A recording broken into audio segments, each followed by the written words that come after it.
because also they had problems during Corona. So I'm also bringing another request. And this request is, as I'm standing here as the chairperson of GEWIT, I'm requesting Madam SG to see how possible to assist all of us members of SADC to make our caucus more vibrant, maybe by visiting each other countries, but not only that, by giving more seminars to our women back home. Not only that, by traveling around the country as a caucus to see how best we can assist those. You might be bored by many requests, but they say before you request, you have to thank. We've thanked God, but Madam SG, I'm thanking you for so many things, for your tireless time, being all over. And now I'm bringing the good news. Initially, and this is from the presidents, we deliberated it and cried for it that other students get pregnant when they're not prepared, if they could go back to school. So recently, our Lady President, Dr. Samia Suluhu Hassan said, yes, whoever gets pregnant before finishing school should be given chance for re-entry. So those children, daughters who are getting pregnant are going back to school. The issue of appointments, how many ministers, deputy ministers, of late, IT have made it possible. Anything you can Google will get there in the Google. And for that, then, may I thank you so much for listening and say, bravo to you women. Hey, one of the youth said no. One of the youth did this. I'm sorry. My daughters, in my parliament, youth have their own caucus. We have about, if not 5%, I have a youth here from Tanzania, will correct me. We have a good number of youth, and I would also insist that, Madam SG, you keep on recognizing the youth, but if you are female youth, gender female, then you're also a member of the caucus. So you are double membership. You have the membership in my country, in your own caucus, and you have a membership in the Tanzania Women Parliamentary Group. Thank you, and I repeat again, welcome to Tanzania. Karibuni sana, nawapenda. I love you all. Mwah.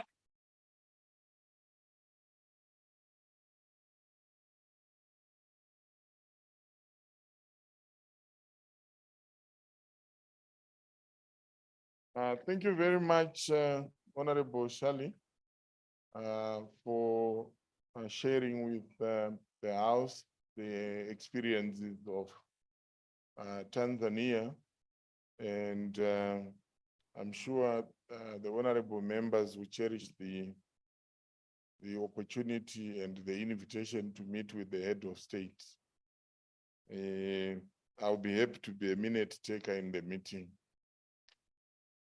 May we invite Zambia to come and make their presentation.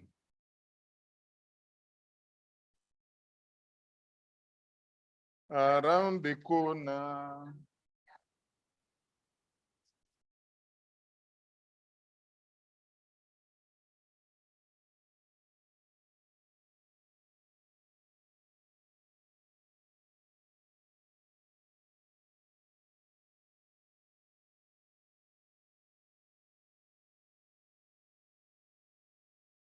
Good morning, fellow women. We are not tired. Actually, we are already there. Yes, we are just calling the others who are still at the corner to come and join us. So maybe we can sing around the corner, more women are coming. Around, more women are coming. Our Secretary General, fellow members of Parliament, SADC PF, the Secretariat, our youth in the house, and just the press and every other person. This morning, I'm privileged to stand on behalf of my chairperson who is attending the AU in Ethiopia. I'm the vice chairperson. And you can see women are all over now. We have to share. You go this side and you go the other side. The Zambia Women Parliamentary Caucus is a non-profit making affiliate of the Commonwealth Parliamentary Caucus and the Southern African Development Parliamentary Forum, which is PF. Our caucus was established in 1997 and currently has 20 members. Among SADC, PF and CWPC programs, the caucus has prioritized increasing the number of women elected as members of parliament. On this one, I would want to state when they were giving a report, the number of women in Zambia, sometimes it goes up and then it comes down. Hence, Zambia Women Parliamentary Caucus is responsible for enactment of gender responsive laws. The second thing that Zambia Women Parliamentary Caucus is made for is to develop and establish norms that promote the effective participation of women parliamentarians across party lines. I would want to state that all the women who are in parliament, they are part of the caucus. However, we have a small setback where women who are given positions like ministers, they rarely attend to the caucus meetings. That has really made it remain as if it's a caucus for backbenchers. You find that those who have been given positions are rarely taking up or coming to attend to our meetings.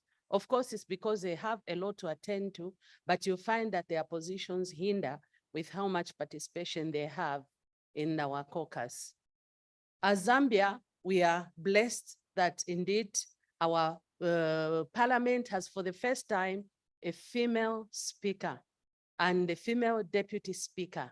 They are all female, and for this one, we are grateful to the appointing authority and that women can see someone sitting in front there. Since inception, we have never had a female speaker, and we are very proud that this time we have someone who is controlling parliament, and it's a woman.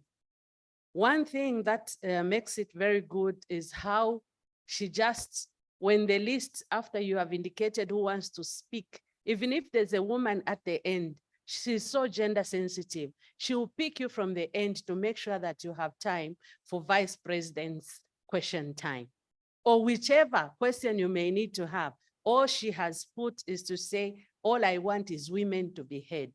In this case, we are proud that when you have a woman on top, you can be able to get, an advantage. In this case, for parliament issues, we are very happy. However, I am here to report to you that our ministry was abolished after the UPND government came into power, something that we, as a caucus, we have agreed that now we have to go and put pressure on the president. We have agreed that we should find a meeting so that we can go and meet with him. Then he can be able to tell us why is it that our ministry was abolished. We started as a department, we became a division, and then we became a full-fledged ministry. However, we have gone back now almost 3 steps backwards, and we hope he'll be able to listen, because when women speak, they speak with authority. The other thing that we do as women parliamentarians, as a caucus, is that working with Oxfam and other international organizations, we have managed to come up with our strategic plan, which is very good. The membership of our Women Parliamentary Caucus, we allow to have life members, honorary members, associate members, and those who are sitting in the house at the moment. We do not want to get away with information, because some of the old parliamentarians who have gone, they have a lot of information that we, new parliamentarians, may be able to benefit from. So we have decided to keep our reservoir of knowledge so that we can be able to build on, because some of the people, even if they have left parliament, they are very influential and they can be of great help. So in this case, we do not consider our history to be dead. We have honorary members. They can be male or female. That contributes significantly to the caucus and the pursuit of gender equality and participation in Zambia. Every member has a right to participate in the activities. And I would want to state that our deputy chief whip, she is a female, Honorable Kansune. I'm sure some of you have met her. She's quite a vibrant woman, and she's really pushing together with myself and our secretary and the treasury to make sure that we put our Zambia Women Parliamentary Caucus in the limelight. The other thing that I would want to bemoan about the Zambia Women Parliamentary Caucus is that we are not funded by our parliament. When Namibian caucus came, they are doing benchmarking. So when we told them to say, we have to write a proposal, maybe to USAID and whatsoever, they said, where do you get the time? So you'll find that parliaments need to adjust.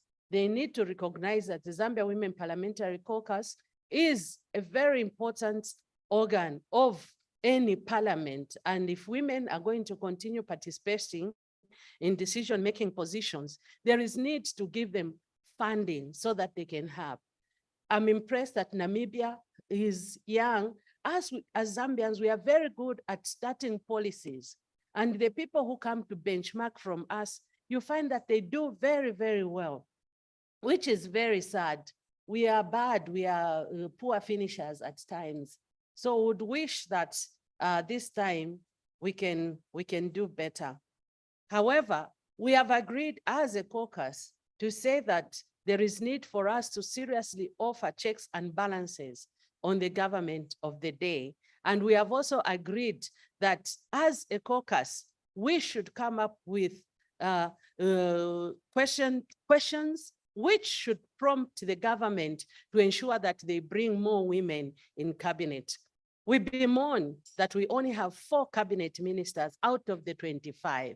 That's why we are saying that one day we just need a woman president who will not need to push. Then we can have the 50-50 representation. The other thing that would like to share is the Zambia Women Parliamentary Caucus is intensifying the gender advocacy, the visibility of women members through debates on matter of gender equity. As you are aware that members of parliament, we only have major 3 roles to offer checks and balances to ensure that we pass the budget. So in offering checks and balances, we've agreed that as women members of parliament, we are going to come up with motions which should be able to censor the government of the day. At that point, every woman has agreed, whether they are in opposition or they are in ruling, that we are going to support whatever comes as long as it is concerning women. And apart from that, we want to come up with a law that should compel political parties to adhere to the electoral legally established adoption fees. For this, as Zambia, we have scored. We've said that women do not have enough resources. And when we did some research, it's been informed that women do not manage to get money to pay for fees. That's why Zambia today, we can stand as an example. If a man is paying 200,000, a woman has to pay 100,000, which is 50%. That will make the competition a bit less for us and our fellow, our men who have always been in positions. And apart from that, the male member of parliament also have been invited. The invitation is very open, and would want to appreciate Jeff, who is already here supporting us, but would want him to join us now in the Zambia Women Parliamentary Caucus, because that way we are going to ensure that we have a man who is standing. For that, I'm very proud that Jeff has really shown the other men that it's easy to interact with women. We call him Pastor Jeff. He's very good, and we've really enjoyed his presence. In this case, parliamentary caucuses, the main challenges which they have, it is the resources. You will find that they are ready to move. We are ready to promote girl children. We are ready to stand together and be together in our constituencies. But you'll find that sometimes we are limited by the money that is required to move from one constituency to the other. With these few remarks, I'd want to appreciate the Secretary General for giving the people of Zambia a chance to make this presentation. Thank you.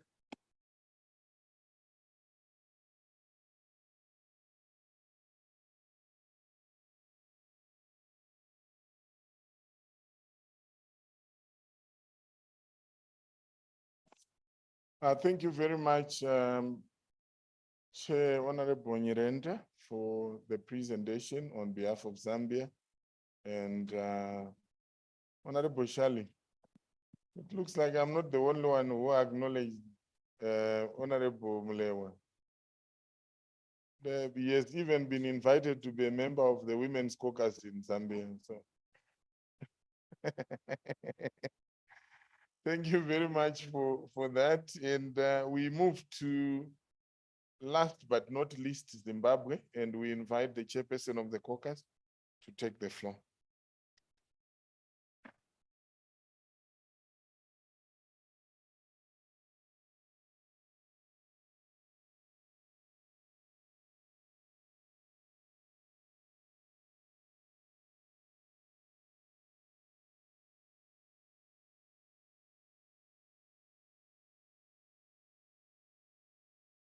Good morning to you all. Allow me to recognize our SG and also to recognize all honorable members here present, our media, and everyone else. You see the problem of being the last one. I wish Mr. Kurasha would start with you, with Zimbabwe, then you go up. Not to be the last one every time. I'll go straight to my introduction. The Zimbabwe Women Parliamentary Caucus was launched in October 2001 in response to the SADC Parliamentary Forum initiative. The aim of establishing the caucus was to encourage the women parliamentarians to rise above party politics and address issues of common concern. Currently, the membership of the Zimbabwe Women Parliamentary Caucus stands at plus or minus 120, representing 34.5% of the total membership of parliament.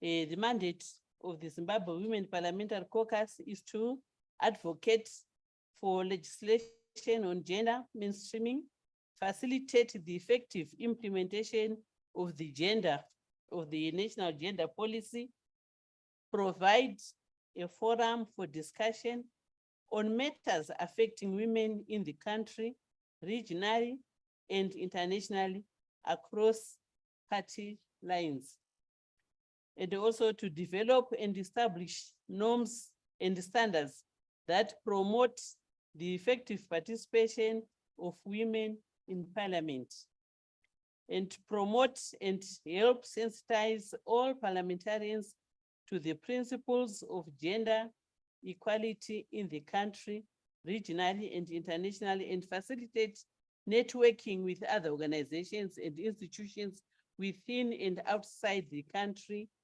in activities aimed at promoting gender equality and participation.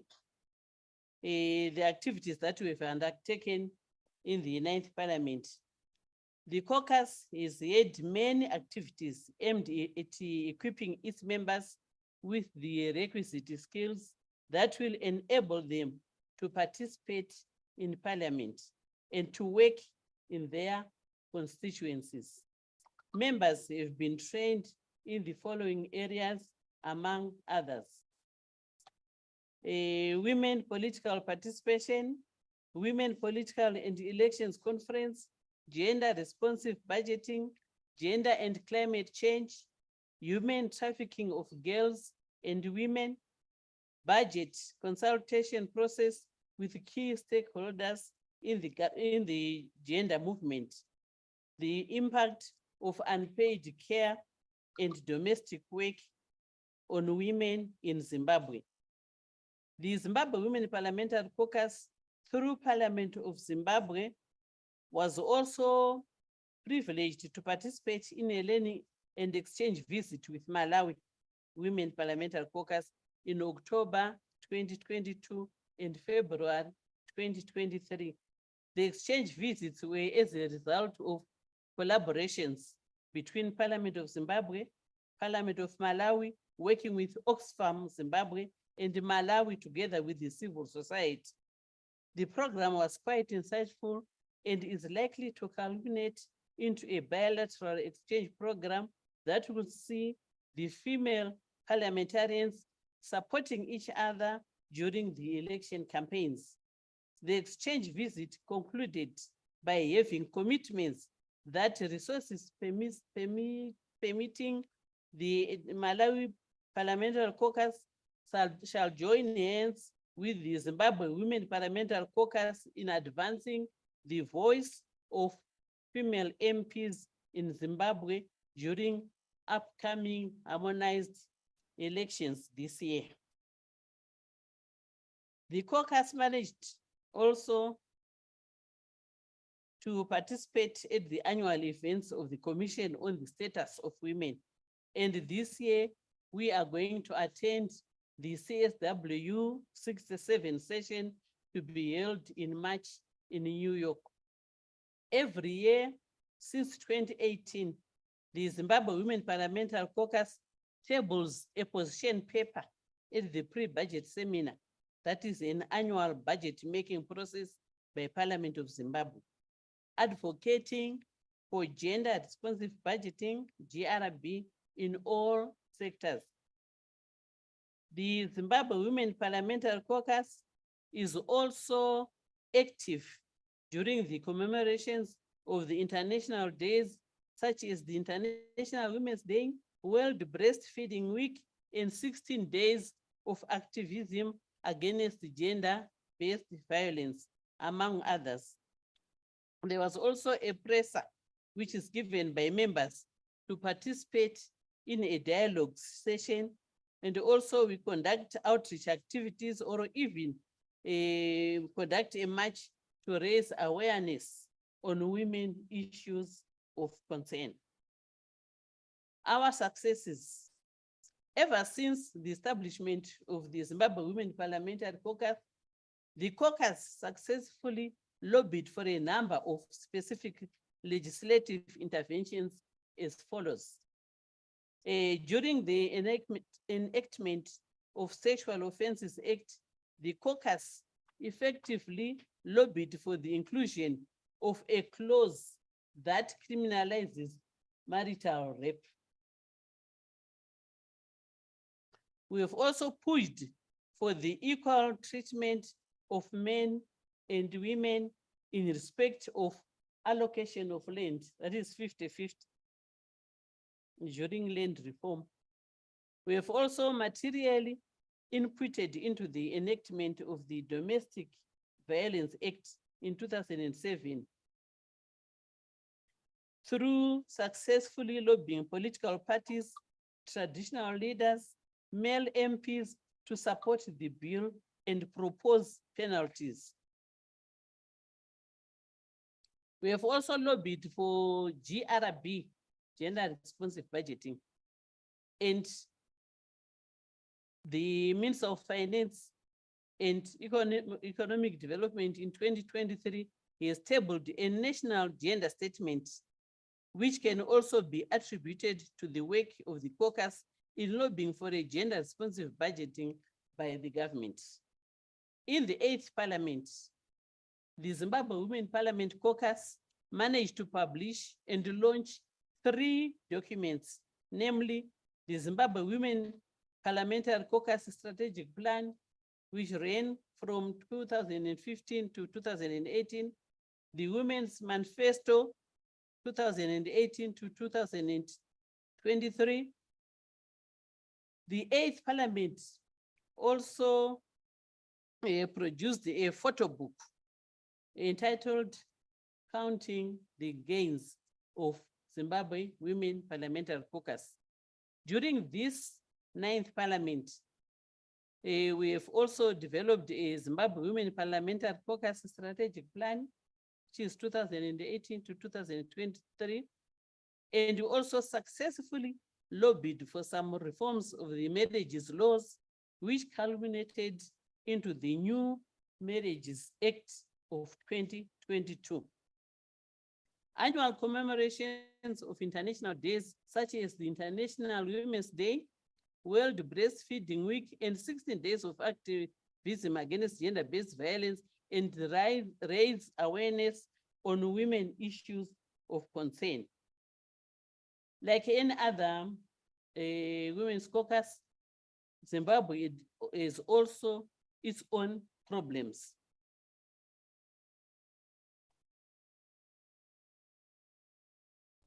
We have financial constraints to undertake activities in support of all the 120 female MPs.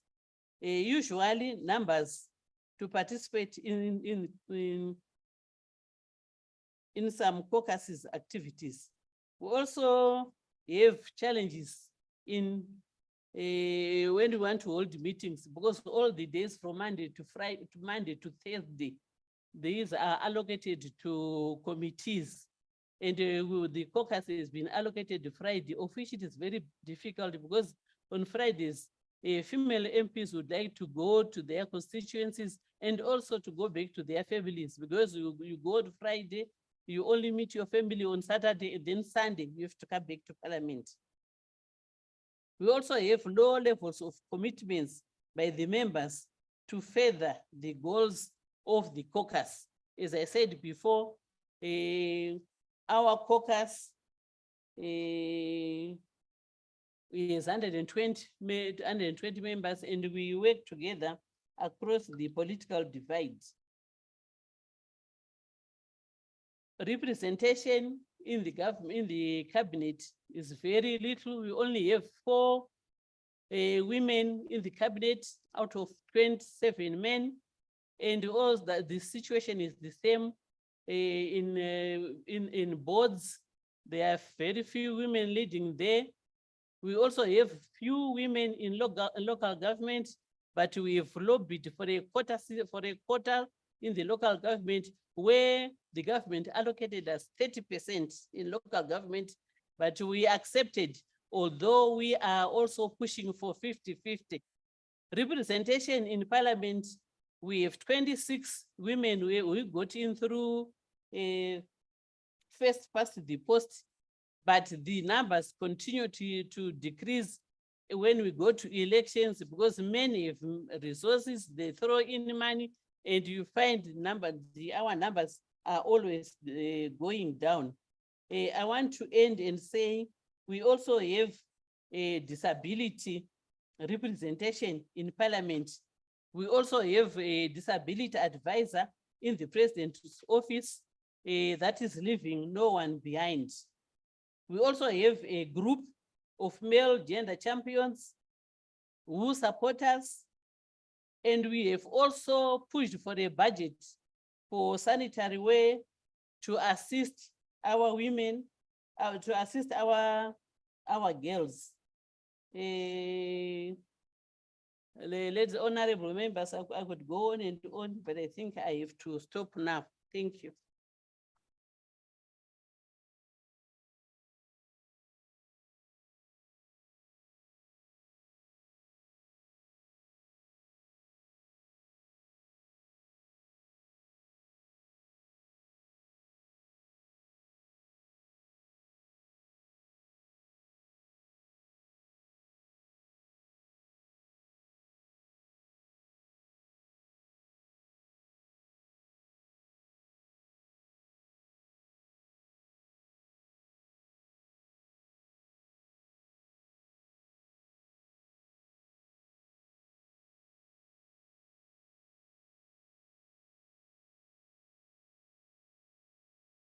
Thank you very much, Zimbabwe, for sharing your country experience in terms of the state of the caucus. I was attracted to the idea of a position paper as an input into the budget. I think it's a good practice that we need to entrench, among other things.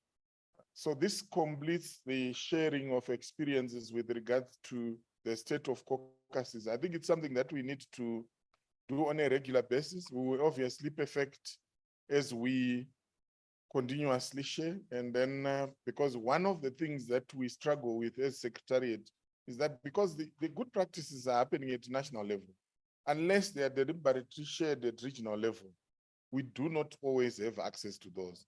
And yet in the regional space is where we also then project them into global parliamentary practices and policies. So this really is a very good practice. In future, we also would plead that the presentations be prepared formally, and then we also facilitate translation and circulate so that everyone of the participants is able to benefit. Honorable members, I thought we could benefit from the presence of young people. They listened to the honorable members speaking through the chairs of caucuses. It would be good if they have one or two issues that they may wish to comment on. I will allow 3 hands to come on board. I do know that one of them has whispered to the SG the issue of persons with disability or issues of disability as a thematic issue. They can comment on that or any other of the issues that you want to comment regarding the presentations that came from the chairpersons of caucuses. You want to take the floor? Go ahead, introduce yourself, and then make your submission. She also serves as our poet, the one who presented the poem yesterday. We shall give you another opportunity before the meeting closes. Thank you, sir. Thank you so much, Master of Ceremonies, and good morning, honorable members of Parliament. And I really appreciate this opportunity to be able to give my submissions. And I would also like to say I was sharing with my colleagues how much this has been a very insightful 2 days for us. We have learned a lot as youth, and also this goes to the intergenerational leadership. However, I would like to make my comment on persons with disabilities. I was pleased to hear the Honorable from Zimbabwe and South Africa to hear about the presence of disabilities in their parliaments. As we are continuing to focus on gender inclusion, my submission is that as well, it will really be important that we also make room for women with disabilities to continue to participate in politics, and also by making room for them, for example, through supporting their right to information and communication, which also translates to, for example, having sign language interpreters, for example, in a meeting like this, and so that when they also get to watch on YouTube and everything, they'll be able to benefit from this information that was shared today, not only as receivers of the information, but if they also want to maybe come in as candidates, then they have the information and they will be able to make that meaningful participation. I was also sharing earlier that because I work with persons with disabilities, they always say nothing for us without us. So they are able to guide us their needs and also how they can best be helped. Thank you so much. Thank you very much for that point. The persons with disabilities have rights like all of us, and who is in a better position to know about this than women, who are in most cases the caregivers, and they know some of the challenges that persons who live with disability, whether as children, as youth, or as adults go through. So thank you very much for that important point. I'm sure it will enrich the submissions by the national caucuses. I realize another hand, yes.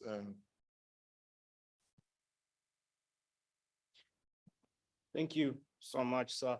My name is Amuela Wanga. I am from Zambia, and I am a member of the Southern African Youth Forum. I think before I make my statement, allow me to say that there is power in storytelling.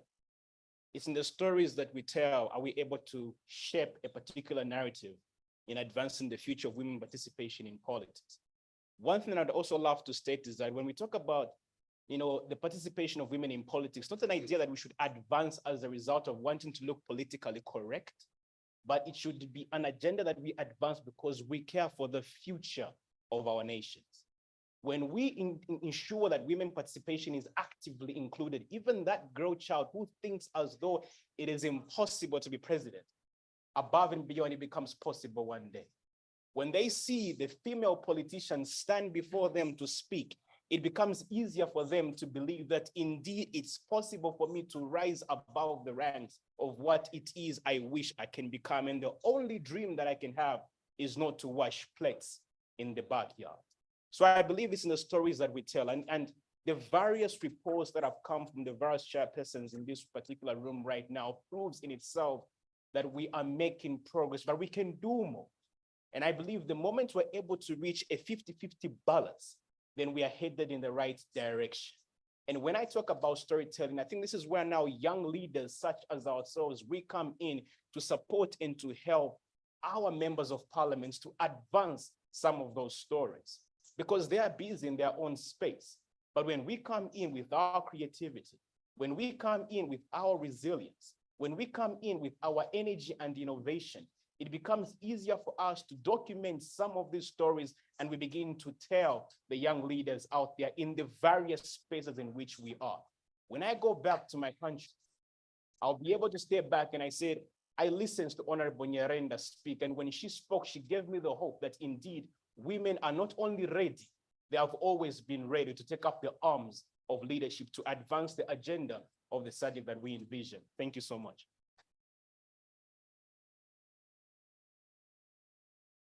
Thank you very much, well spoken. And if there's one thing, and I said this yesterday, where I see opportunity is the collaboration between women and the youth in terms of making women more visible.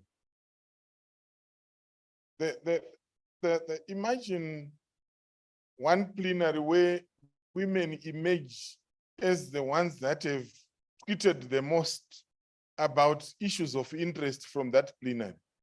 It's possible. I mean, the issues, evidence from research shows that there is no impediment which is linked to age in terms of your ability to interact with social media, for instance. Sometimes it's just a question of exposure, minimum training. We are not saying you must be turned into IT experts, but the basic. I remember when we were at one meeting and Honorable Prince Kasune, the chairperson of the caucus in Zambia, kept on bothering me. I long created a Twitter account. I've never tweeted. Then I wanted to go for retail therapy when the meeting finished. She kept me, and I reactivated the account, showed her how to tag others when you are writing related messages. And then as she was asking me, I saw Honorable Kasune taking me a lot of times. What happened? Then I was telling her the story. She simply had interest and said, I want to know, so who do I tag when I want to make the most impact? So imagine a scenario where all chairpersons of the caucuses are able to tag each other in one message where you are sharing your experiences. Then it multiplies, it multiplies, it multiplies. The beauty of social media is that you can take a person who has 1 billion followers, and every one of them has access to that message. And that's how you make impact. But sometimes it looks so remote when we have not been capacitated. And these young people have offered to precisely do that. And that's what we want to achieve. So thank you very much for offering to partner with the women to push for a more inclusive society for gender equality. The third and last, yes, from the youth, and then I recognize ECF SADC. Okay, my name is Titsima Shushu and I'm from Zimbabwe. Thank you so much, Chair, and all protocols observed. As a young woman seeing this rich panel of women that we have walked miles in the political arena and have achieved a lot. It's very inspiring to us as young people. But however, we also realize that sometimes policy does not trickle down to actually reaping the benefits of what policies say. So as young people, and as a young woman myself, it would be very interesting if these intergenerational dialogues that we have with women who have worked miles before us actually translates to real action in terms of implementation on the ground. Because what we want is results. We don't want to sit at a table and then go home and not see the change that we were meant to see because of an engagement that we have. We want engagements that transform from just dialogues, but to actual action whereby we can reap the benefits of such rich platforms and such engagements that we have. So this is my submission to say that with the women that are here, how then can we build in strategic actions that can ensure that when we go back home, I can safely say that I was at the SADC Peer Forum, I met parliamentarians, and because of this is the benefits that we've reaped from such an engagement, so that when other young people see that, and even women in general see that, we are able then to amplify the voices and make sure that we've built a movement whereby we are making change and we're making impact. Thank you.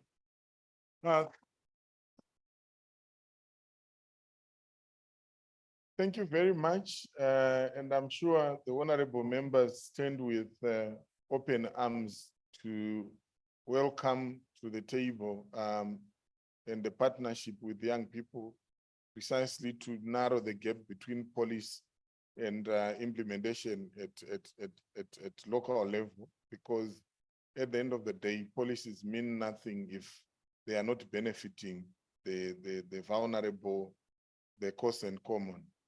I see Hilda from ECF SADC. Okay, thank you, Chair. Just to add that at the Electoral Commission's forum, perhaps we are not doing very well in terms of female at the decision-making positions. I want to confirm that so far we have only 3 female chairpersons. I had expected Zambia, Namibia, and Zimbabwe to indicate that in their presentations that we have female heading electoral commissions. So it's only 3 countries. Then at CEO's level, we have only 2 female CEOs. We have Eswatini and Seychelles. Perhaps you could add that in your presentations just to talk about the numbers.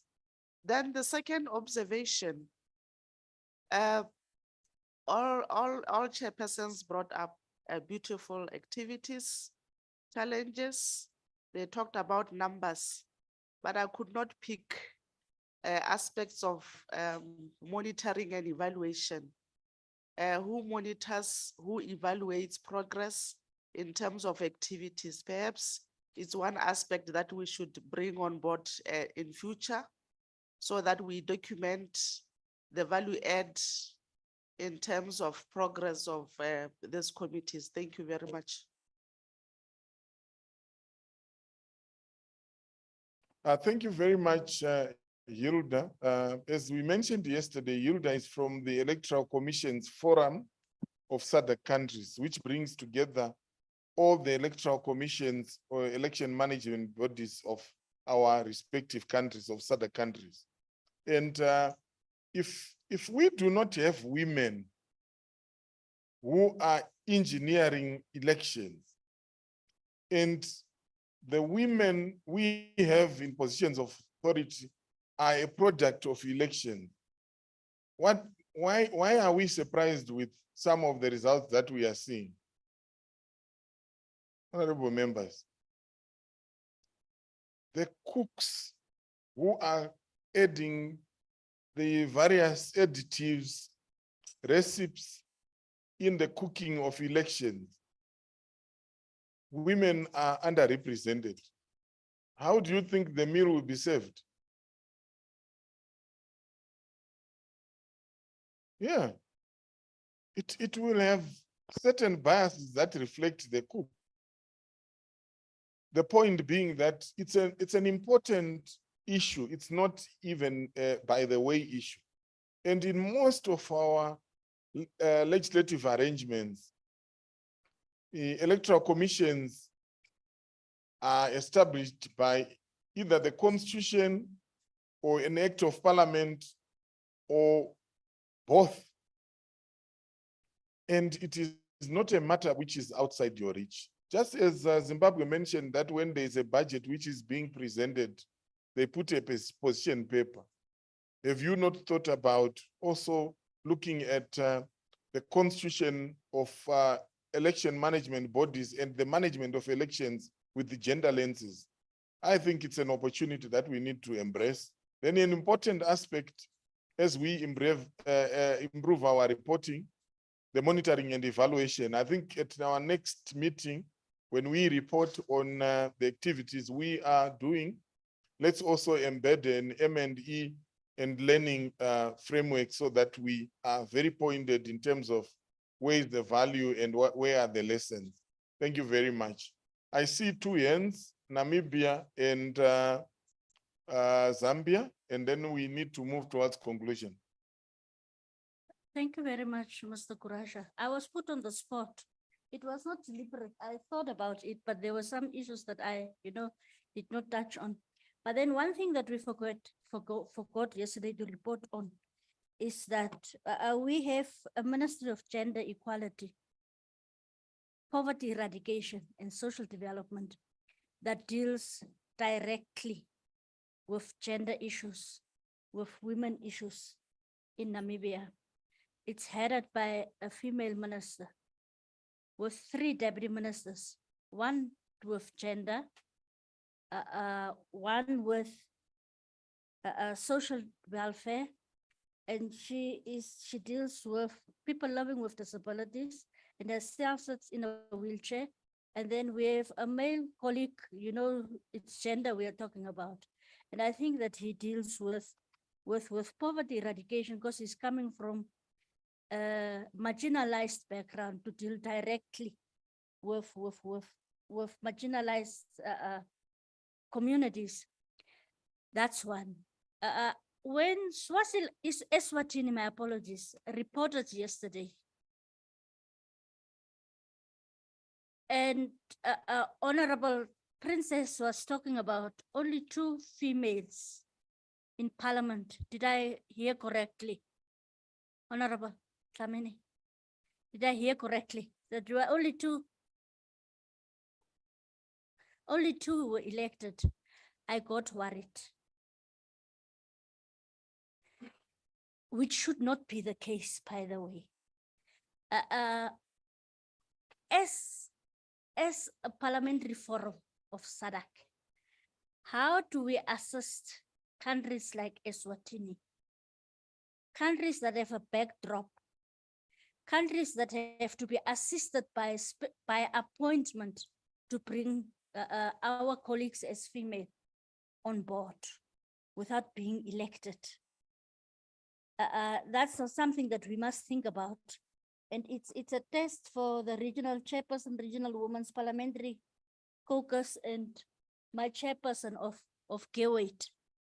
I think that we must look into it to assist countries like Eswatini and in other countries who might also have this problem of just electing 2 ladies or one woman, or not electing at all, and wait for the mercy from somebody to be put on the table. It's time for us as women to fight for our share at the table as well. I thank you. Thank you very much, Honorable Cook. You actually speak like a prophetess. because what you just said is a briefing before we go into groups. This is not going to be just a responsibility of chairpersons. It's going to be a responsibility of all of us. So we are going into groups, and then we are going to be able to thrash out these issues. That's why I would plead that let's move towards concluding so that we don't lose any further time. I'd recognize Zambia. Thank you so much, Mr. Moderator. Thank you so much, as Secretary General, this morning. Yesterday, before we started, we all introduced ourselves and we gave out our expectations, and almost all of us, we spoke of that we need results. I'm happy having listened to all the women caucuses in the region. I've not seen our strength, our weaknesses, and from there, we are learning a lot. And we know that bringing together the strength of each caucus, we can build a good movement that can help us fight our way in achieving 50% representation of women in parliament. For us to make sure that we attend that, there is need to make sure that we set our goals, and also to make sure that a movement is formed like the way our youth have mentioned. And having done that, I'm happy that you have mentioned about setting up, having set our goals, there's need also to set an M&E so that we'll be able to evaluate and follow what's that we should have set. Are we achieving? Are we following up? Because we want results at the end of the day. If we have to achieve results, we need to set up an M&E department that will make sure that we are assessing ourselves so that we do not go out of the set time, or we do not have to maybe go outside the set goals. It's very important for us. And it is important that we take advantage of when our presidents hold their high profile meetings, SADC meetings, that whatever we're going to set here, we advance it during that meeting, so that every head of state in the region should know that in this region, we want to make sure that we attend the 50%, learning from those who have gone ahead of us, like countries that are doing fine, Namibia, Zimbabwe, and which other countries doing fine. Yes, we learn from them, and we advance that this is what we need to attend the region. Having that, every country have signed, to that protocol that we need to attend 50%, and following also our sustainable development goal number 5. So we just have to make sure that we set our goals, and that we, from this time, we are going to do this, and we need to attend this, maybe come in the next 2 years, whether it's the next 5 years, we set our goal and we follow that strictly. Thank you so much. Thank you very much. Chair, I give you the floor. Kidogo. Kidogo. Thank you so much, Dr. Karasha. I've heard all of the caucus success stories and challenges, but to be honest to you, none touched my heart like the Botswana, where Judge Juliet made a presentation. I said, but this is not what people outside the world know about Botswana. I thought Botswana women are the strongest, and what Judge said really clicked my mind. Botswana need assistance, big assistance from our SADC women, whatever caucus, SADC women forum. I don't know how fast we are going to assist these people. That is number one. And last, I forgot to tell you that as a women caucus in my country, we have built a school to assist the youth from 5 and from 6. Maybe I should also give you challenge that every caucus should have a project, if possible, because sometimes you go to the donors, they ask, then they think maybe we are only asking for funds to eat or whatever to spend. So I give you our experience of building a secondary school, high school, which is doing very well. So let us, for women, for our daughters, let us now see how every caucus will go home with the idea of making a project. It should not be a school, but anything to do with something which is sustainable. May I submit? Thank you very much, Chair. And again, that buttresses what must come out of our groups. We want very practical things. You'll see when I present the framework for groups, we have been very pointed. We just went to the barriers and what you're proposing for us to do in the long term and in the immediate term, whether it's at regional and national level. Simple and straightforward. We want practical things. So my take is that some of the comments that are coming are things that must go into group work. If we start opening up, we may delay ourselves, unless if it is burning. I will, yes. So those who are burning, I'll give you the opportunity, but make sure that the burning falls outside of the things that we are going to cover in group work. So I see Botswana, I see Zimbabwe. May I plead in South Africa? Okay. Yes, Botswana. Okay. There's a Just point of point of- order? Yes, Yes, ma'am. thank you. Hmm? Thank you. I think we seem to be reversing Hmm. because we are now geared for those groups and we're preempting what we are supposed to be talking in those groups. I would rather propose that we go into groups straight away.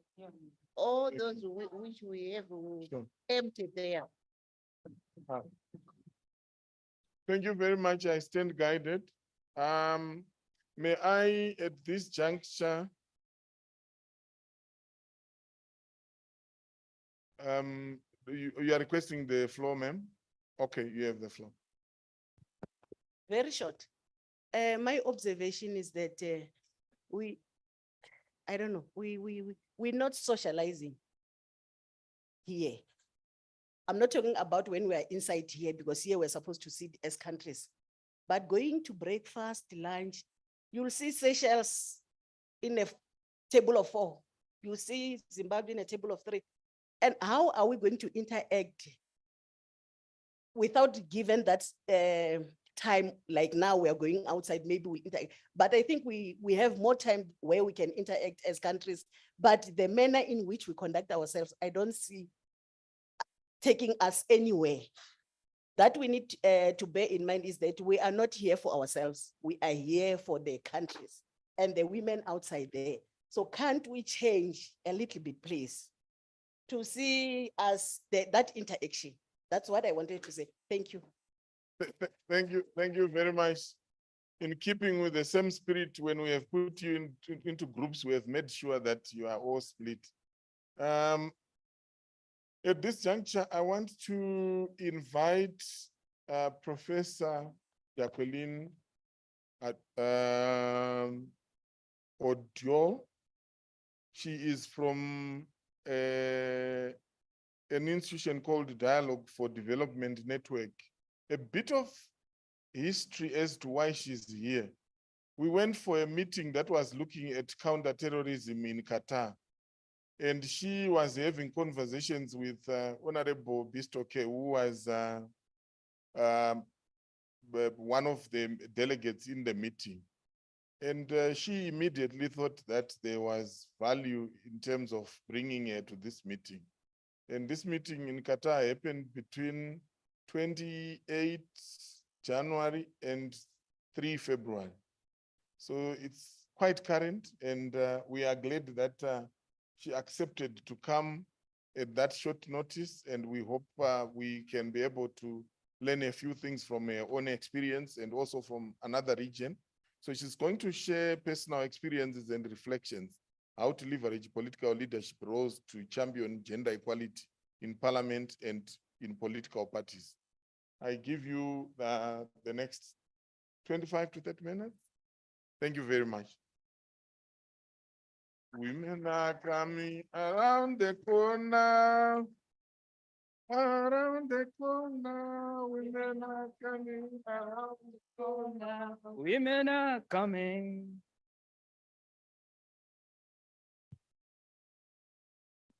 Honorable members, the Secretary General, chairs of the various caucuses that are here, SADC Parliamentary Forum Secretariat, the youth, UN partners, international idea, civil society. It is a great pleasure for me to be here because I believe that nothing happens by accident. I got into talking about women's leadership as a young girl. So I was very, very happy to sit really as a resource person next to the youth. But I also want to make a disclosure because I have listened to all of us here. And I must say that everyone here is so resourceful that I was glad that I'm speaking on Sunday because I do need some kind of divine intervention as I speak. So I want to just share some thoughts because I, as a young person, got a chance through the women's movement to address the UN. And it was in the spirit of speaking about what really constitutes leadership. Because I think that one of the challenges was that leadership was seen either to be wearing a male gender. So in my community where I come from in Kenya, if you were wearing trousers, because then trousers were seen to depict men, then you were a leader. If you were not, then you are really not considered to be one. So I want to share thoughts because as a young person, it was clear to me also because my grandmother, who was the first wife of 14 wives, I'm proud to be African. You can see that my head and scarf and all that. Not that I'm saying it's only dressing, but I think one of the things I'm going to share is how my grandmother, who was the first wife of 14 wives, told me when I was 6 years old, and my grandchild, hold your pen. She told me, in our time, we held the djembe. The djembe is the hoe, I'm sure that we use to till. So she told me, if you do not want your children to go from door to door begging for food, hold your pen. So what do I want to share with you really? Because I don't want to talk too much. I think there's a lot of things that have come. I am glad we're just going to talk. I can give a write-up. I know it's very good for the report, but I truly just want to talk. Because I am talking to women members of parliament. I am talking to the Secretary General. I'm talking to youth, male and female. I'm really talking to Africa. I'm talking to consultants. And sometimes I wonder, because God has given me opportunity to be in academia, thanks to my grandmother, because I never at any point ever imagined that men were going to beat me in class. It didn't even arise because I came from this idea where all the things people talk about, polygamy, Africa is what, my grandmother here was very clear about her leadership identity and she gave that to me. So through the academia, through government, because I happened to get a chance in Kenya where we have some interesting patterns in elections. In 2007, because I ran for the first time for member of parliament, I didn't make it, but I was appointed permanent secretary, so I got a chance to serve in government. And then my last stint was in parliament, where I left in August last year. So I bring to you what I feel really is an urgent message. I have sat here and I am convinced this is the best forum because one, we are all, as those who hold power, clear that we want results. Two, it is very clear that we are organizing as women. Three, we have a fantastic secretariat that is willing to work with us.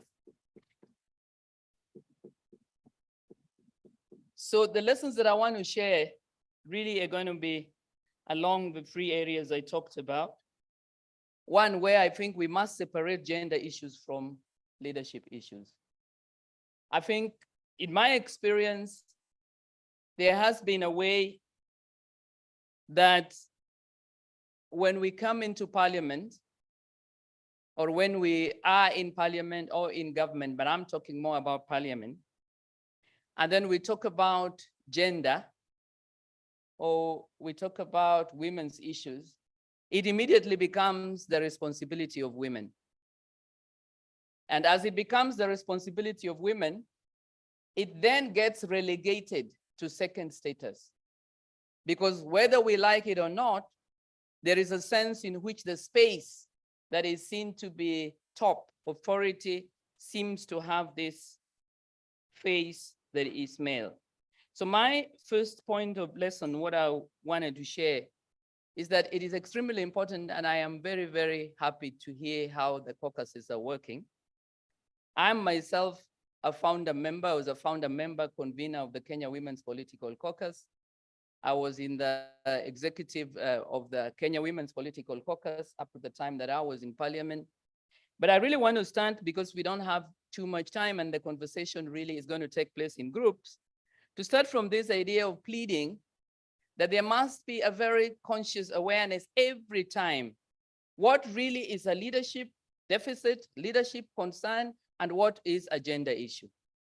Because in a way, what happens, there are times when, as a result of the very useful formula of quotas, where we would then want to ensure that where we do not get the electorate that can be difficult, the electorate that can block, I will remember to just conclude with my experience in the elections in 2022. You can have a very capable leader just get blocked on account of the agenda. When that happens, I think it is important that we then see how we use existing law, lobbying, and what other strategies to deal with it. But the point that I want to raise, because I'm speaking to you, and I know that I'm speaking to caucuses, and I know that there is indeed a very strong space that we have in the caucus that can help us, is where at times, which was already mentioned yesterday, we use the caucuses as a basis for ridiculing women. I am going for the purposes of just making sure that this point really rings, to tell you what I learned, as I keep saying that I would just like to tell you what I learned when I attended the meeting sometime in, I think it was Sweden, and we were told that we need to watch 5 ways by which women are ridiculed. Because remember, we said leadership is gender neutral.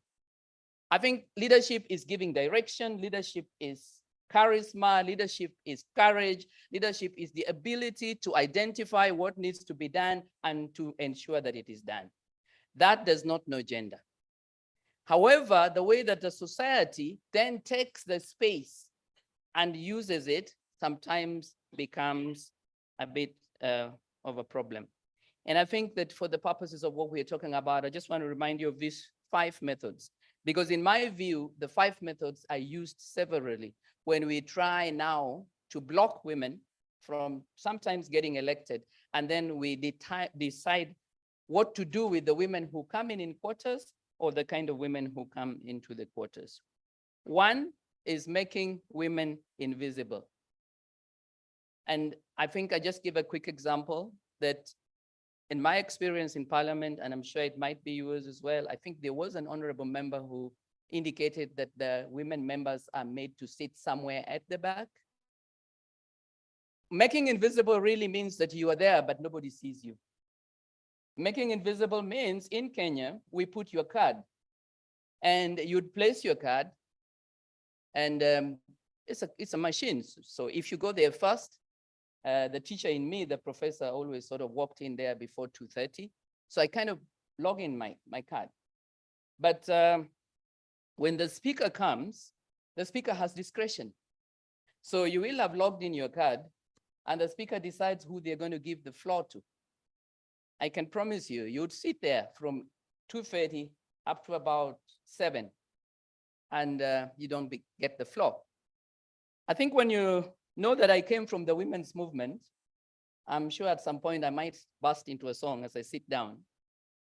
The woman in me, the movement, the activist, would then get into gear. So I'd go to the clerks. I'm sure in all parliaments, you see the clerks. I can't exactly go and, attack the speaker when it looks like that's an issue. So when I talk to the clerks, they actually show you. They can actually indicate that your name It could be number 3 or number 2, but then they say, but you remember, Mheshimiwa, that's how they say in Kenya, it is the speaker's discretion. So I think one of the things, I just give you this example, but you can find them in India, we're making invisible. You are there, but you are not. And so I was going to plead in a way, I remember that International Ideas said we're going to do some research based on Hansard. I have no problem with that, but I think we must always wear a gender lens. I'm not too sure that looking at what is in the Hansard is the best demonstration of perhaps the contribution of women, or how best to sort of encourage that. I think it would be a very good idea that as we look at the Hansard, we might want to see whether there would be some other patterns or ways by which we could augment, because it could be also the kind of discussions that are making invisible. Number 2 is making ridiculous. That you will find that when you're dealing with issues, whether you're in parliament or you're in any other kinds of leadership, what you indicate then is made to turn like something that people make fun of. And a number of cases, as you come up with legislation on gender-related issues, it is seen to be something to be laughed out and not taken too seriously. I think for the purposes of just helping us to understand this, and because I was asked to talk about my experience, I will indicate that I was in academia at the United States International University. That is actually where I am a member of faculty, and I'm on leave of absence. I was elected the chair of the Senate, the faculty Senate. And when you have a meeting like the way we are, then the chair would be at the front with the others who are supporting them. And then you would find that before we start, the way when we had Dr. Kurasha, our director, you know, at some point, I think it even required that the SG would come in and say, okay, can we all be quiet so that we all get to be heard. In my case, we would go to the meeting and you find that the faculty members are busy talking. Some are reading newspapers and they're doing other things. And before I even get the chance, because if I'm the chair, then I'm going to call the meeting to order. So before I do that, a member of faculty who is seated on the other side, a male member of faculty, would say, order, order, order. Can't you see the chair? Can't you see the meeting has started? Order. Now, this is a member who is seated, and I'm the chair, and I'm on this end.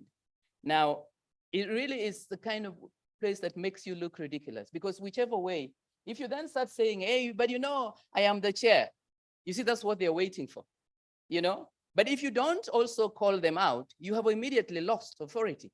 Because if you are in leadership, it's not just a position. I know I say very humbly, all of us here are honorable members of parliament, that is a position. But you can go into a meeting where the people who are there choose not to acknowledge that you are the honorable members of parliament. And as a matter of fact, they will just talk to somebody else. So you will start saying, excuse me, I am honorable member. Then they look at you and say, you are what? You know, these members of parliament, you are what? Because there is a way that the very position that you have really needs to be then recognized, or at least you be allowed to get to use it. So making ridiculous is really a strategy that can be used, and I think which for me, we want to keep thinking of. I say some of this because we do it to each other. And I say it because from the way I learned it, we need to watch out so that we don't get to do it. I also say it because you need to understand strategies of dealing with it. Because in my case, for example, I didn't necessarily draw attention to it. I called the meeting and then start the agenda. But you know, because I was always with one leg in the university and the other one was, you know, at the women's caucus, at the League of Women Voters, and in all these other areas. One of them says, oh, you know, we must remember why we elected our chair. And then they proceed to say that they elected the chair because of her legs, that they elected me because of my legs. You see, like, if when you look at her legs, now I'm wearing a long dress, so maybe it doesn't really help to see the joke that I'm making. But if the dress is short, then the whole idea is that the attention is taken from your position, being the chair, being the academic, to your physique. So it's a lot of looking at what is beautiful. So, we elected her because of her chair. And once more, you are now put in a dilemma because are you going to make a fuss? They're saying, what's wrong with you? These feminists. Why don't you just say thank you? But anyway, for the purposes of what I want us to remember, I think in this case, what I did, because I think all of you here have seen that you can get it. And I say this for the younger team that could then be getting some mentorship in order not to lose, because you're a leader, so you need to be composed. You are in charge, you really don't have to apologize to anyone. But if somebody is really being difficult, then you just give it to them because that's the only way. So I then told them that in fact, I think what we need to do is to go to Koinange Street. In Nairobi, Koinange Street is where you'd get the commercial sex workers. So I said, I think we need to get to Koinange Street and then we need to decide who is going to be the chair of faculty from there. So they say, oh, no, you can't sit. I said, no, because I don't really see why we have to try and confine this here to the faculty. So making ridiculous. I keep saying this. I'm actually trying to connect with you because I know that Africa in particular needs that the passion that I have listened to, the structure that is already existing in SADC Parliamentary Forum, the caucus as we have it, the results that have been brought by the consultants. What we now need is to move. And I think I just wanted to get to points where I get you to realize that you're going to find that sometimes you can end up, as Zambia said, with very many policies and very little results because there will be very subtle ways by which some of these things that I'm talking about are done. So that was making ridiculous. And this can be done in very, very many ways, particularly if when in parliament, you're going to be bringing bills. And I now give this example as I move. In Kenya, we all know that, I'm not saying we all know, I'm sure you would know that we had the constitutional requirement, not more than 2/3. Particularly in the National Assembly, up to now, it has not been addressed. And what would happen is that the members of parliament, the female members of parliament, were now expected to take the male members of parliament out to wine and dine and, really just sort of, and the women's movement person in me objected because I don't really see how, when you're members of parliament, at some point you're now going to become, I don't know, what do you think the word would be? You're all members of parliament. And then because you want to get the male colleagues to support that you indeed enact what is in the constitution, because all that parliament needs to do is to develop a bill that will now indeed reflect what is in the constitution. But then it is required that the members, female members of parliament should take, and the men are actually looking forward. They're like, they're going to take us out. Then you take them out and maybe that member of parliament comes to hold you, dance with you a little bit. They go and compare all that. I think in my view, it is important that as caucuses, there is a way that we do not want to get on to look like we are activists, because I know I have on occasion been told you're too much of an activist, you now need to be more like an honorable member of parliament. But I actually do believe that it is important to watch for these methods, because when we do not handle them, they don't help us. Because as it is, after the whining and the dining and visiting all from the president to the deputy president, to the former prime minister, who is my party leader, to the first ladies we visited, to the speakers of the Senate and of the National Assembly on the material day that the vote was being done, even though we had, despite the dancing and the whining, which I talked about, other ways, mobilized, we still did not get that bill passed. And the irony is that we had the numbers, because there was a way that I can see, as you are here as caucus, we really truly mobilized because we have a very vibrant caucus. What happened was that they realized that we, in fact, had managed despite what they had thought, and we were going to get the vote. So what the speaker decided to do is to declare that we did not have the requisite number. You know how you can get into standing orders and you say the number that we have has not reached 200, and I think it was supposed to be 200 and 298 or something, because no, 221, because we are 290. And yet he did not do a physical account. So we insist, and I remember putting my card, and the speaker knows, they all know who the noisemakers are, or the people who are difficult. So you're trying to say, put your card, even going this way, and then no one was allowed to speak that was perceived to be that one who would point this out. And so, of course, there was no vote. So the whole thing was actually laughed out. So talked about making invisible, talked about making ridiculous, and I want to link the other three very quickly to this because they are related. The one is burdening with guilt and shame. You can see the things that I have done there. You be burdened with guilt and shame. Double punishment, because you see now members of parliament, you're told, oh, this bill, you didn't, you wined and dined, and then withholding information. So what do I want to then say as I link up this idea of separating gender issues from leadership issues? In particular, I'd like to speak to how women organize, because I would like to ensure that we get even better in the way that we are organizing. Already we are in the caucuses.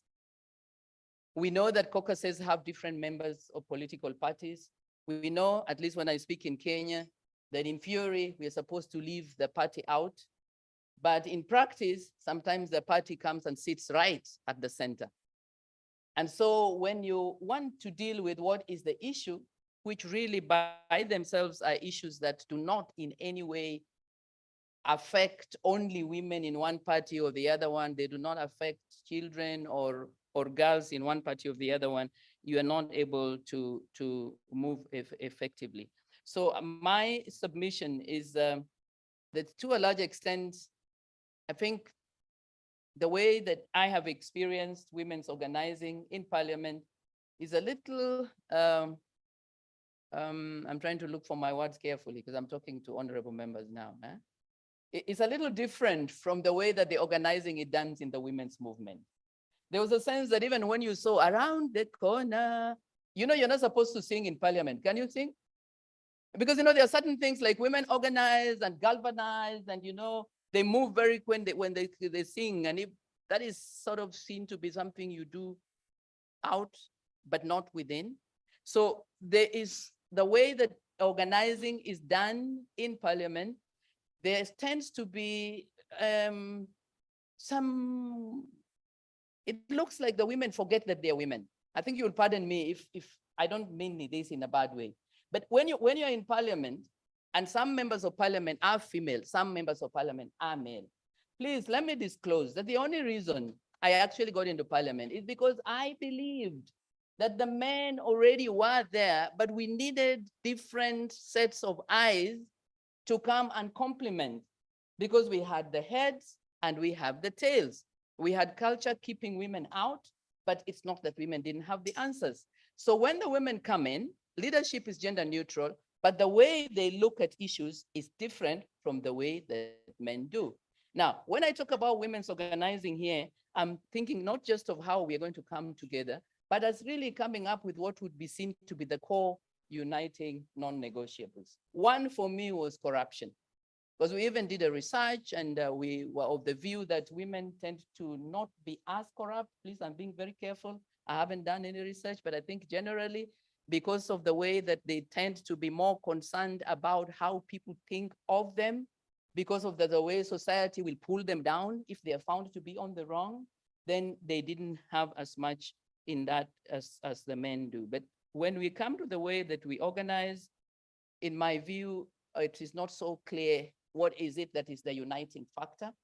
Secondly, we do not show respect. So sometimes you come and you do not realize that people are from different parties, different affiliations. So you come and you make statements that then affect, or you make cast aspersions about another party.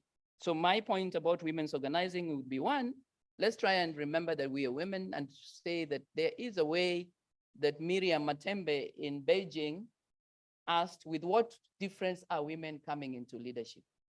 It is very important that when we look at ourselves as women leaders, is there a difference between us and the male leaders? Because in 1995, there was expectation that there would be a difference. The difference was that there would be more focus on some of the social, when you're looking at health and you're looking at, how to deal with poverty, you're looking also at how, if it's the boy child that is now getting to be oppressed or the adult man, you're really looking at this from compassion and you're looking at it from a way of being gracious. So I think now the second issue that I wanted to talk about is how the women can organize. And I want to thank SADC Secretariat, because I see that the manner in which there is a close correlation with the civil society can be useful. In the caucuses, my experience really has been that if we can work with the civil society, with the women's movement, if we can allow them to complement what we are doing in the caucuses, we get more results because they are able sometimes to find ways of skirting all those political party and other dynamic differences. They're able to just get to what it is that the issue is, and we can all now avoid the kinds of divisions that come thereof. I think with that, having talked about the women's organizing, I would want to just say that in the short write-up that I will give, there will be an indication of how KEWOPA worked. And it will bring me to my last point, where I'm going to be talking about my experience in the political party and in elections. And I want to link this to the way that KEWOPA, through a partnership with the UN Women and a lot of the pool of donors, I think it was said here, looking out to see how the donors would come together, chose to come up with a criteria that would deal with this idea of finances, because it was clear that a lot of the women were being locked out because of the lack of finance. And as was indicated here by an honorable member yesterday, because the electorate is poor, they could indeed be given some inducement. In Kenya, it is called gonya. That means untie me. So when you untie, like untie, if you want to look for a vote, when you go to if you keep talking to people about your goal, your vision, then you see them doing like this. I know when I was campaigning, one of the old men told me, they listen, they say, you speak very well, but then they go around and they do like this. You speak very well, but I am hungry. So what I'm saying in terms of experience here in dealing with this issue as I moved to the political party coming from the women's organizings is what KEWOPA did is present what they wanted to be the way that donors in particular would support, but even political parties would support. In other words, they were saying, this is how we want to move forward. You say you support women, you are the political party, you say you support women, you are the donors, you say you support women, you are the civil society. This is how we would like to go. So KEWOPA said, at that time, we had 23 members from single member constituencies. These were members of parliament who usually are considered to be real members. I'm now saying this because I'm telling you how women sometimes don't work well with each other. The ones who are elected in Kenya in the single constituency seats, they say that they are the real members because they competed with men and they beat men. Because Kenya also has seats like Tanzania, where we will talk about the women representative seats. And what normally broke my heart is that some of us fought in the trenches to get the women representative seats because we realized that it was so difficult, as you have all just said, to get women to come through to the single constituency seats, given the political party machinations and those stories. So the strategy was, let us get seats where women compete only with women. And then let us have these women demonstrate their leadership. Then the voters will see and they will come in. So I'm just going to say that part of what I was talking about organizing, these 23 were then seen to be like, they are the single constituency. Right now, they are 26. So we've moved. So Kewapa said 23 members from single member seats, these are to be retained. So our policy going out there was, we are not losing what we already have, these 23. So if it's a political party, because this is a cross-political party, we are looking to you, you're going to give tickets, give. And in my party, the Orange Democratic Women Party, the women from these seats did not go for primaries. We pushed. We said, okay, you're not taking them. Now, the SG club, you can't let the SG club alone. Please, I mean, really honorable member, there's some things that, okay.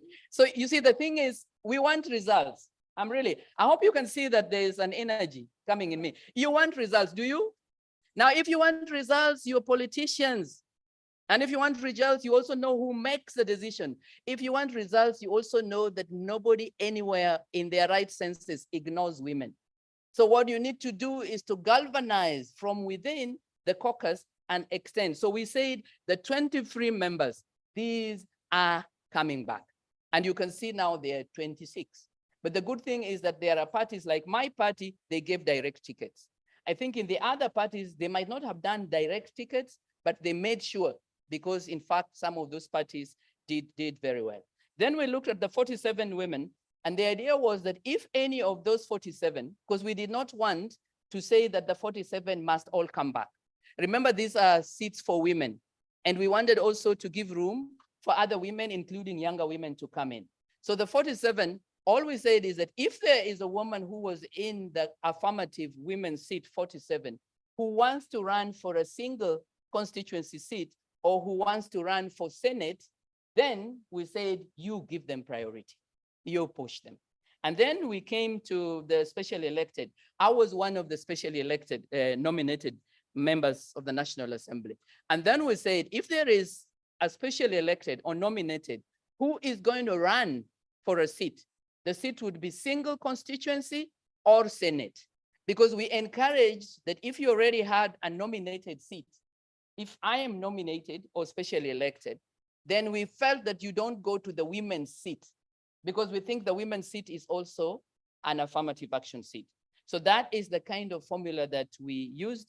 And I can really just let you know, as I move to my final submission on political party, that it did yield results. One, because it helped us to avoid too much infighting between women on these women representative seats.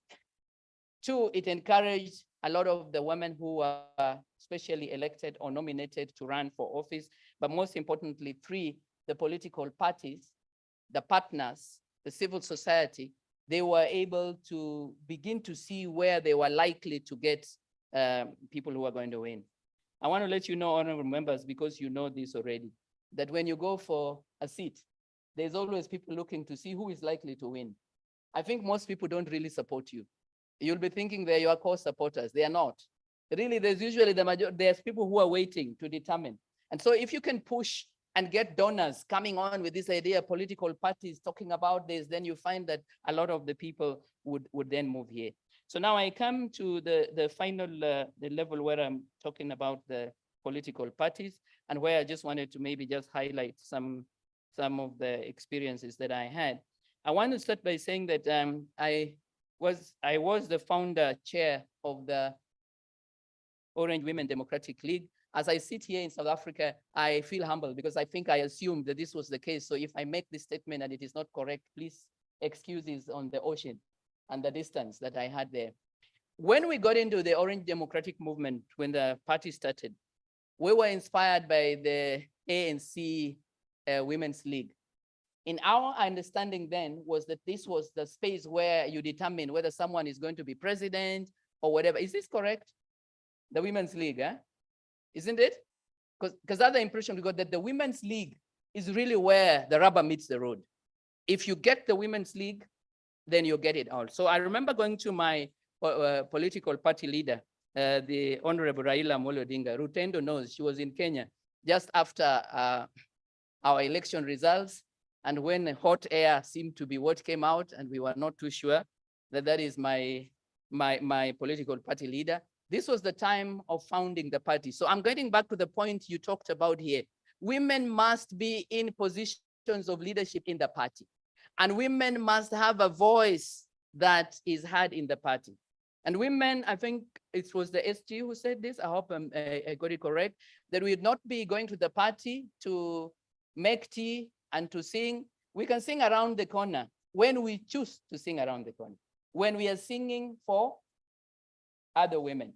Or we can sing when we are singing for a candidate that we think is the one that we would like to support. But we cannot be in the political party relegated to that position. We cannot have a party where we are saying there's so many members and the members are at the base. And they keep saying, oh no, you women, you don't represent the grassroots. You know, you need to go to the grassroots. So what I did, I went to my political party leader. That's why I'm glad to see this is confirmed when we were starting the Orange Democratic Movement. And in particular, as we were going to the 2007 elections, and we did not have anybody sitting in the National Executive Committee. And I figured that the only way I was going to sit into that National Executive Committee is to come up with a constituency that nobody could challenge me on. And that was the women constituency. So I went and told my political party leader that, you know, we are going to face these elections. And look at ANC. You know, we want to stand for making a difference in Kenya, changing this, but in this party, we are not organizing women. We are not galvanizing women, and women don't even seem to have a voice. So what we would like to do is to have what we call Orange Women Democrats, because this is the Orange Democratic Party. So we would like to see the Orange Women Democrats. So in the political party, what we then did when I got into the National Executive Committee of the Orange Women Democratic Party, then you remember that the majority of the political party leaders, the bigwigs that I was sitting with, initially I was the only woman, they're the ones who make decisions in every position. So the practical thing, you said you wanted the results, was for me to figure out how I'm going to move with these women in the party. And I hope you excuse me if what I say offends anyone, but I think it's just pragmatic. So I looked around at the men who were there, my political party leader, the current president, President Ruto, was then also in the Orange Democratic Movement. The former president, President Uhuru, was also in the Orange Democratic Party movement. We had his, so they were really the big men around there. So, you know, if I'm seated there as this woman who's coming with the Orange Women Democrats and you're in the National Executive Committee, if I come up with ideas about women's issues, do you think they're going to pay attention? It might not even be on the agenda. But I know very well that most of these big men, when they leave the meetings, sometimes they like to relax somewhere, isn't it? And occasionally where they relax, there might be some friends, maybe the first lady in some cases, but other cases it might be in their political party. There would be some ladies that have their ear, isn't it? I mean, I hope you see what I'm saying. I'm not really encouraging anything bad. I'm just saying we just be strategic. So all that I did was make sure that I identified each of them. I figured out now who has their ear. So I say this one has the Honorable Raila's ear. This one has what? And so guess who formed my committee? The ears. So now I come to sit in the National Executive Committee, but my committee, where I consult and think and what, is the other one. So what happens is, what it is that I would like to happen, the agenda, I make sure the ears have it and the ears get it to the target audience before the meeting. All right? So when we come to the meeting, of course, everything goes on and what, and of course, you make sure that the agenda that you want to deal with is there. And usually it meant that I really didn't have too much work. I would maybe just explain, because I start something, they say, no. In fact, Prof, we understand this is a matter that is what, is there? So the matter gets done. I think this is a point for you to clap also, isn't it? All right, so, so I think now what I really want to do, because my task, and I hope I am telling the story because I'm aware of time and I know you need to go. I think I just wanted you to remember that really where we are now, we are in politics. And the Honorable Justice talked about it yesterday. This is war, we fight. I think people sometimes say, oh, you know, women fight other women. So what are you doing in politics? I think it's how you fight that should be the issue. I think there's some ways that we shouldn't fight as women, but I really want to humbly submit that if you think that you're going to get into politics and that there will be no fight, then I will kindly say maybe you want to lead somewhere, but not in the political field. But what I would like to suggest is that when you fight, I think bear in mind that at the end of the day, how you fight reflects on other women as well. And that you want to then see that you have some form of standard of how you're going to fight. It is a fight, but let it be a fight that maybe does not just follow the male way of fighting. I'm particularly thinking of violence, where in our elections, you have youth that are carrying pangas, that are carrying, but I think you can find a different way of fighting that will not particularly look at this.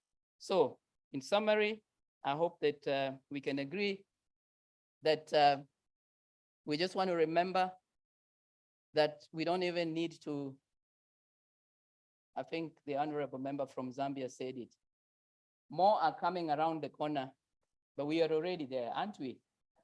I think from what we talked about, whether you're talking about the speakers, you're talking about the justice in Kenya, the Chief Justice is a lady, the Honorable Justice Kome, the Deputy Chief Justice is a lady. So there is a sense in which one of the things we want to do is recognize that we are already there. But please, let us remember that there are gender issues.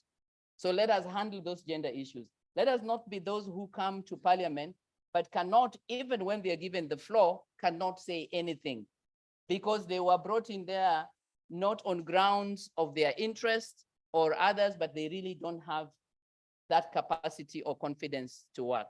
Let us then also see how we can build their capacity. So those are separating gender issues from leadership issues. Then we need to be looking at how it is that when we are organizing, I want to just help you remember also the toxic 5 T's. You know, 5 is a magic number for me. As women, the toxic comparison. You know that? She's not like, even now as I'm talking, they're saying she's not talking like this, she's dressed like this. You know, this disease of comparison. I think we really don't need to compare each other. We are unique, we are all wonderfully and fearfully made, and each one of us brings a difference. So toxic 5, 1 is comparison. The second one is complaints or complaining. When we complain about anything, I have understood and learned from the men that most of the time they might not like the things that you don't like, but they will not even it. So they'll be quiet and people will even think they like it and then they'll see how to deal with it. So comparison, complaining. Number 3, contention. The 3, we are talking about 5 C's, remember, contention. Everything is in contention. When you say so-and-so is going to be the chair, why? They were chair the other time, why? You know, you turn everything into something that you are contending. So, and then we come to criticism. So far we've talked about the teacher in me is coming. The first one was comparison, complaining, contention, criticism, and you won't believe that the 5th one has disappeared. So I'm trying to look for it in here and I'm going to find it. I'm going to find it very, very soon as we make sure we wrap up, as I come to the lessons that I learned. And the lessons, therefore, that we are learning from this, please bear in mind that I will definitely give you that 5th one before I sit down. The lessons that, that we learned is that we need to work on our leadership. And as we are working on our leadership, please forgive the professor in me might be doing this. Work on your 3 Ps. Work on your personal leadership. Are you a leader at a personal level? Do you really feel you're a leader? Do you have leadership identity? Or do you wait for some other people to confirm that you're a leader? Because in my experience, if you don't actually develop a leadership identity yourself, it does not matter what anybody says or thinks, you'll have a problem. So make sure you have that leadership at the personal level. Make sure you have a leadership at the private level. In my experience, a lot of women don't go very far, including me. There are places I have not learned because I do not develop the capacity to break the key decision makers into individuals and meet them one-on-one. You know, private leadership is how, when you come from your political party, you will make sure during the cocktail, you walk towards your political party leader and you say hello, then they say hello and you talk to them. Private, they get to see you. They get to see you. Please believe me when I tell you this. Oh, sorry, I forget that. Please believe me. If you are in parliament, you can be a chair of a committee, you can be whoever you are. But if the people who make decisions don't get to know you, they will normally not support you. So the 3 Ps, 1 is your personal leadership. 2 is private. Always determine who it is who makes decisions and have a way of dealing with them. And then the 3rd one is public. What you see me doing here and what all of you are doing. Public, you should be able to address a public. You cannot be able to do much if you're not doing that. So we are talking about lessons, and we are saying that we want to make sure you work on the 3 Ps of leadership. The 2, develop leadership identity and manage friendly fires. The friendly fires are the ones I gave you, where I gave you the 5 Cs minus 1, which you're going to get. The 3rd, clear agenda. Have a clear agenda for women within your party and across the party that is engaging and is strategic. Your agenda must be engaging, because sometimes you just insist this is the agenda, but nobody really feels that agenda. And you insist this is the agenda because everyone is saying that's the agenda. Or maybe the donors think that's the agenda. So have the agenda that is engaging and strategic. Number 5, draw on goodwill of friendly men. I think we have friendly men here. We can see that they are from the young friendly men to Dr. Kurasha, to the honorable member, to the media. Please, please draw on goodwill of friendly men. I can confirm to you, wherever we have gone in Kenya, we wouldn't have made it if we did not have friendly men. And there are battles that have actually been fought by the men. Even when we go to parliament, there are bills we prepare, but we don't table it. The women don't. You prepare it and everything you give, but it is the men that do it. And then number 6 is to have actionable gender-friendly policies and structures. Just have actionable gender policy. Have clear, actionable, gender-friendly policies and structures. It seems to me that this is the point where I must sing as I go to sit down, because for some reason, number 5 has completely decided that I was too excited. But I will get it, I will get it. Yes, so as I sit down, I want to say that as I thank you, I would be saying, as I start, Siyabonga, obrigado, merci beaucoup, thank you, asante sana, and this is where I'm going to sing. Asante sana, and this is where I'm going to sing. You see, Honorable Shirley, because we said that the women are coming, the women are here, but it looks like we are losing.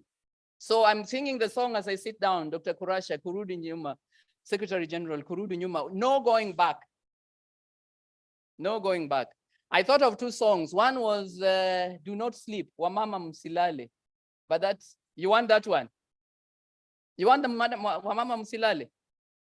Oh, not Kurudi, Wamama Msilale, eh? Okay, Wamama Msilale, are we in agreement that we kind of go hot and cold as women in politics?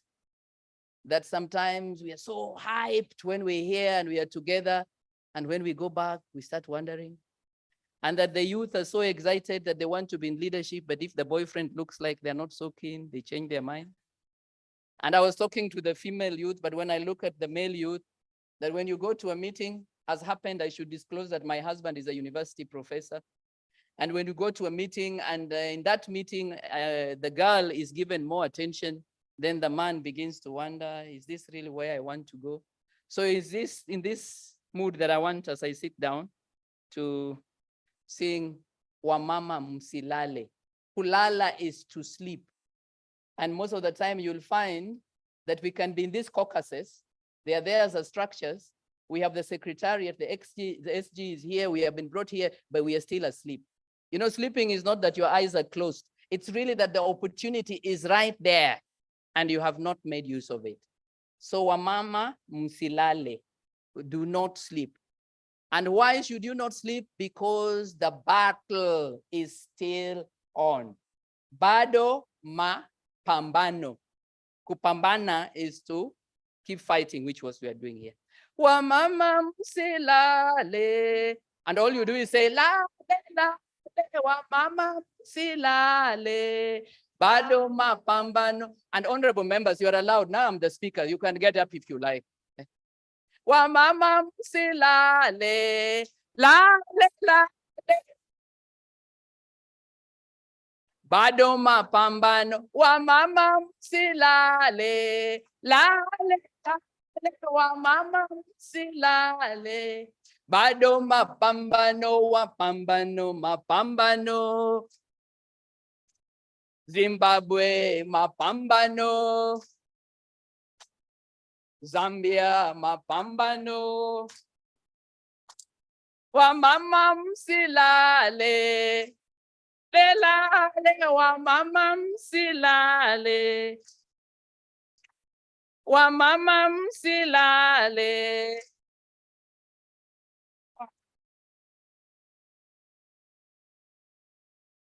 Mapambano.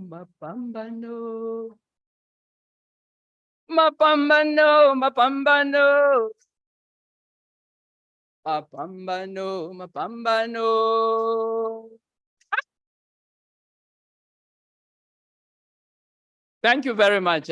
Thank you. And number 5, you will get through Dr. Kurasha.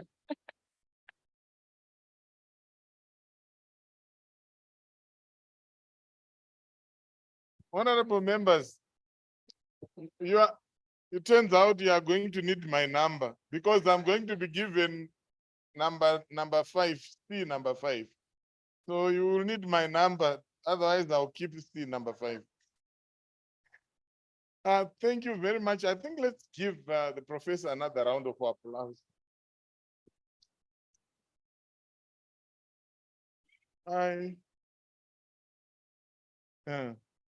Yes.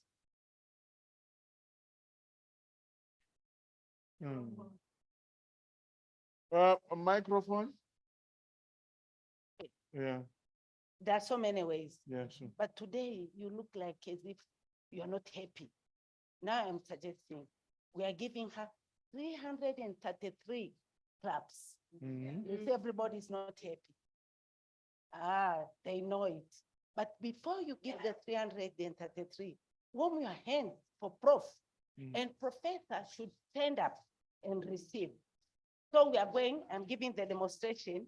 Warm. Then you give, while she received and received. Again, then she receives and receives.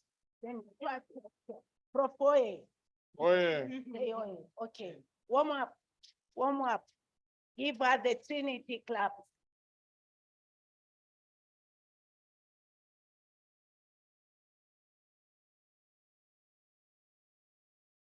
Thank you. Very powerful. Thank you very much, Professor. I was briefly in the academia, and one of the ways in which I knew, they said when I went to university, we had a professor who had a notebook which was almost yellow. And you could see that they were writing notes on top of existing notes so that it remains visible. And he said, a lecture is a process of transferring notes from the notebook of the lecturer to the notebook of the student without passing through the mind of either. You get that? It was simply a process of him dictating notes, students writing in their own notebook, and none of them was internalizing what they were writing. No, we're getting there. So it's in stages. The first thing, the notes must be taken. One of the things that I saw that attracted my attention as you were speaking we were all taking notes. I speak for everyone. I saw majority taking notes. Now, so that's the first test where the notes are transferred from the textbook of the lecturer to the textbook of the student without passing through the mind of any of the two.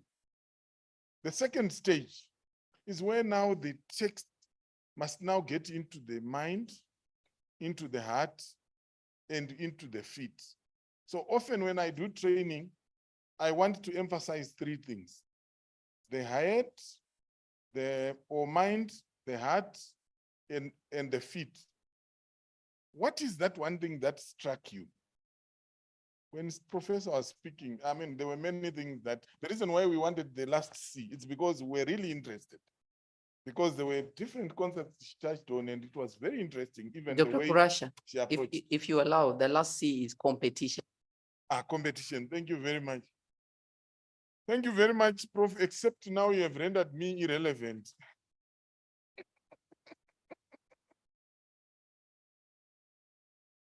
I also needed to write for the record. I was also one of those who were right. Right. So what is that one thing that struck you? Your heart, what touched you? What touched your feelings? And your feet, what are you going to do different from the knowledge you have gotten?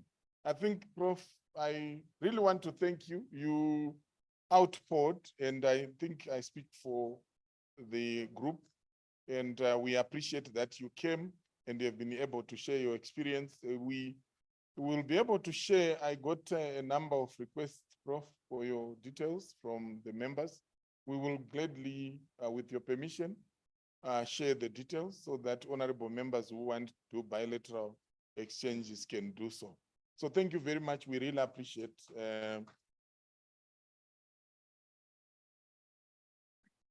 Right, now we are going to break into groups. We are going to have 4 groups, as I mentioned. It's not going, we don't want it to be too long.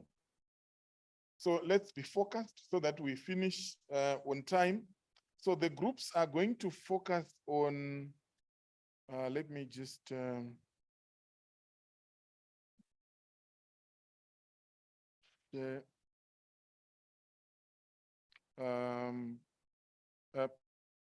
what I wanted to do is to explain first, and then we can go to the next level.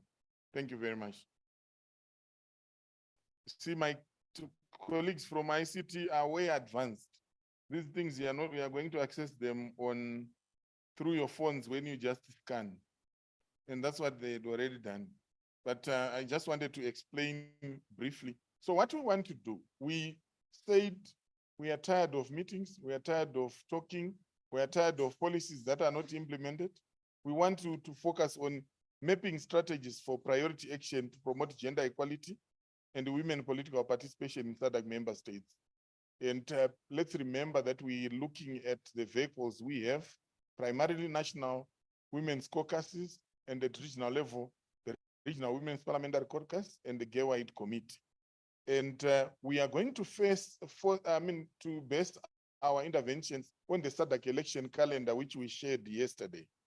So we want you to, guided by that table, based on the findings from yesterday's, from the study, identify strategies and priority action for promoting women political participation and gender equality in the SADC region for each of the following barriers that were identified. And we want you to be aware in terms of the internal and external. Internal as in, right in Parliament, there's the issue of creating gender-sensitive parliament.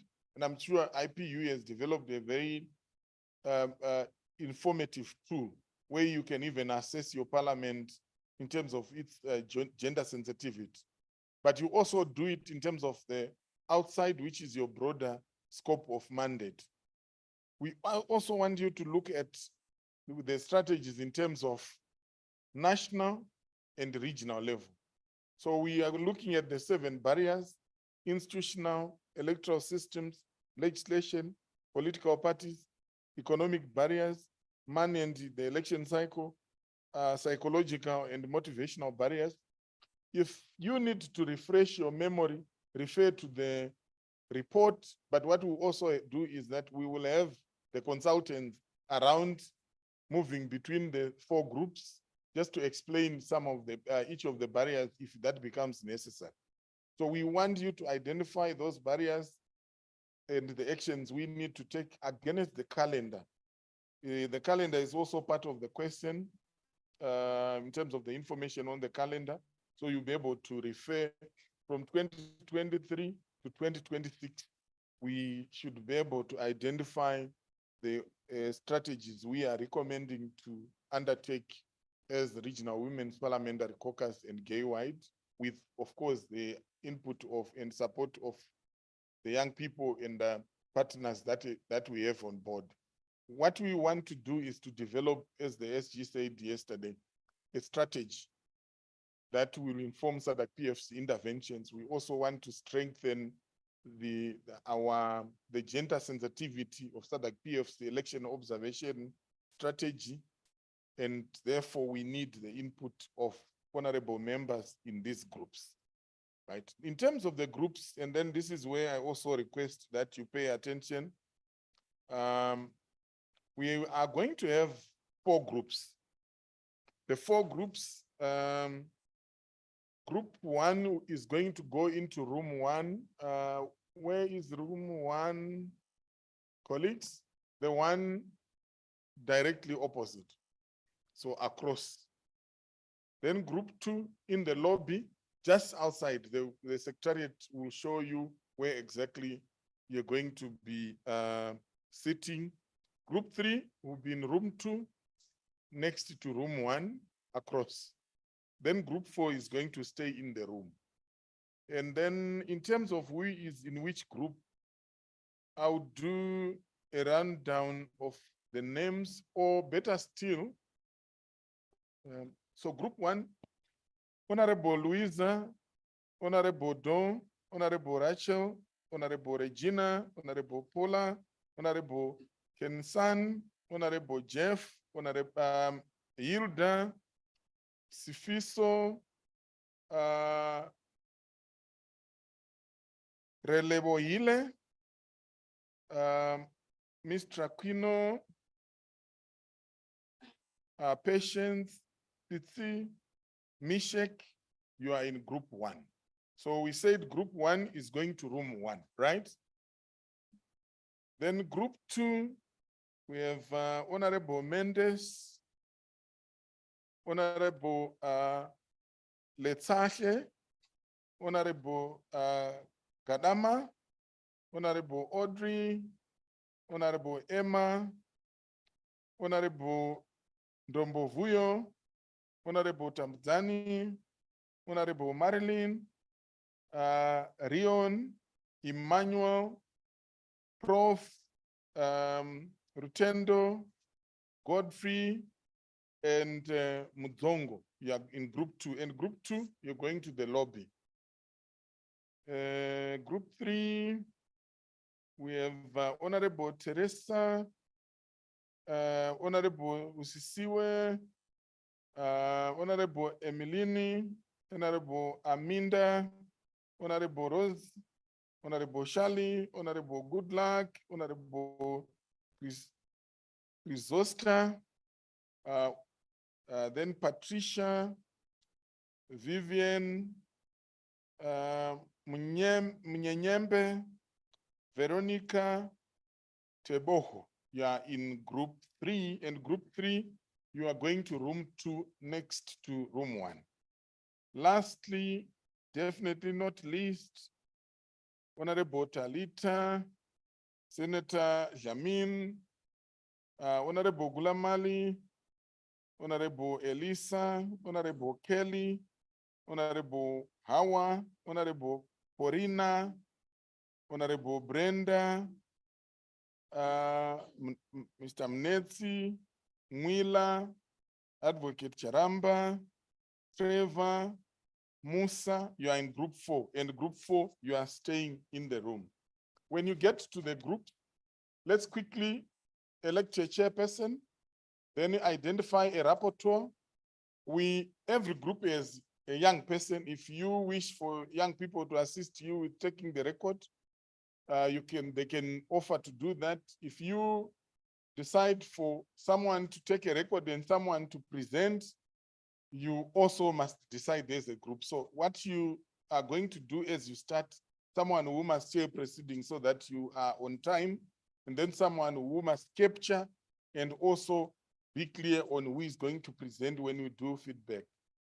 Is it clear? Any questions? Thank you very much. Yeah, that we are getting there. So what we want to do, we want to maximize on time. It was my wish for us to, if we gave each other, sorry, I'm looking at, this is the 10 to 12.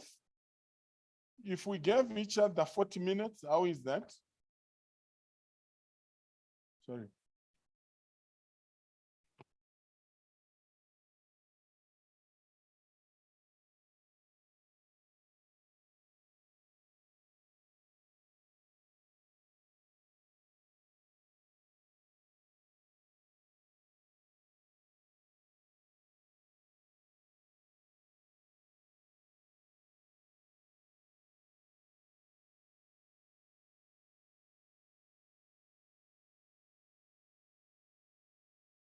Thank you very much. I'm also being reminded that we were so engrossed in the content that we forgot to give each other an opportunity to go and have tea. So what we're going to do as we go out into groups, let's grab tea and then we join the groups. We have until, what I would propose is that let's concurrently capture our submissions and prepare our presentations as we are going to be deliberating. So we will deliberate until 1 o'clock when we go for lunch. And then just after lunch, we deliberate until 1 o'clock. We go for lunch at 1, we come back at 2. From 2 o'clock sharp, we start with group 1 presenting. And then each group will have about 10 minutes to present. So by about 1:30, we must be done with group work that must see us move towards conclusion. Are there any questions? Thank you very much, and let's enjoy the groups. Let's have tea and be productive. We will be available for any consultations. The consultants are around. We'll also be around as secretariat. Otherwise, thank you very much and all the best.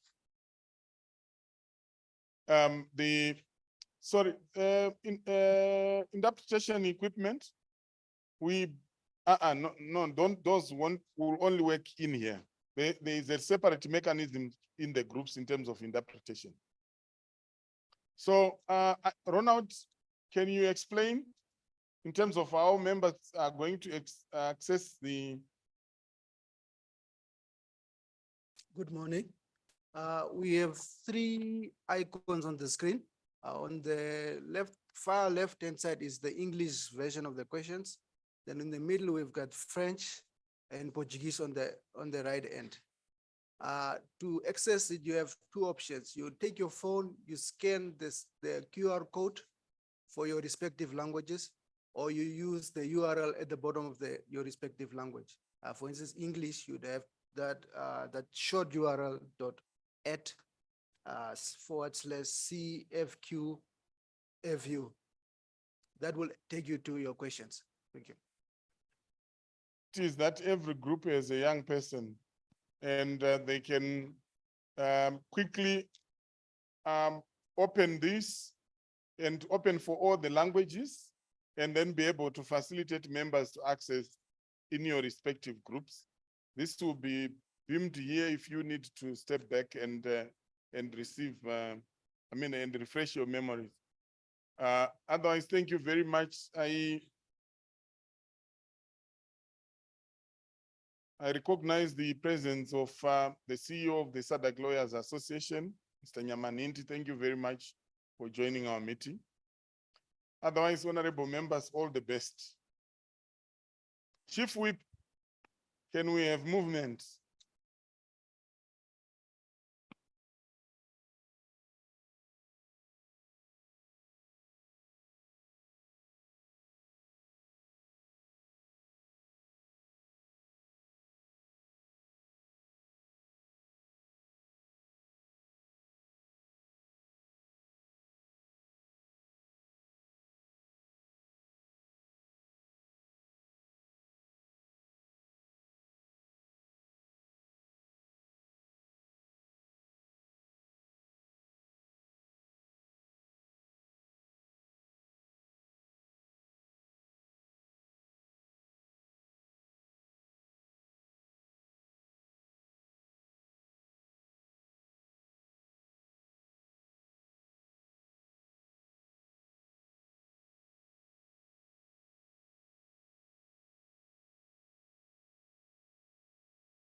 Good morning, Group 4 members.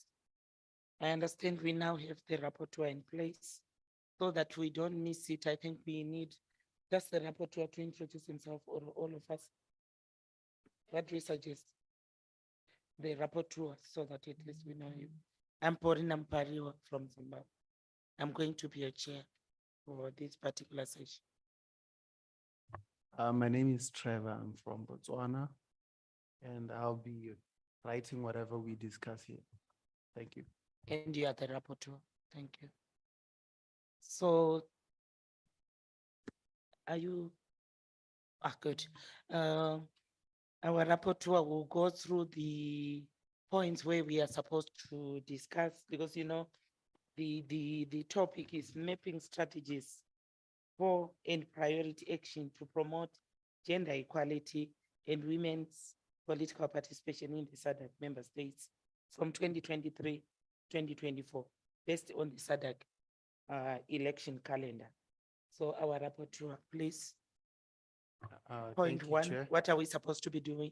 So we have a question which says identify strategies and priority actions for promoting women political participation in SADC region for each of the following barriers. The first barrier that we have is institutional barrier. We're supposed to come up with a strategy, the level, whether it's national or regional, and propose a timeline. Institutional barrier. Institutional might mean at a parliamentary level. Sorry. Yeah, because my problem is they sound the same. Huh? Yes. We also have the political parties. These are also institutions. What are we going to do? Because we could marry institutional. We could put political parties and institutional together.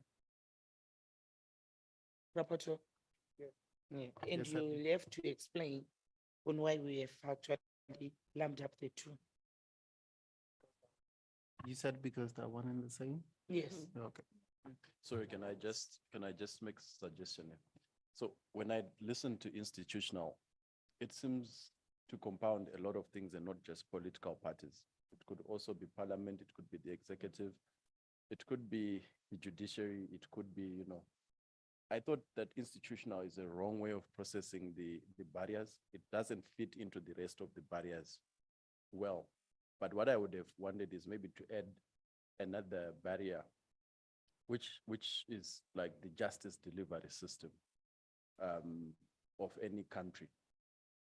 Because unlike all these other institutions within the justice delivery system, we can look at police prosecution, we can look at the judiciary, and we can look at, you know, the legal system as well.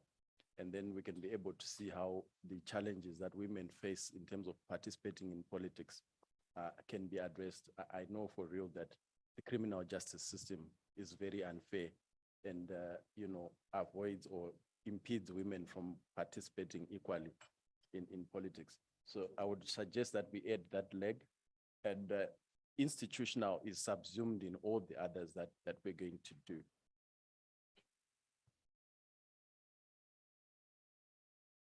Yeah, I just said the justice delivery system. It would then have. No, I think from what he has said, we leave institutional, but we then make some arms that are actually part of the institutional process. Are we together? Can I make a contribution for Yes, your ma'am. chair? When we are talking about institutional barriers, in my case, I'm talking like Zambia. When we have an institution, that is how the budget can be able to, you know, allocate resources to that particular institution. In this case, since our ministry was abolished, there is no allocation to the Ministry of Gender. That is an institutional barrier. That is economic. There's an economic barrier, but an institution in itself, if you come to a country, let's say donors want to give some resources, they will look at those already established institutions. They will not start looking for a department or a division. So maybe what you just said,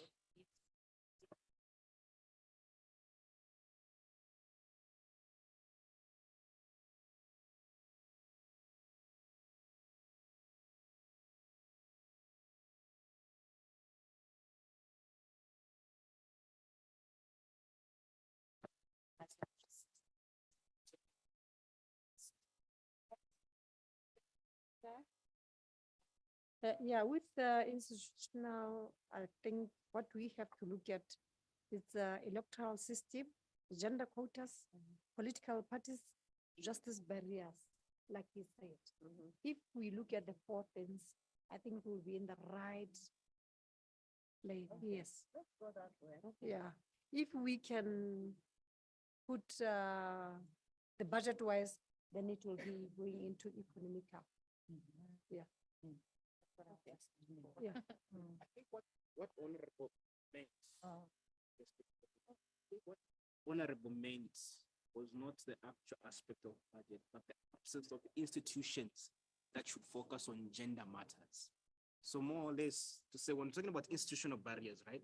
So in certain countries, there's an absence of institutions that should specifically focus on gender matters. So even that in itself is a barrier, the absence of institutions.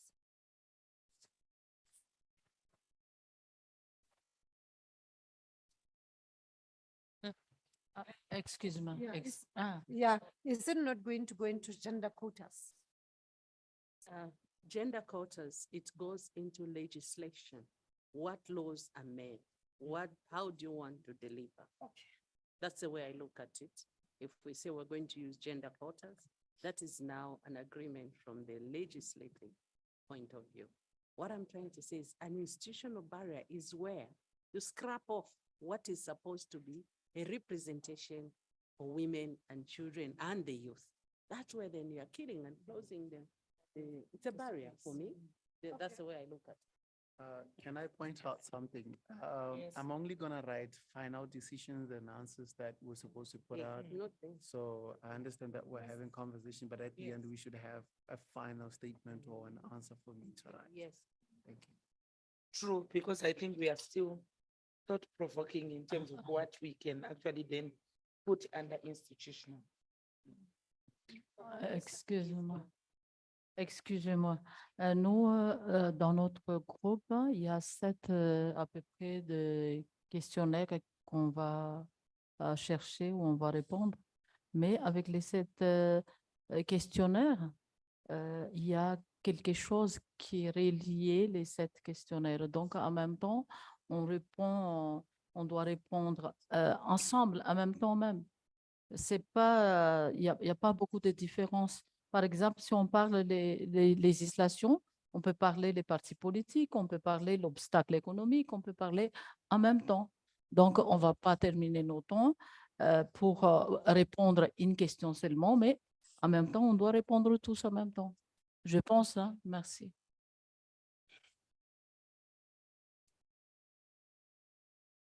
That's the proposal from the honorable, that we can actually, because if you look at all of them, you'll find that they are interrelated. Exactly. This is why at first, when we looked at number 1, we nearly threw it out. So if the group is in agreement, then we look at them wholesomely. Yes. And our rapporteur then, because he had said he's waiting for the final, so that at least we get something down in terms of institutional. Remember, there were good points that were raised from members from Gambia and from Zimbabwe, SADC. We may have then to put those down so that we move to number 2.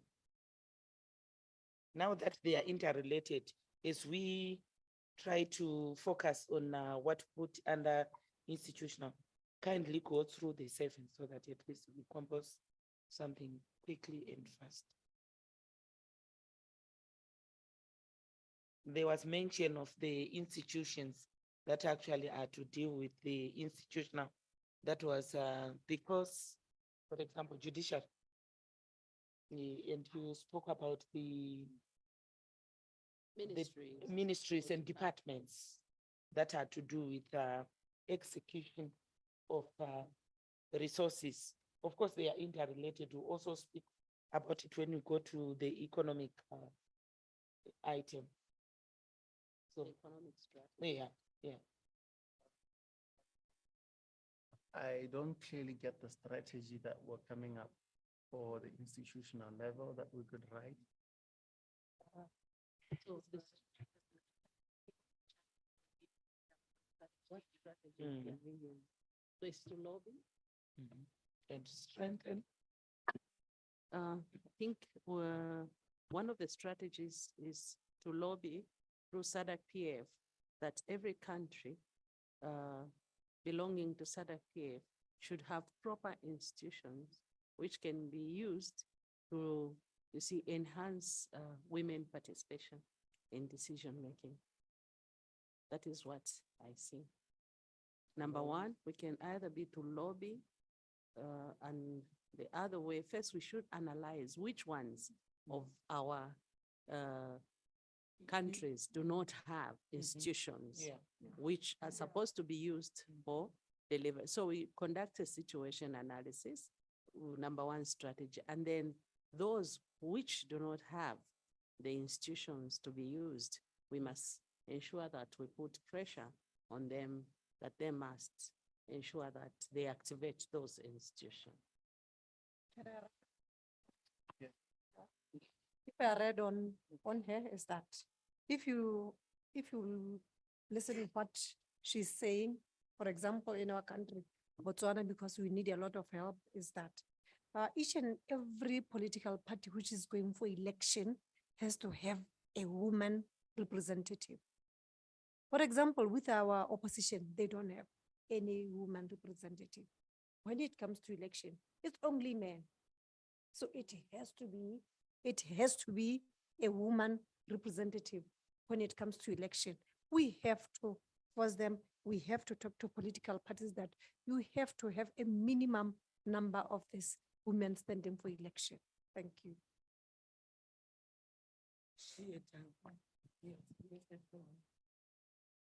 Merci. Je pense aussi juste pour arranger un peu notre programme, on a déjà désigné notre présidente. Chacun de nous, si on doit prendre des paroles, on doit lever les mains, comme nous à l'Assemblée nationale d'ailleurs. Merci. Moi, je pense avec les systèmes électoraux et l'argent et les cycles électoraux, chaque pays, il y a leur constitution. Donc, il y a la loi qui, par exemple, comme la loi électorale, il y a la loi des partis politiques, chacun de nous. Donc, c'est pas pareil. Par exemple, moi, notre pays, c'est pas pareil comme Mozambique ou Afrique du Sud. Mais les choses qu'on doit parler seulement, si on va parler l'élection, nous, on discute tout le temps, les femmes ici, qu'on a besoin de financement, on a besoin d'autonomisation. Donc, ça doit être ça qu'on va se focaliser parce que nous, les femmes, si on n'a pas d'argent, si on n'a pas de financement, on ne peut pas se présenter, surtout l'indépendant, comme moi. Je n'avais pas les moyens, mais j'ai risqué seulement. Donc, je pense qu'on doit revoir notre loi dans chaque pays pour proposer à l'Assemblée nationale parce que ce n'est pas c'est pas le gouvernement qui va proposer ça pour nous. Ça doit être pour nous, le Parlement. Les gouvernements, ils font leur projet de loi, mais c'est seulement dans leur intérêt, normalement. Mais nous, l'Assemblée nationale, on doit faire les propositions de loi. Comme nous, par exemple, la dernière fois, notre présidente, parce que la présidente de l'Assemblée, c'est une femme. Donc, elle a présenté une loi pour avoir les quotas et pour avoir la liste algébrique aussi. Sinon, on n'aura pas beaucoup de femmes se présenter dans l'élection. C'est une proposition. Merci.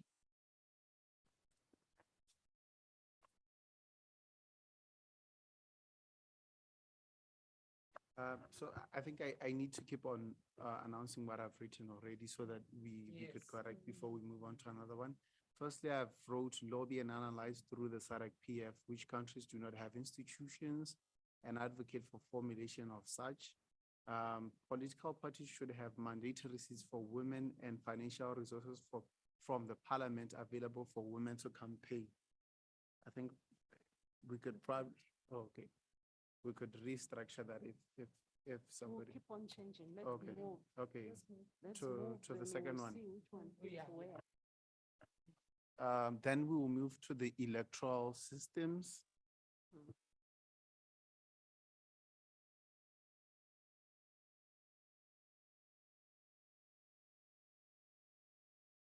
Very important. I think the honorable member raised a very important point, which was, the aspect of justice as well, because she touched on the issue of constitutionalism and so on and so forth. So I think that's also an important element to talk about, that if there are any legally driven barriers that exist in some of our institutions, we can also see how best some of those areas can also be addressed, which was also a point that was raised from the SADC lawyers. So what I said is that if there are any legal barriers that exist in some of our institutions, those also need to be addressed in order for us to, legal barriers in some of our institutions. So I think that was a point that Honorable also wanted to raise. We move on to electoral systems.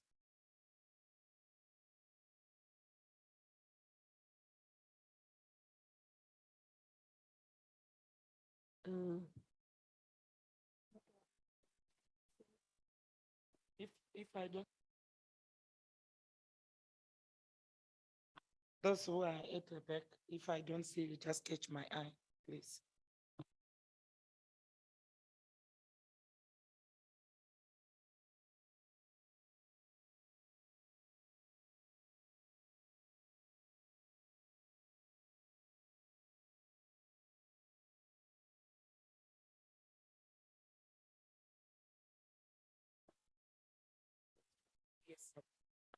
Yes. Thank you, Chair. I see that maybe it's only in Zambia, but most of the African countries, the electoral systems don't seem to be independent, in that the appointing authority is from the executive. So you'll find that most of the electoral commissioners, they are more loyal to the government of the day, because that is where their appointment is coming from. And you'll find that even in African countries, they don't seem to work independently. Hence, they can't come up with rules that will be, like level-headed. I don't know. I think that is what I have observed. So there's need for us to strategize that electoral commissions shouldn't be appointed by the executive. There must be a free institution where independent members can feel free. You see, opposition can feel free, and it should just be an institution on its own. That way, that's the only way it can be able to deliver credible elections. That is my strategy and my advice.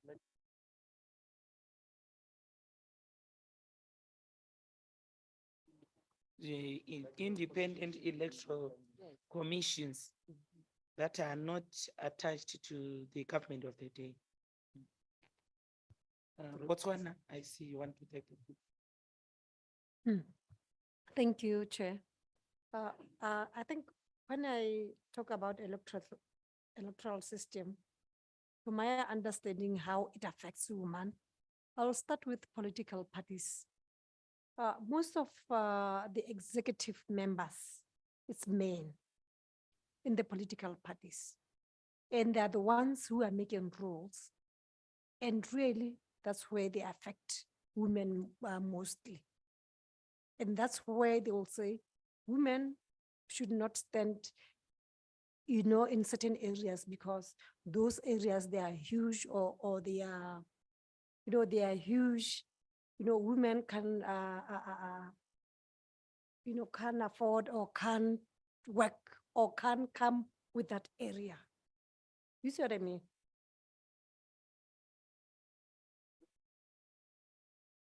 Because executive is mostly men.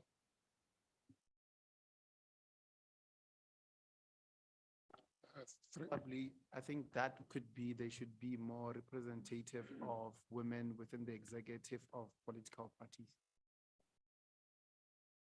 And maybe to just add on that one, maybe we need a mixed member electoral system in the executive as well, where we can have the disabled, we have women, we have the youth, and then we have the men, and then we can have the women.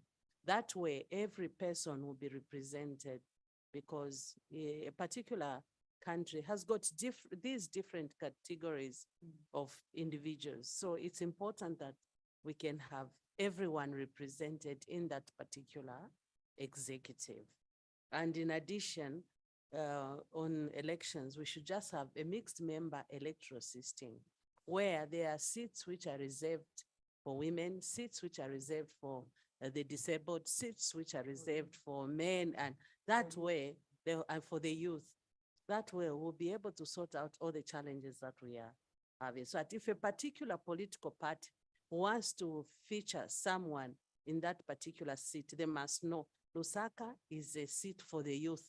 That way, whether you have an old man who is popular, they will not stand. They have to look for a youth who is particularly popular or who will be able to, contend with the others. We should have reserved or mixed member approach of an electoral system. I submit. Thank you. Mozambique, I see you want to take the floor.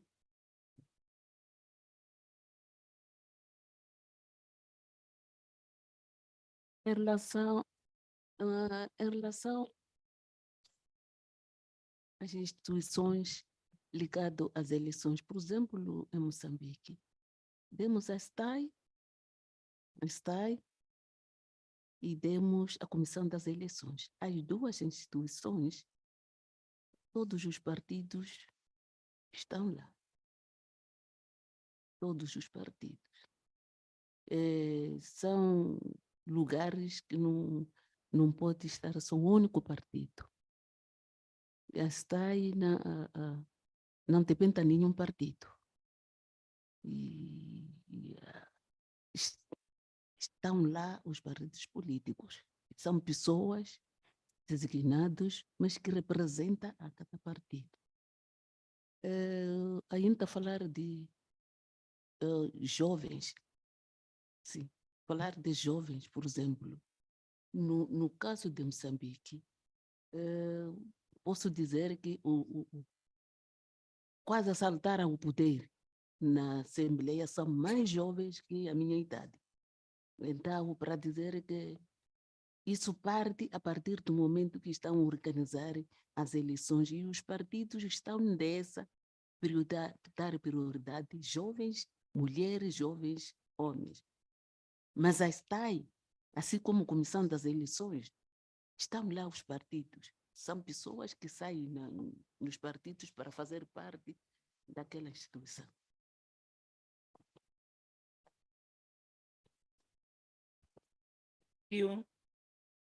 In Zimbabwe, because of what we are talking in terms of actually sidelining of women candidates, we signed a charter where any political party that does not field 50-50 will not be able to register its candidate.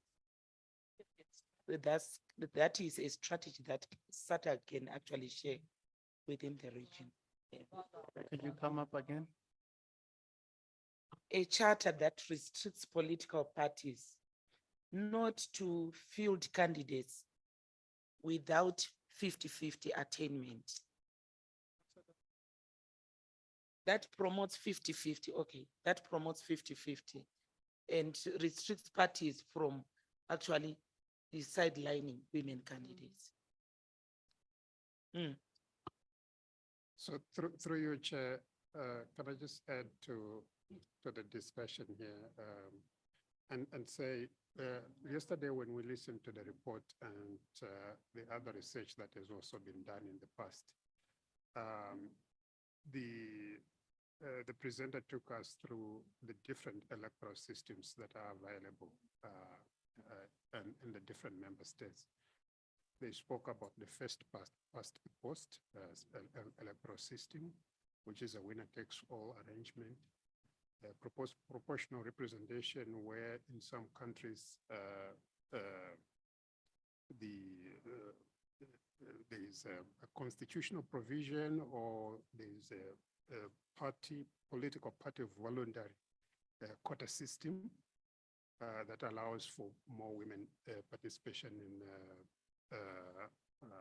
during elections, while in other member states you have got a mixed system where you take both aspects of the first past the post system and the proportional representation system.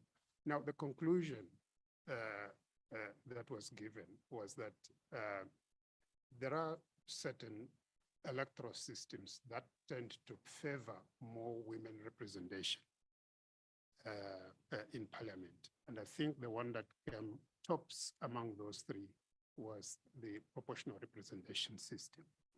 Now, I just wanted to throw it to you as honorable members to say then, in terms of what you would want to recommend and strategize towards, wouldn't it be better to look at these different electoral systems within the individual member states and collectively across the region to see which of these should be promoted more at the national level to achieve the desired results? I would be happier if you, you could come up with a strategy that moves towards, that kind of electoral reform in order to promote greater women representation and participation in parliament. Thank you. Merci. J'ai une question. Est-ce que les choses qu'on doit discuter ici, on va ramener dans nos pays, ou quelque chose qu'on doit mettre, proposer ici au FP-SADC pour que le FP-SADC donne pression chaque pays membre? Parce que j'ai posé ces questions-là, parce que si on discute ici, nos souhaits, c'est d'avoir notre idée, ramener notre idée dans nos chers pays, chacun. Mais si on discute ici sur la table, c'est quoi les résultats après? Est-ce que c'est les SADC, c'est la SADC qui va faire les pressions dans notre pays, ou c'est à nous-mêmes de ramener notre idée dans chaque pays? Une question, hein, mais je continue un peu. Je reviens sur la loi sur les partis politiques, comme honorable présidente a évoqué tout à l'heure, que si les partis politiques présentent leurs candidats chaque élection, surtout les élections législatives, ils devaient avoir 50-50. Sinon, c'est les critiques de recevabilité de leur liste électorale, liste des candidatures. Sinon, s'il n'y a pas de 50-50, irrécevable leur dossier, par exemple. Mais les choses là, ça doit être les SADC qui va donner ça, qui va partager ça avec les pays membres. Parce que si c'est nous-mêmes, dans notre pays, ça ne va pas aboutir. Je donne encore l'exemple, la dernière fois, notre présidente a présenté une loi, on a fait rentrer les 50-50, c'était voté au niveau Parlement, c'était voté au niveau Sénat, mais c'était rejeté au niveau de la ACC. Ils ont dit que c'était pas compatible avec notre constitution. Donc, il y a toujours le blocage institutionnel comme ça. Deuxièmement,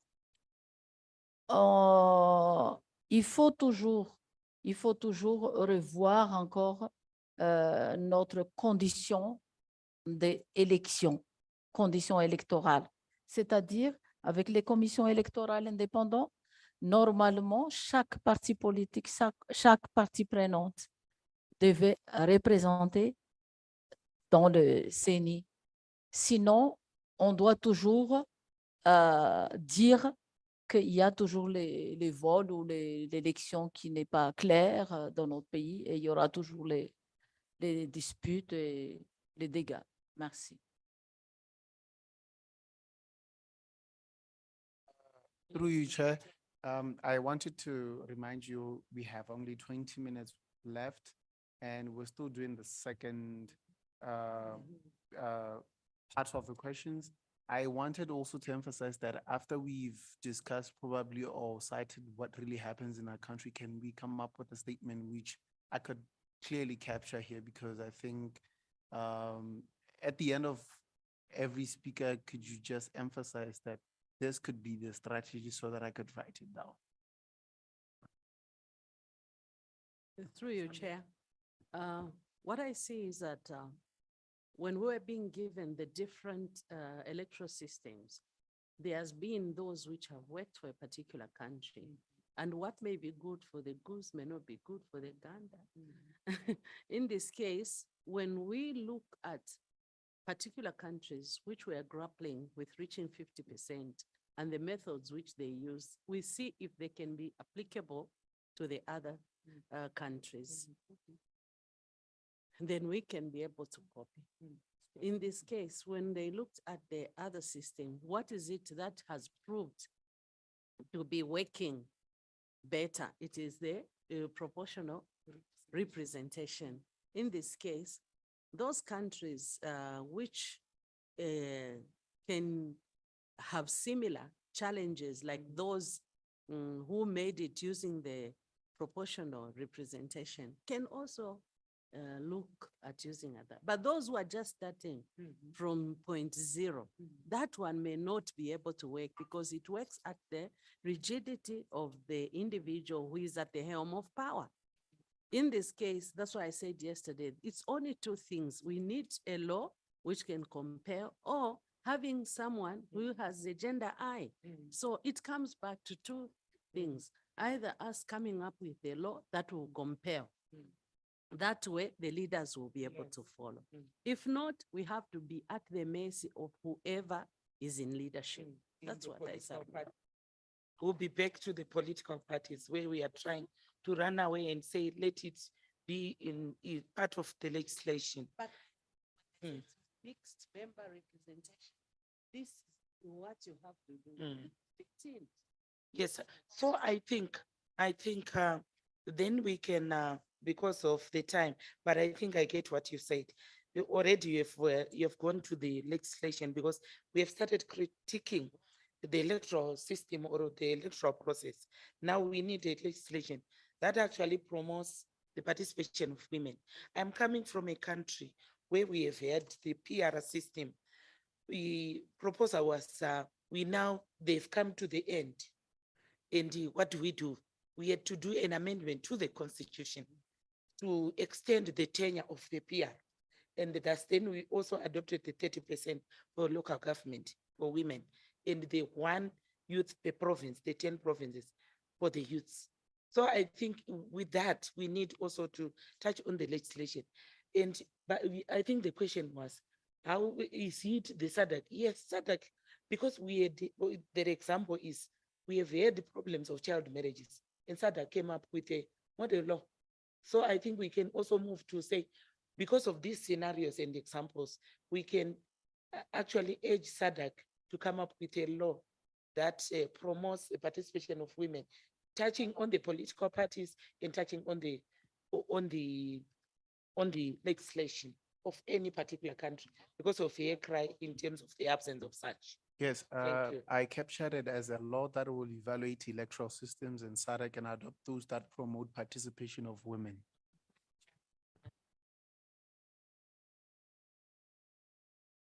Sorry. Yes, I am still on the electoral system and legislation. Yes, I want anyone. I want to make the group aware that the law already exists. So the issue probably is that member states have to harmonize. There are those who do not have. For those, can I add, Chair? For those who haven't signed, because signing is another thing, ratification is another thing, implementation is another thing. So these 3 stages, that's why we need to ensure that after they have signed, they have ratified. After they have ratified, they have implemented. After they have implemented, we check, we monitor. Then we can evaluate, so that when we come at the end of the year, we should be able to tell Namibia has done this, this they didn't have. Then at the end of the day, those who need to be penalized or removed from SADC PF, they are removed. Otherwise, I think because that is very critical for the rapporteur, we need to have a scorecard in terms of the implementation, in terms of who has done what, the ratification, the implementation, and also domestication. Because if you have not domesticated, they have no, they are not committed to do anything. And also the political will. Thank you.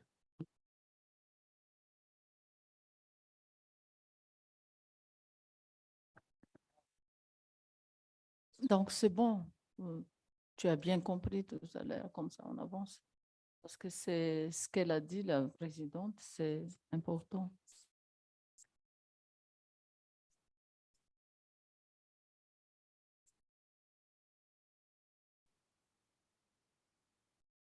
Voilà. La mise en œuvre et l'évaluation.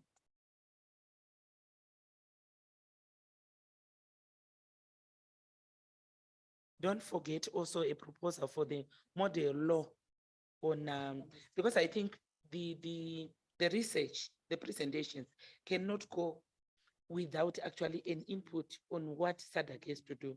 So I think we are moving towards where SADC can have a model law on elections that can actually include women to promote 50-50 in political parties.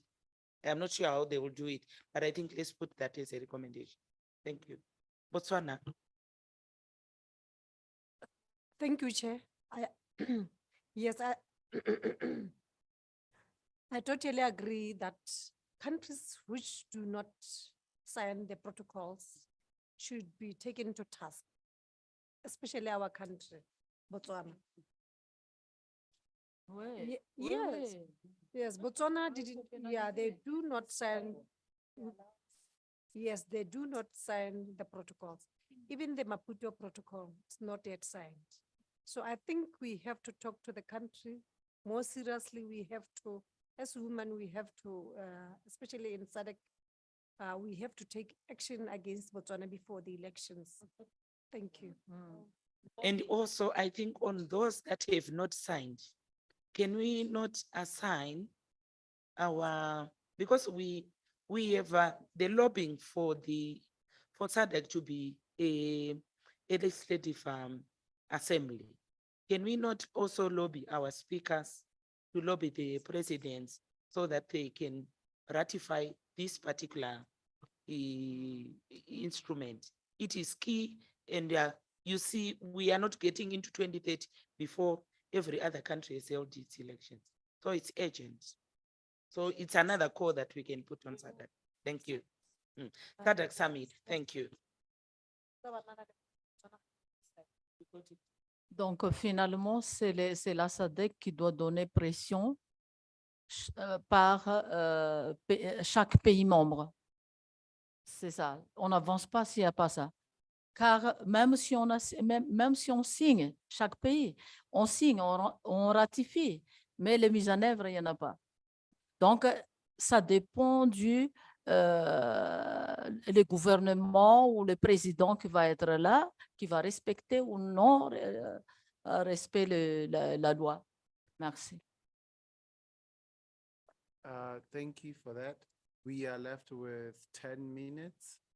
We're left with 10 minutes. I managed to capture, I think we're done with the legislation part of it, because most of the things which were mentioned were legislation mostly.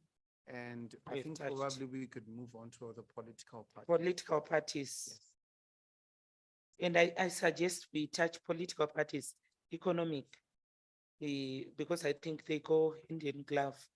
The women's campaigns are not funded, they fund themselves. In dealing with political parties, also touch on the candidate selection, nominations, nomination fee, restrictions. But I think restrictions will go to the institutional restrictive fees in terms of the registering as a candidate. So I'm just highlighting so that in your deliberations, so that we get the way forward quickly. Thank you. Okay, let me just make a submission on maybe source of funding for political parties. This has brought a lot of challenges for African countries because some political parties, they enter into agreements with these big funders to say when they win a particular election, then maybe they'll give them mines, they'll do everything. You know, something that has to do with the wealth of a nation. So you'll find that the big people, the funders, will be able to fund a particular political party, give them money, give them vehicles, and at the end of the day, when they win, they do not take care of the citizenry. They end up being allegiant to their masters because they are the ones who gave them the money. So political funding is something that should also be looked at seriously so that the political parties should be able to state where they are getting their funding from and what is it for. It's important as a citizen and as members of parliament and just as women to make sure that if we are going to get this 50-50%, and then at the end of the day, you're in power, but you can't make a decision because the source of funding is somewhere, the pressure to change the direction of the economy is coming from this way. So you find that it becomes very difficult for African countries to operate freely. I submit.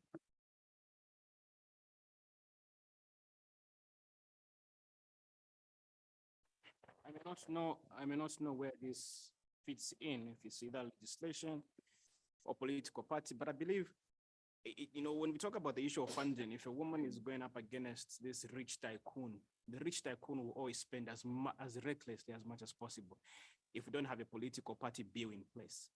That helps at all costs to restrict the extent to which money is being utilized in the political space. And I think we tried to do that as Zambia, to establish a political party bill, which helps to restrict the access to which resources.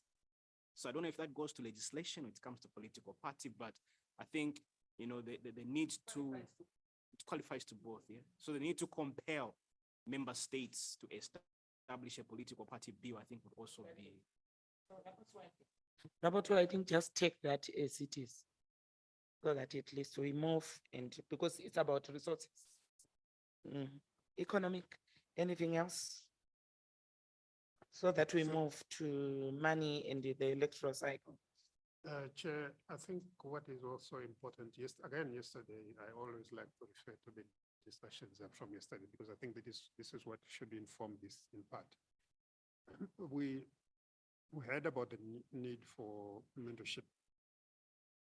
And I think it's very important if political parties can, as the gatekeepers, can play an important role in making sure that there are mechanisms for mentorship to increase, to strengthen the capacity of potential candidates, particularly the young candidates, the girl child, and so on and so forth. So I think there is need for a strategy that specifically aims at building the capacity of young women to participate as candidates coming from the political parties.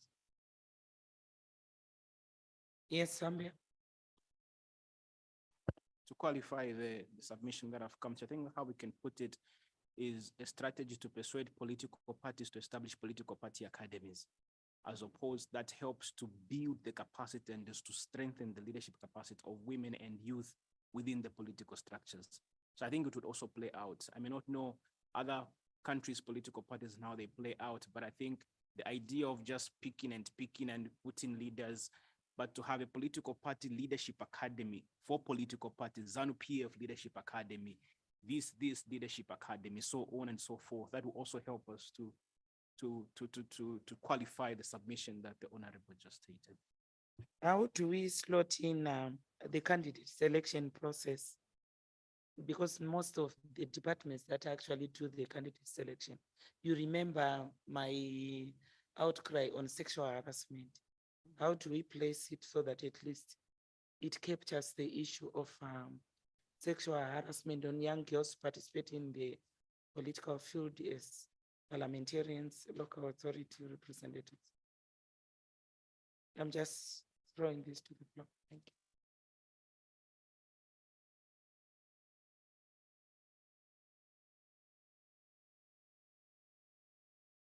Department is full of men, and you have put your CV, and you want to be an MP. There you are.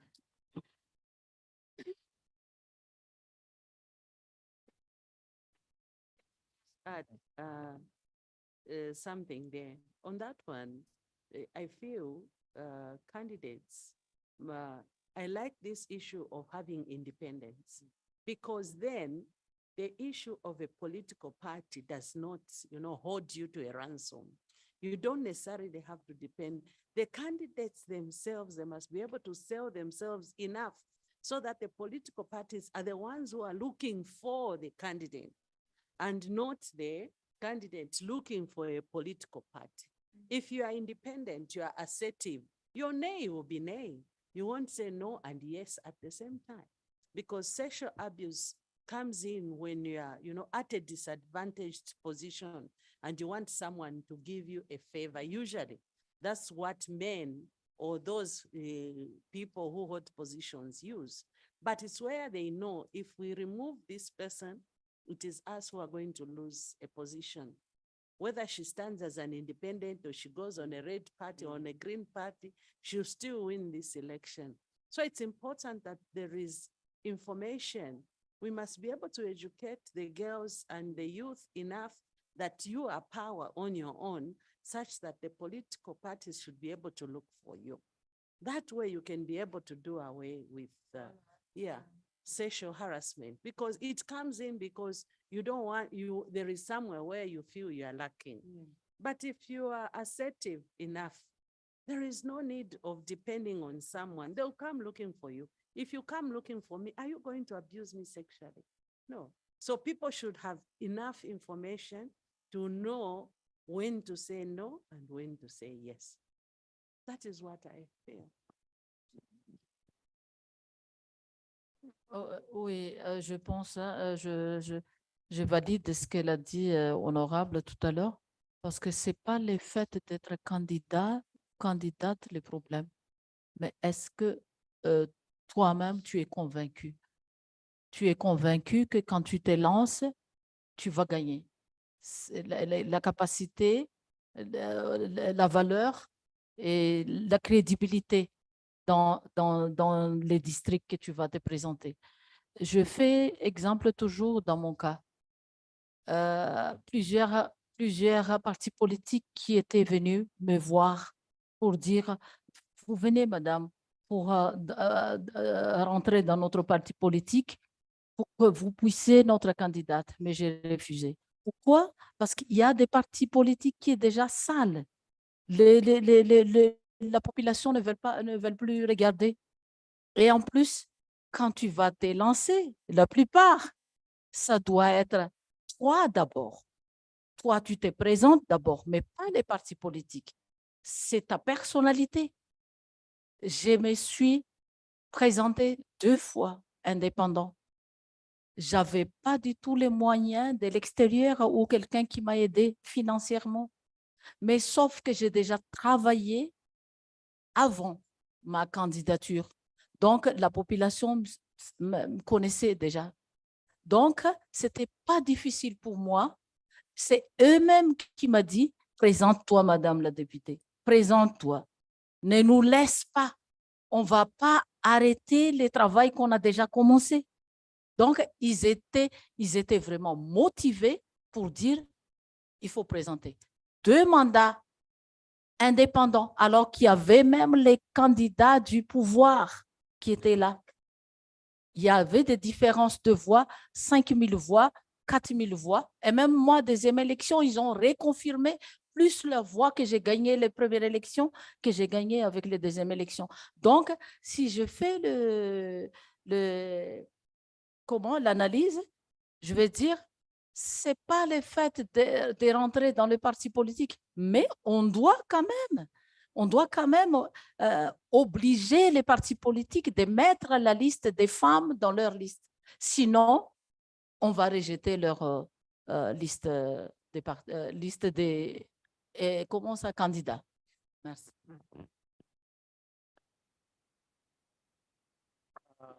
Thank you. I wanted to say we're running behind time already.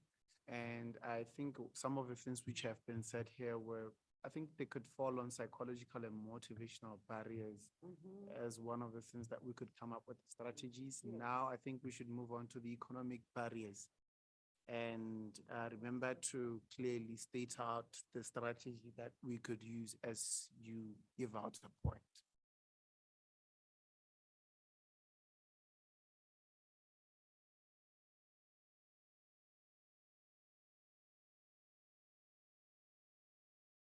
So I'll just talk about the nomination fees.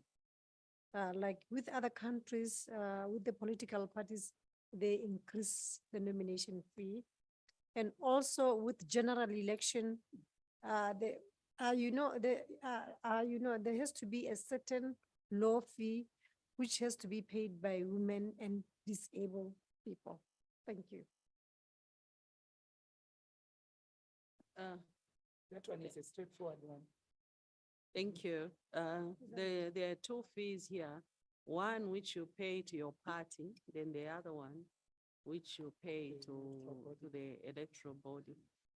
So what I have noticed is that for our party, it's even higher than the electoral body's, fee. So it's important that. Yes. You pay, you apply to your political party. That you want to be a candidate. Yes. Then they choose. That, after that, then they know who to give the certificate to. So economically, you'll find that it is actually, I would call it stealing from people. For those who are serving members of parliament, there's a contribution which they make to the party. And at the end of their term, they are again asked to make a payment if they want to apply. But those are party politics. That's how they survive through the years and Just the to 100 chase you years. away. Yes, to chase you away. So it's important that there's need to regulate the fees, that they shouldn't even be higher than the electoral body fees, because you find that the political party fees are higher than the electoral fees. So meaning you have to die twice. Than the general election. But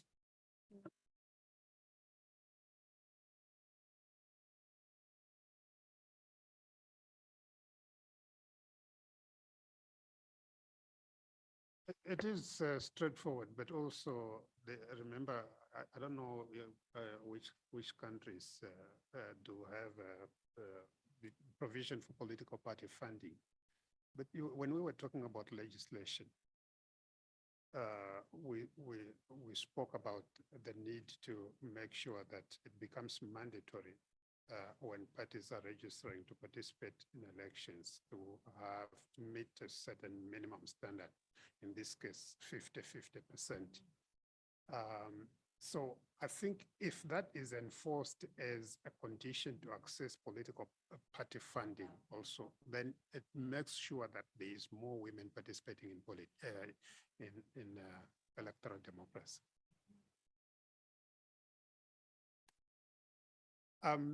Okay, well, so what was I saying? So what I was saying is, if we have a law that compels political parties to have minimum 50-50 requirement to participate in elections, then that should also be a condition to access political party funding that is available from Treasury.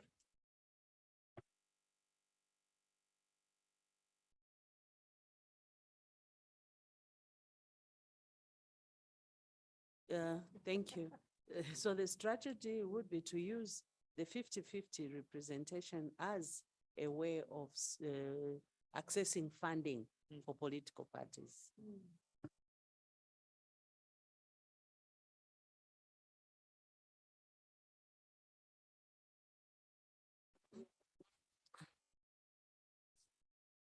Donc,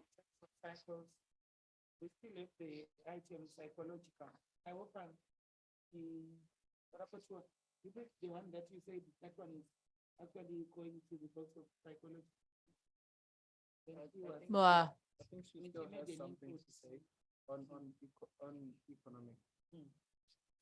Oui, oui, c'est l'obstacle psychologique, je crois. On va avancer sur l'obstacle psychologique. Oui, c'est comme, pas encore. With money and Ah. electoral cycle. À l'argent. D'accord. Psychological is the last. Okay. Psychological is the last one. I think we should move on to the money and electoral cycle.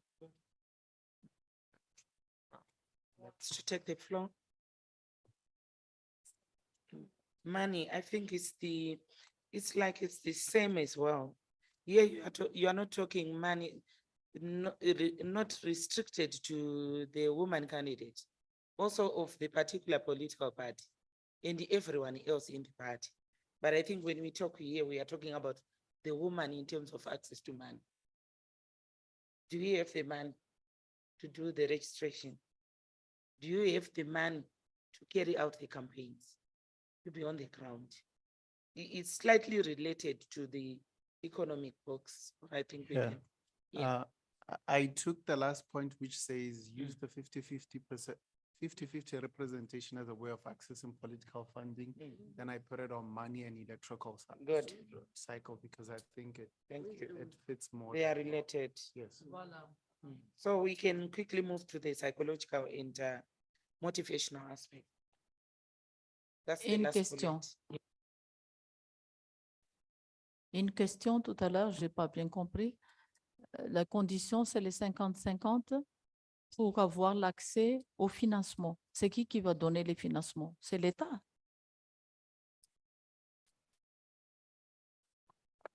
Yes, the state. political party and the state. In our country, there's money that is given to political parties when they have won a certain percentage of the vote. There's money in political parties, their own monies. I think so there are two different heads of monies we are talking about.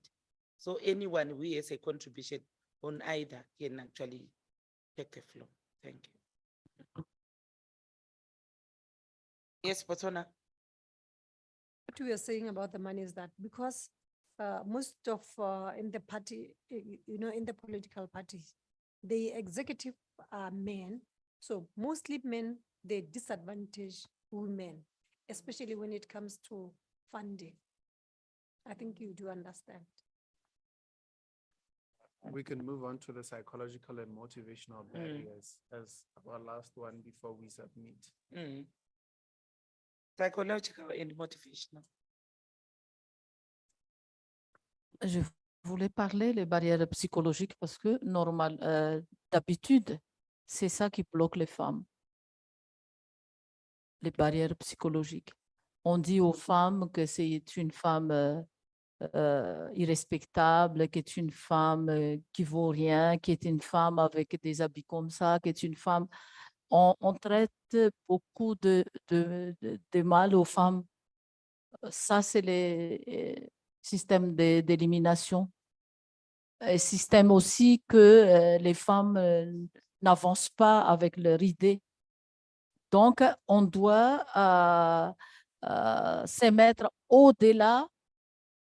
Et ça dépend aussi les caractères des femmes. Il ne faut pas négliger ça. Ça dépend de la personnalité des femmes. Je donne seulement l'exemple pour moi. On m'a traité que parce que je suis blanche, un peu, pas trop noire, mais blanche. Quand on me traite qu'elle n'est pas malgache, elle est métisse, pourquoi on va voter pour elle? Elle ne va pas nous diriger. Ce n'est pas une femme comme ça qui va nous diriger. Des genres comme ça. Tout ça, c'est l'obstacle. Donc, il regarde ta couleur, il regarde d'où tu viens, il regarde tout ça. Donc, ça, je pense que ce n'est pas à négliger. Ce n'est pas quelque chose à négliger. Merci. Okay. Thank you, Zambia, because I expected you to take the floor because of what you said yesterday. What is learned can be unlearned.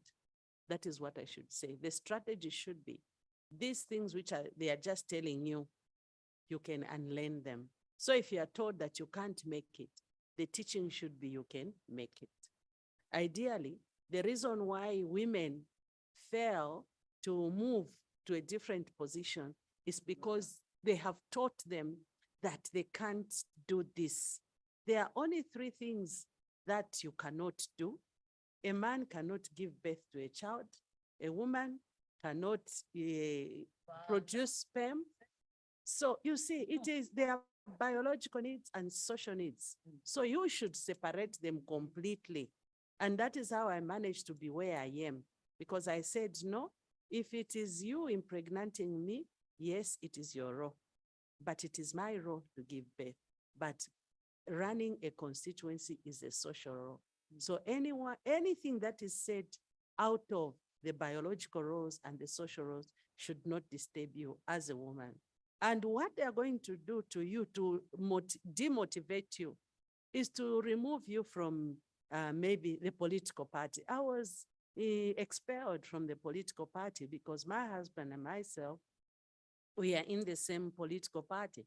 When I was trying to push pressure, they removed me from the political party. So I said, okay, fine, I'll go independent or I'll even go to the other party. But what I knew was that on the ground, I was strong enough. So the greatest motivation for the women would be the voters, the people who will vote. There's only one secretary general of the party, but there are 50,000 voters in my constituency. Where do you take your effort?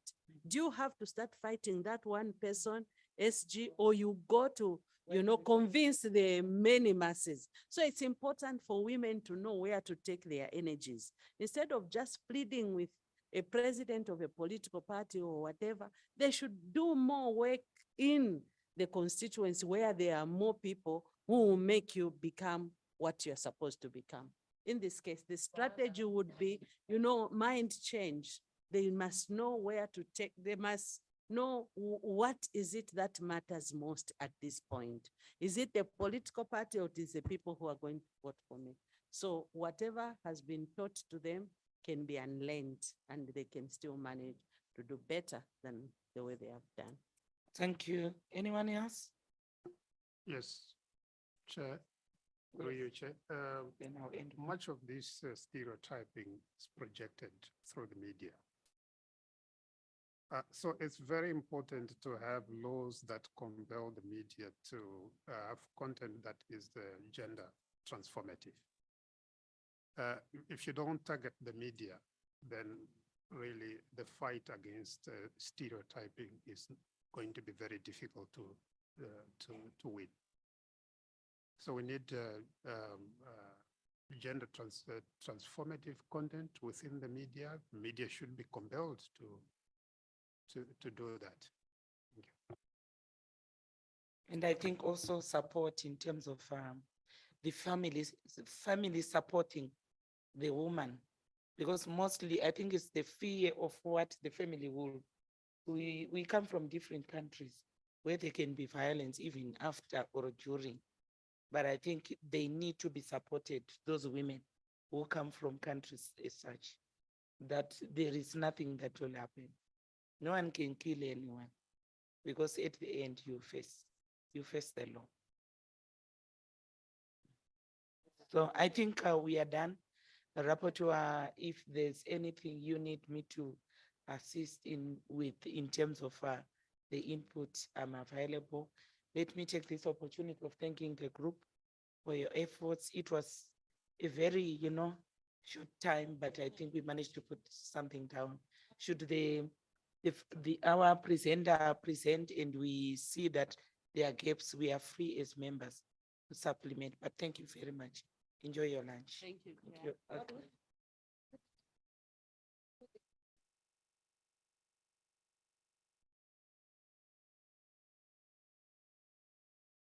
On va manger maintenant.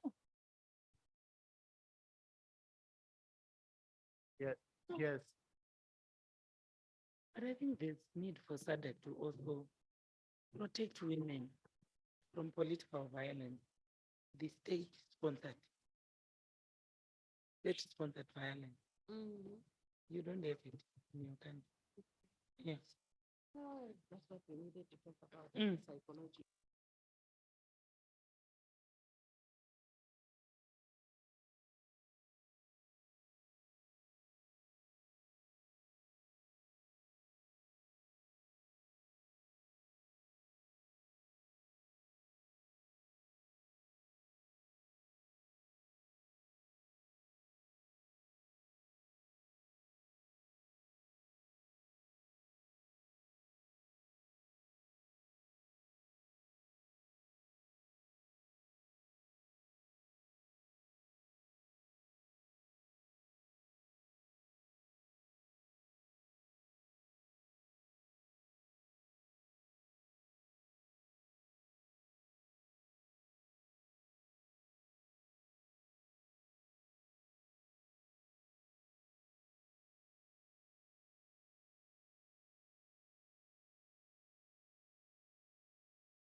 Afternoon, honorable members, and welcome back.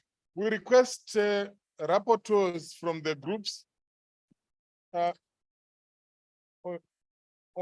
okay, okay. Right. Rapporteurs for the groups, please see Ronald from ICT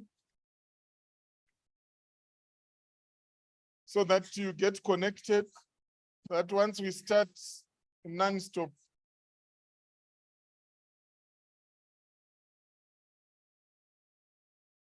Rapporteurs for the groups, please see Ronald from IT so that you are set up.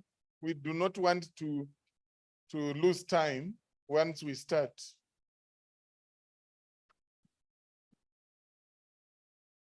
Yes. Yeah, we'll proceed on the basis of readiness. Rapporteurs, please see Ronald from ICT. Is at the back.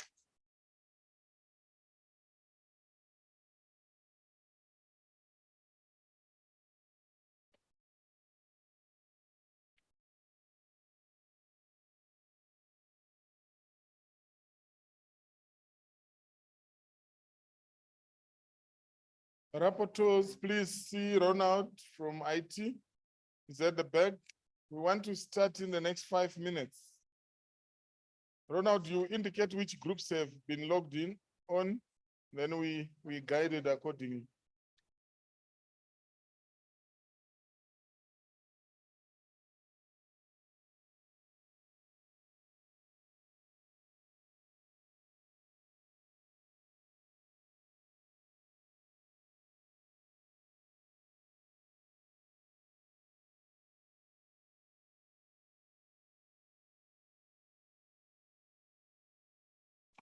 Please, rapporteurs for the groups, talk to Ronald, see Ronald at the back, ICT, so that you are logged in into our Zoom link for you to be able to share your presentation when you make a presentation. Have you received any? Who submitted? To who? Talk to him. Please do talk to him.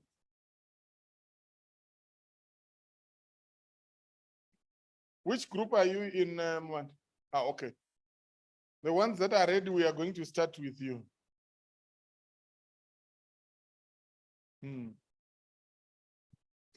There is serious retail therapy which must happen before we go to someone to look for the dresses for the cocktail tonight.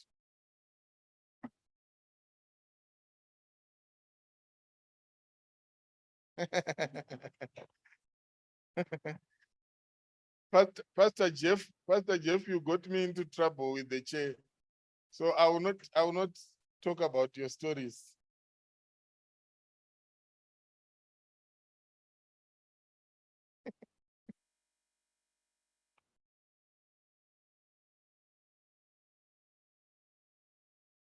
So once you're done with group 3, Ronald, let me know so that we can actually start with group 3. Rapporteurs, please see Ronald ICT at the back. Get ready for presentations. I do know that some rapporteurs are still eating. They were finalizing their presentations while we were having lunch.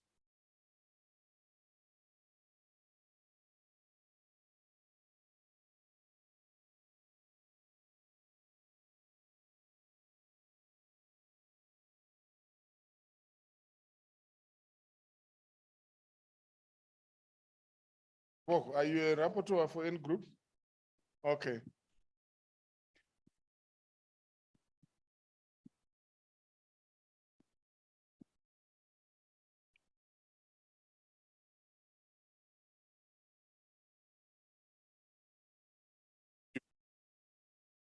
You're in the house and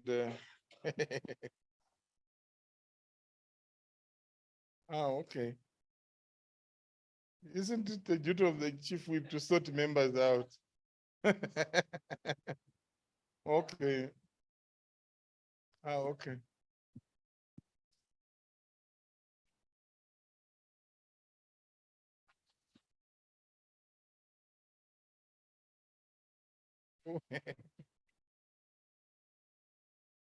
Mm.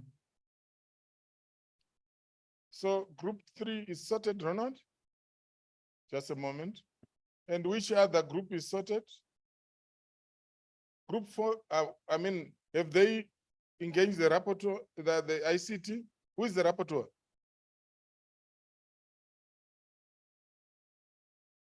Huh?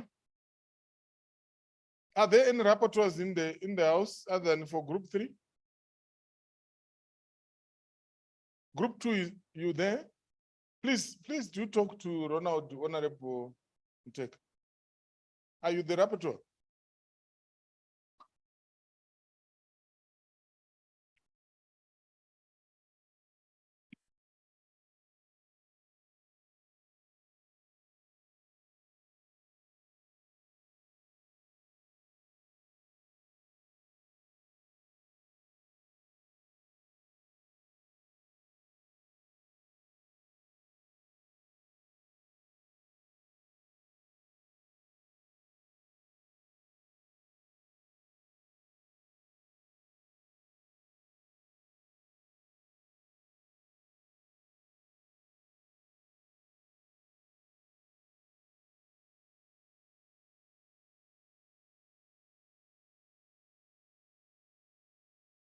Group rapporteurs, please see Ronald from ICT at the back. We want to start. Are you sorted, Ronald?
Are there, how many rapporteurs have come to you, Ronald?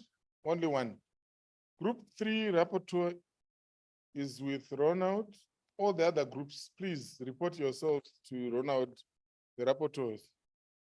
Group 2, yes. So group 2, Honorable Mteka is coming to you, Ronald. Group 1, who is the rapporteur? Okay. Right, please talk to Ronald and be connected so that we can commence.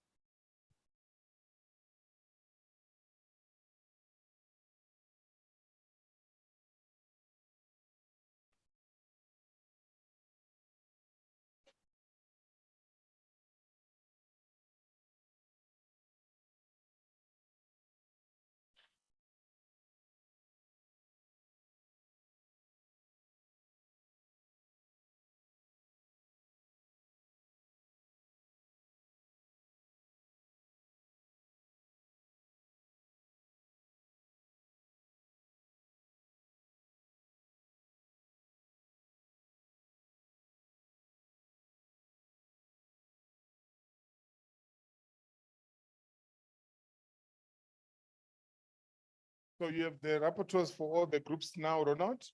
Group 1, rapporteur. Group 2, Honorable Mteka was saying group 2, right? And group 3? Group 3 is, and group 4?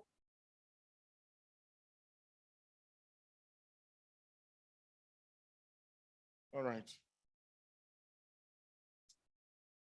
Once you are done with any one of the groups, Ronald, we can start, can have them present while we sort the rest.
Thank you very much, honorable members, Madam SG and colleagues.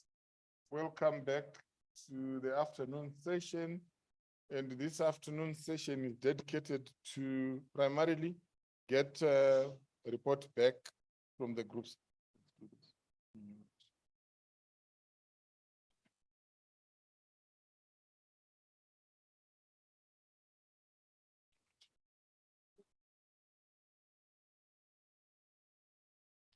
So yes, Honorable Shali.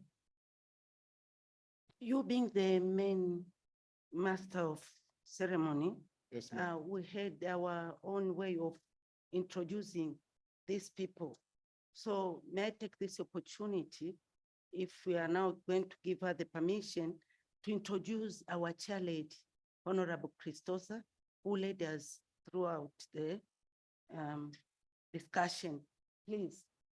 You are in group 3? Yes. Okay, let me hand over and then you take over completely. So I just wanted to announce that we are going to start with group 3, and henceforth group 3, you have the next 10 minutes to have delivered your submission, and however you do it, we leave it entirely up to you. Thank you very much. It's really nice to meet after lunch, but then we know about siesta and everything. But being number 3 and being given the opportunity to present as the first group this afternoon, may I take this opportunity on behalf of group number 3 to introduce you to our chair lady, Honorable Christosa, so that she can give her permission to carry on. You know, wherever we are practicing how should member of parliament organize herself. And so this is the protocol. Welcome, madam.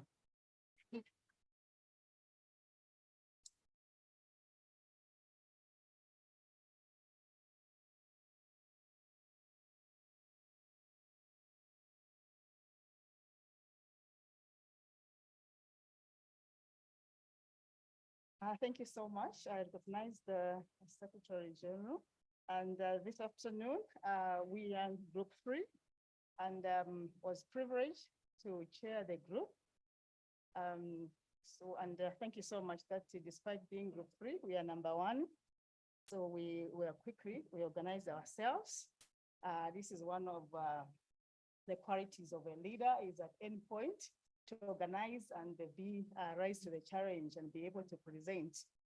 Thank you so much for my group and for our lady, the secretary, Patricia, from Women in Law in Southern Africa. She's going to take us through our presentation that we have organized ourselves. That is coming from the full participation of all our members in group 3. So may I take this privilege now to invite Patricia to take us through. Thank you so much. Thank you very much, Honorable Chairperson, for giving me the opportunity. And I want to thank the rest of Group 3 for a job well done. So our findings in our group, this is what we came up with. Looking at the institutional barriers,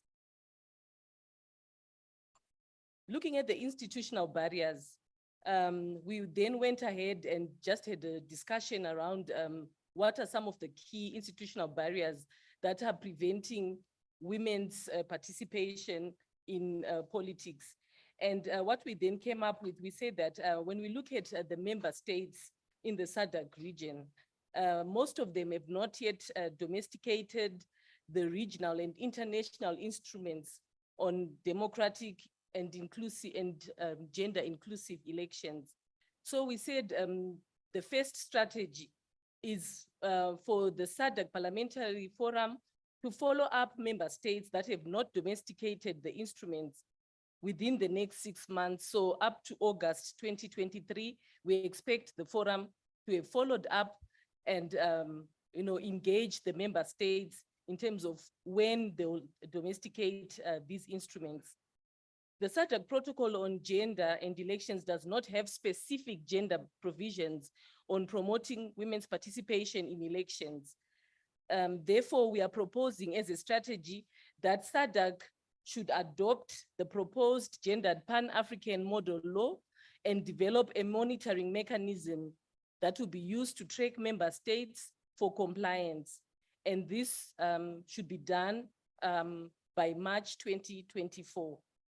Then at the national level, we said member states need to review their national laws and policies in line with the adopted gendered Pan-African model laws, so that they also make sure that their own national laws adopt the best practices that will be presented in the model law that will have been adopted by the SADC Parliamentary Forum.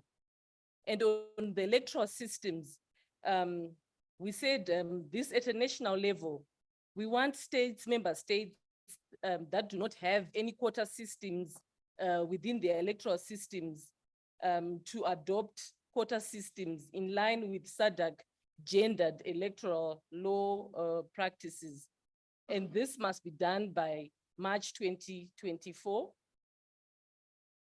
And then looking at legislation, we said, because we're already going down and we saw that some of the issues or some of the recommendations we're cutting across, since when we're looking at institutional, it's looking at policies, laws and practices. So some of them I will not repeat, but I will continue to go down as we looked at our recommendations and our strategies. So for legislation, we said that the national level, member states should amend their electoral systems to a more broad-based system that enhances women's political participation. Because we are saying that if you look at most of the countries, they have got different systems of electing members of parliament, even local councils. And some of them use first past the post purely, which is one that is not desirable.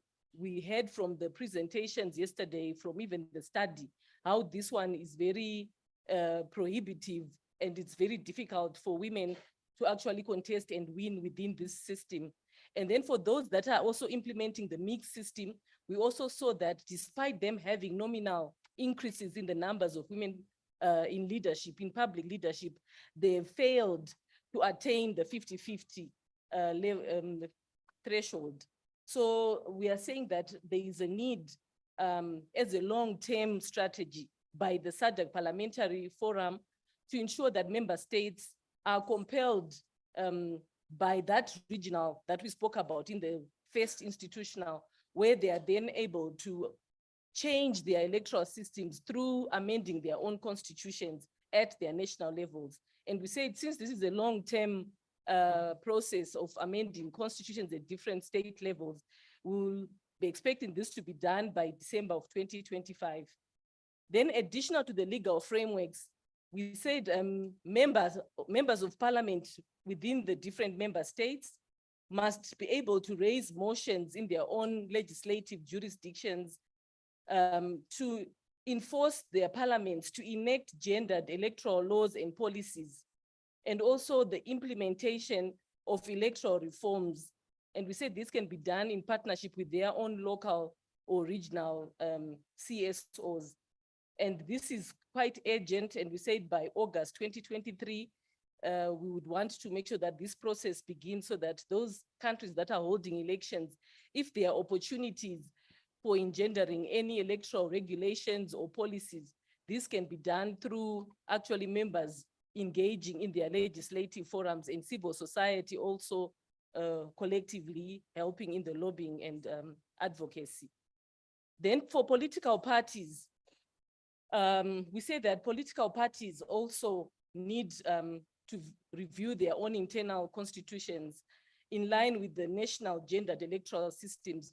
We said now, because remember what I said, that this is linking, and if you're following through, you will find that we are coming from the top, where if a state has domesticated the SADC best practices, it is then up to that state to make sure that it also reviews its own internal constitution to ensure that it adheres. So with that same breath, we are saying political parties within the member states must also review their internal political constitutions, their laws, their processes, so that they are in line with gendered electoral systems and policies that will have been enshrined in their own national laws and policies.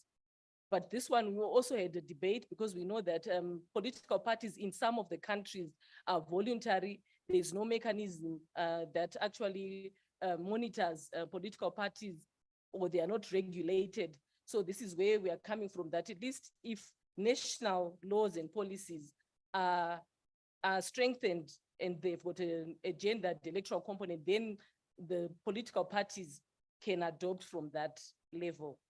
And then we said the SADC Parliamentary Forum's Women's Caucus, in conjunction with its own national women's parliamentary caucuses, they need to also form a lobby and advocacy group within their own countries, which will be then used to lobby different political parties to elect women into critical and key positions within their own political parties. Because we are saying electing women into positions of leadership or into being candidates, it starts from the political party. So if in the political parties, women are not in any positions of influence, what we find is that the women also are not able to contest and win primary elections and become candidates. So this is the level where we are also trying to make sure that we do a bit of advocacy and influence political parties and women themselves to assert themselves and actually acquire decision-making positions within their political party structures. And then on economic barriers, we said that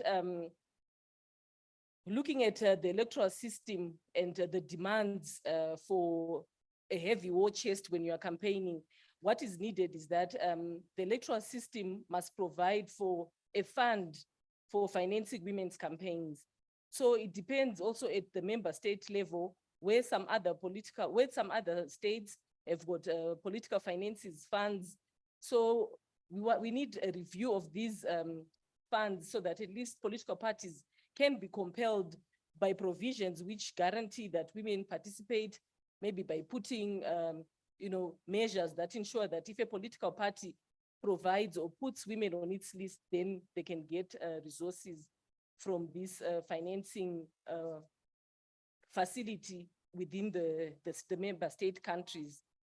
And then we also said the political parties themselves must also create their own funds to support their own women candidates.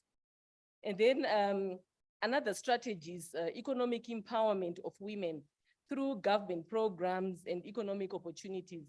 So we are saying that countries have got different opportunities of economic empowerment, sometimes in the form of, when countries have got maybe their mining adventures, or so we are saying women need to be organized and women need to also access these opportunities so that they in themselves also begin to access resources and their own economic capacities to enable them to fund their own election campaigns. And then on this one, on money and the electoral cycle, we're also looking at how money or resources are also needed when we look at the whole electoral cycle, which begins even at the primary elections, which is in the political parties themselves. So we are saying we need to reduce the expenses, or we need to reduce campaigning funding. By this, we mean that, for all the elections that are held, there needs to be a mechanism which just make sure that elections are held on a basis that allows for free and equal participation without privileging those that have got resources over those that do not have resources. So this can also be done through the electoral system that is actually also used by the different,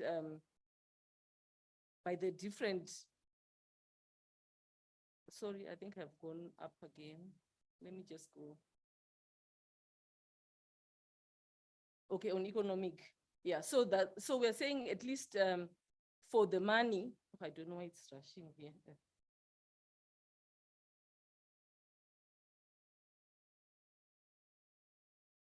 So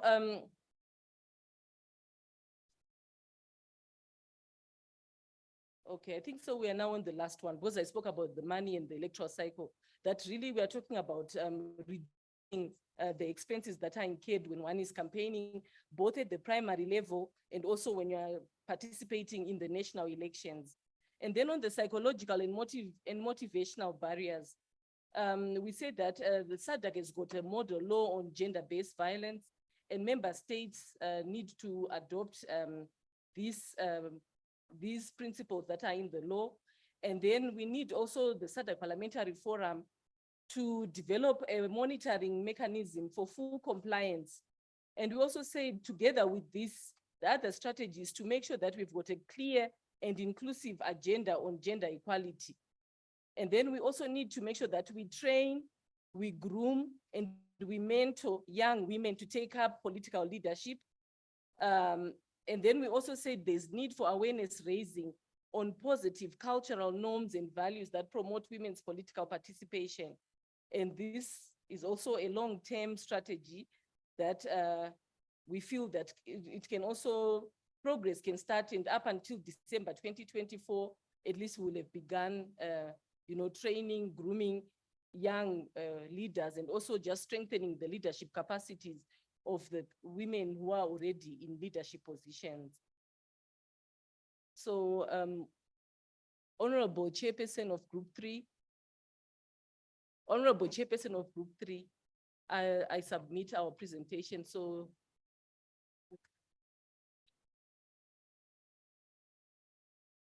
Thank you so much. I think we will leave it to the moderator. Thank you.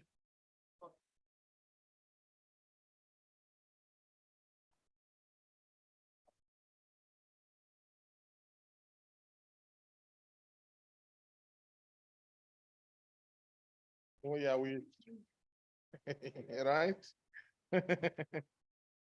Thank you very much, Group 3. At this juncture, is there any addition from any group member? We move to the next group. Which one is ready, Ronald? All of them. Who wants to come next after 3? Group 4 is for being volunteered. Group 4, can we have the presenter from Group 4? The presenter from Group 4?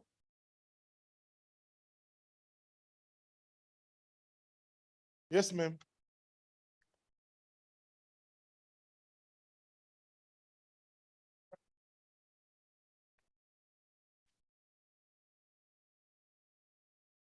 We want the ones that are ready so that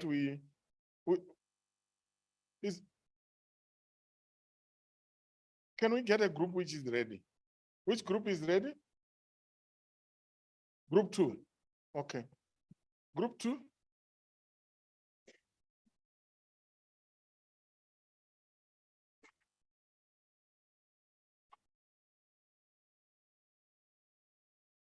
So we receive a presentation from Group 2, and we also give you the room to proceed as you see fit as a group. Over to you. Thank you, sir.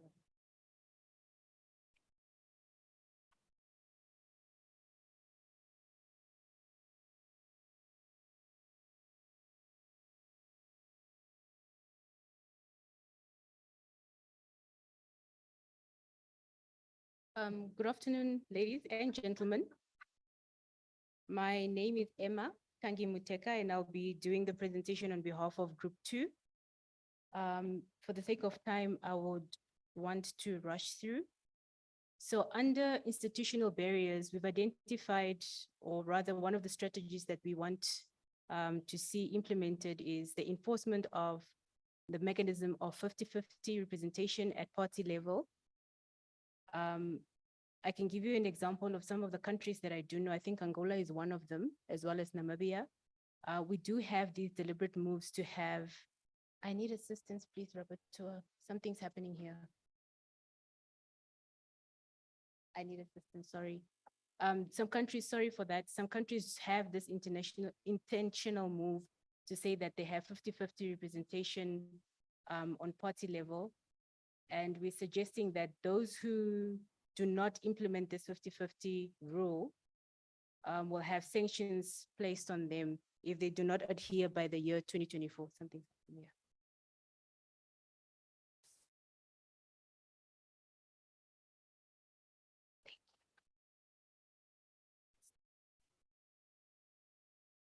Thank you very much. We've also identified barriers for those who live with disability, who would want to run for specific positions. We really need to emphasize the need of identifying what are their needs and for them to be better understood when it comes to areas such as this. We do know that SADC PF is not a regional parliament, hence it's a hindrance for us to enforce certain resolutions, whereas the parliament has more power to implement the resolutions that are made by the members. Under the electoral system, we've recognized the shortfalls of the first past, the post system, and the quota system for women representation. There's an encouragement that countries that are practicing these, can you all hear me? Oh, okay. Would then have to review some of these electoral systems. Under political parties, there's a need for let me say this slowly, sensitization, sorry, and education innovations within the parties regarding electoral cycles and capacity building from 2024. There's a need for us to identify a budget to support women in political parties, as women don't necessarily have the resources that are needed during campaign, and this weakens them. There's been a study that indicated that, you know, men are rich, us we're not rich. So we need the budget to help us, because these men, they have money and they're very selfish. They don't want to share this money. So we need our budget on our own to support us when we are busy with our campaigns. Parties should also aspire to adopt the zebra style approach, also remaining aware of other demographic representation. I need to stress that this 50-50 it's a good approach to a certain extent. However, when you come to primaries, it becomes an issue because that is where women then fall out. So perhaps we should take it on an approach to say, when we say zebra style, we mean throughout, from the first all the way until the end of that election, where we require that a law would require candidates entering elections to be on a 50-50. This is where the Electoral Commission comes in. Under legislation, the aim is for women in parliament to reach a level of 50% for all SADC countries by law by 2025. And if a woman leaves parliament, or rather vacates a position in parliament, be it through death or has resigned, the idea is that a fellow woman should replace this woman. And this also applies to the youth. So if a youth vacates office, whoever needs to replace this person must also be a youth. Under money and electoral cycle, oh, all right. We jump to psychological and motivation. There's an intimidation of women who cannot compete, especially the younger ones. And this is something that we as women, unfortunately or fortunately, need to take on ourselves.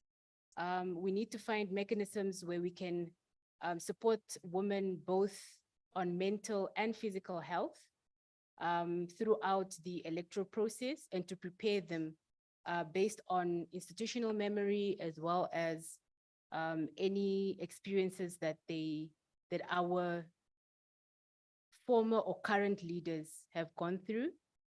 We need more space or more areas that create coaching within the party as well as on a national level. And we also need to create a space to have honest conversations between older and younger women. We've realized that there's always this indirect tension between older and younger women.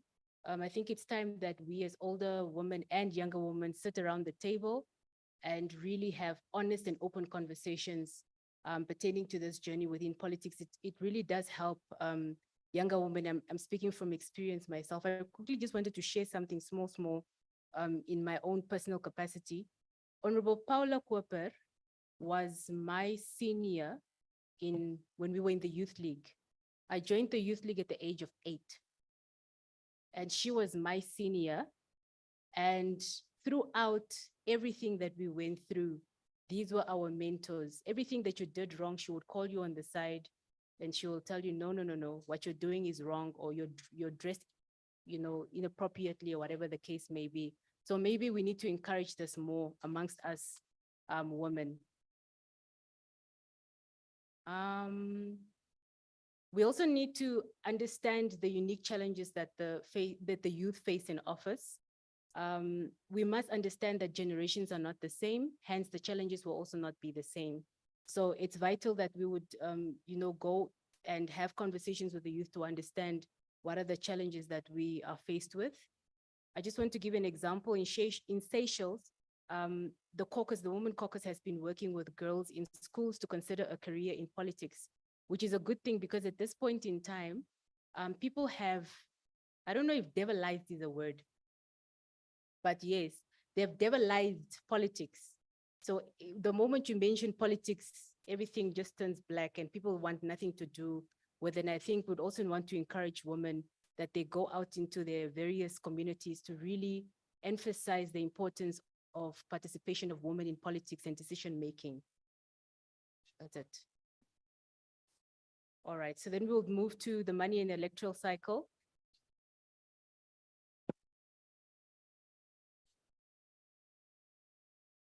Okay, then maybe just the last part before I hand over. Under the psychological and the motivation part, there's also an issue where we tend to push men away when it comes to women-related issues. And I know that amongst us, I've seen a couple of men. One is also standing next to me here. We must create spaces for those men who champion on women empowerment and bring them in. They also do have experiences that we possibly would need. So it's just to say women need to be more open to such platforms. I'll be handing over to our very young and handsome rapporteur to take over the money and electoral cycle. Yes, you see, the boy child also needs to be taken care of, colleagues. So if you don't call him handsome, he's going to be angry. So you need to prepare him here so that when he grows, he has courage and self-confidence. Are you not handsome? I am. Okay, all right. Thank you. Thank you very much. We'll just move quickly to money in the electoral cycle. So we have issues in the various countries that there are subsidies for members who want to run for office. So we've noticed that it's not standard across all countries. So there must be subsidies for women running, and also this will even help the independent candidates in the next election cycles. And also looking at young women in particular who might want to run, there should be a specific subsidy for them in regards to election fees and what they may have to pay in order to run for office. And countries like Zimbabwe have a political parties fund, and there was a suggestion that there has to be an account of how much of that is being spent towards supporting women. Because once these kinds of funds that have been given to the political parties, from there's no accountability to which kind of candidates this support is being spent to. So there must be an accountability mechanism to ensure that how much funds are being allocated to supporting women. And there's need for further exploration of and strategies on resource mobilization to support budgets that support women candidates in SADC. This was a big point to emphasize because we all know that budgets that support people who run for office, they're already limited. So there has to be specific measures that may also be derived from the Women's Caucus caucuses in the respective countries to ensure that there are specific funds that are being mobilized to specifically support women who are running for office. And and the SADC Parliamentary Forum as well could look into such strategies to ensure that there are enough resources mobilized for such candidates. Thank you very much.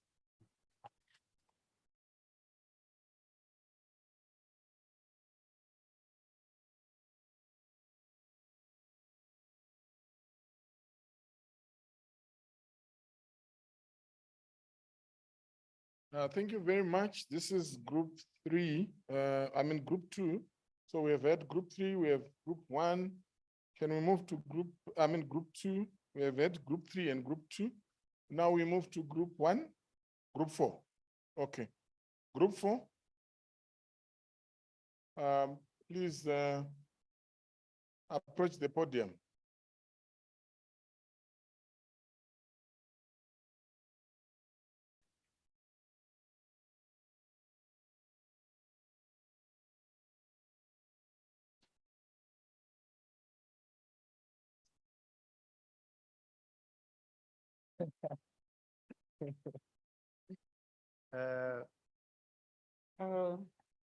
Thank you and a very good afternoon. Here I am, I chaired group 4 with very able participants. We had Madagascar, Botswana, Mozambique, Zambia, Zimbabwe, and of course our experts, facilitators, and my young grandson here, who is going to be the rapporteur. You know, with these gadgets, they are experts, and I wish you well. Thank you.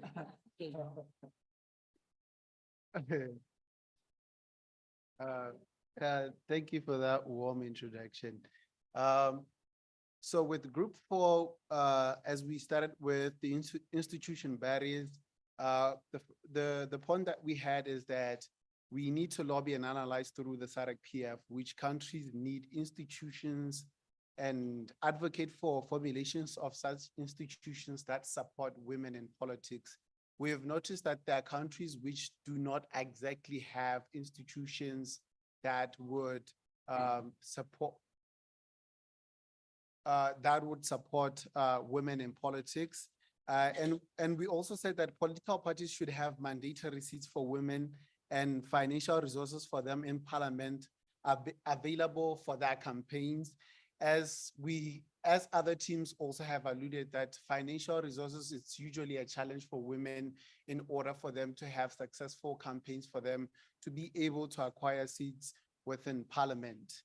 And also, we need to address legal barriers which are within those institutions which have been created that hinders women from successfully having campaigns which could ultimately lead to that success in positional or political positional leadership. Then we have electoral system. I'm just rushing through because of time also. Electoral systems.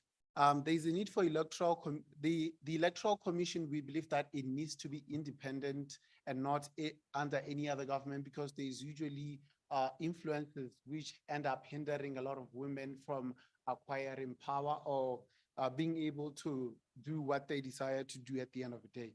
And also we said that there should be a mixed member electoral system.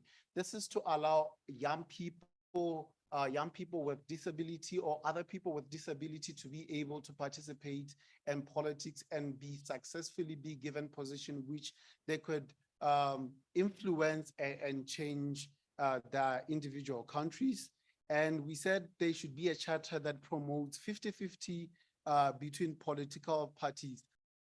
This is to allow women also to be given a certain amount of proportion for them to campaign amongst themselves as women in order to acquire position. And I think this was earlier said by some of the presenters as the conversation went on. We should have a law that evaluates electoral systems in SADC and adopt those that do not work for women. I think Yesterday, we got to mention issue of the electoral system such as first past the post. That is one of the electoral systems that actually hinders women from acquiring positions in politics. So we need to evaluate which ones are suitable for women and try to influence adoption of such electoral systems. In legislation, a law that will evaluate electoral system in which all SADC countries will adopt and promote, that will adopt those that promote the participation of women. I think it's quite similar to the one that I just mentioned in electoral system. There should be a scorecard for ratification, domestication, implementation, monitoring and evaluation. And this is will allow countries which have adopted declarations or commitments to actually help women and young people to participate in politics, for them to successfully, be in a conducive environment to do those. And we mentioned that countries that do not sign those kind of commitments should be action taken against them. I think there was an example that was given about Botswana having not to sign so many commitments in relation to young people and women to support them in politics. So I think it's one of the suggestions that we have. Then when it came to political parties, we said that there should be standardized terms for political resources for funding or establishing political party funding bill.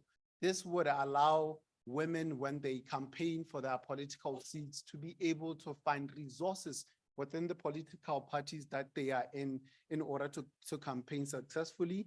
And also there should be mechanisms for monitoring there should be mechanisms for mentoring. We believe that every political party should have mechanisms in place to monitor, to mentor young people in politics, especially young women, because we have seen a lot of young women being intimidated to take up positions or to try to step out in order to campaign as political leaders. I will move on to the economic barriers. We said there should be a nomination fee law or policy for women and people with disability that regulates political parties' fee and the electoral fee. We have found that some of the people who, as women and people with disability, usually they are vulnerable in a space that they do not have the resources in order to pay both the political party fee nomination and the electoral fee. So we think that if we have some kind of a law or policy that will help them to mitigate probably the high prices which we currently have, it will help them as such. And the use of the 50-50 presentation as a way of accessing political funding. We believe that with this 50-50% representation, will actually allow women to adequately utilize the funding that they are available within the political parties or the state in which they are representing, and the money and the electoral cycle.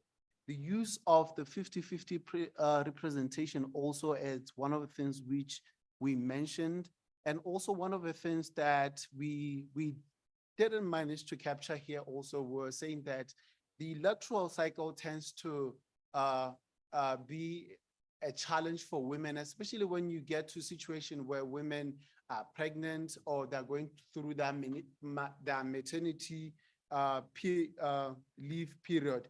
It's usually one of the things that hasn't been evaluated enough in order to help women as such.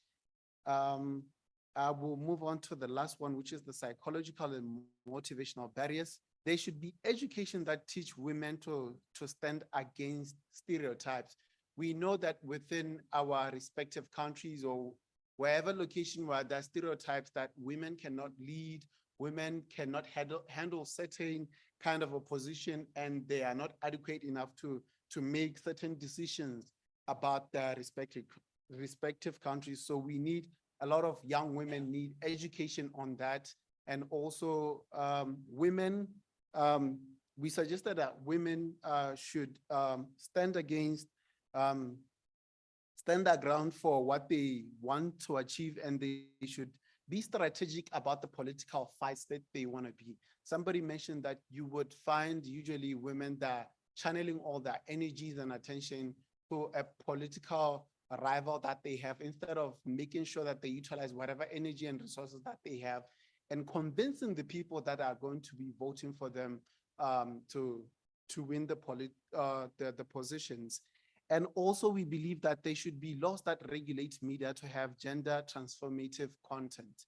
We have seen so much where during or close to the political voting times, a lot of content that will be displayed on would be certain about, mostly it's usually men, and also the stereotypes which have been displayed on TV, or they belittle women in order for them not to have the courage enough to stand and campaign successfully for their political positions. This is what we have, and I think probably I will, if there's anything that I've left from my team members, they could probably throw it in now, if I still have time through the chair. Okay. Thank you so much.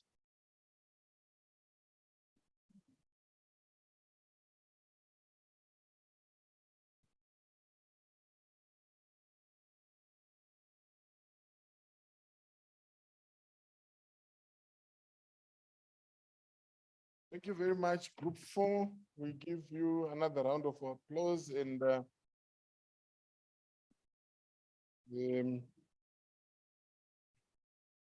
intergenerational connectedness at play. Let's have the last group, which is group number 1. You have the floor.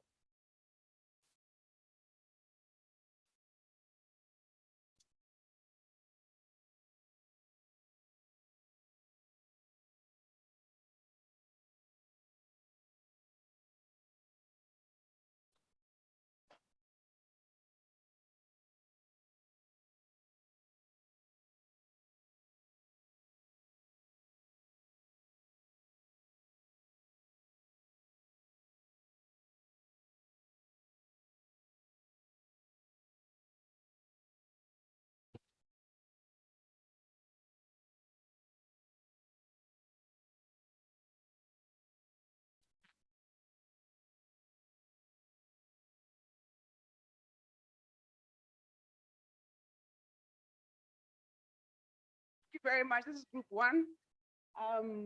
We had at least 4 young people putting together, this presentation. That's why I was so confused as who's presenting, because I got an email from you, and of course you were taking the notes. It was a group that was involved, I think it was South Africa, Botswana, Namibia, Angola, Lesotho, and Seychelles. It's a very good group. And Malawi, okay. And Namibia, Zambia, the whole, oh my God, the whole of SADC. And thank you very much. I give over to our rapporteur, our very able rapporteur, to present on behalf of Group 1. Thank you, ma'am. Thank you so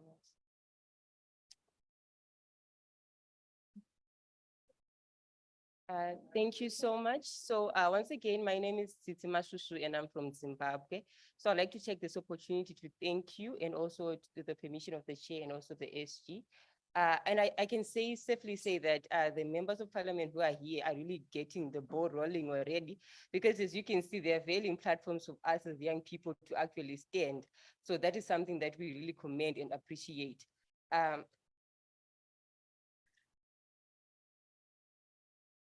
So on institutional, as a group, we are convinced to say reform of the electoral law such that it's put into legislation that countries who do not include,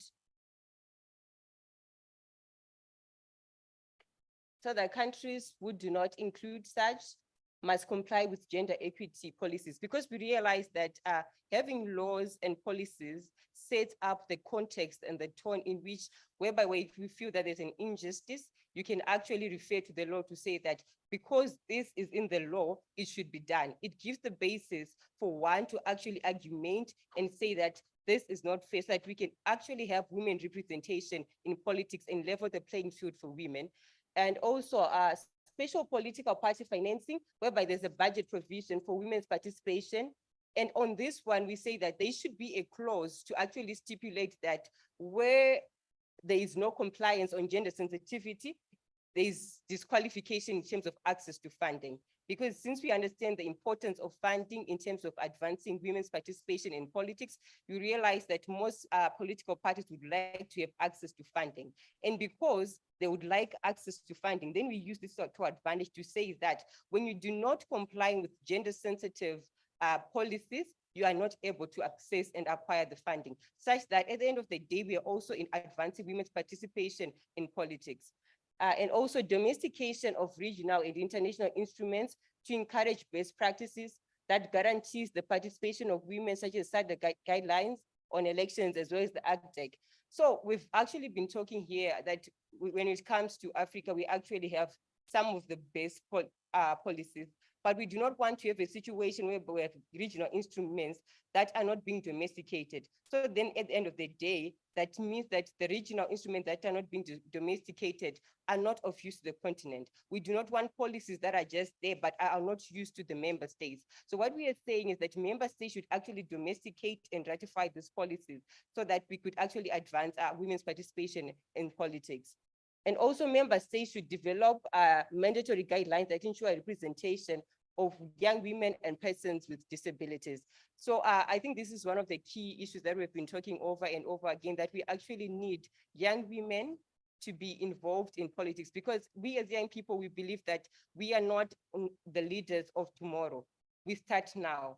And as member states, if we do not address the now, how then in the future can we be positioned to actually take up leadership? So member states should not only just develop guidelines, but they should make it mandatory that there's representation of young people as well as persons with disabilities.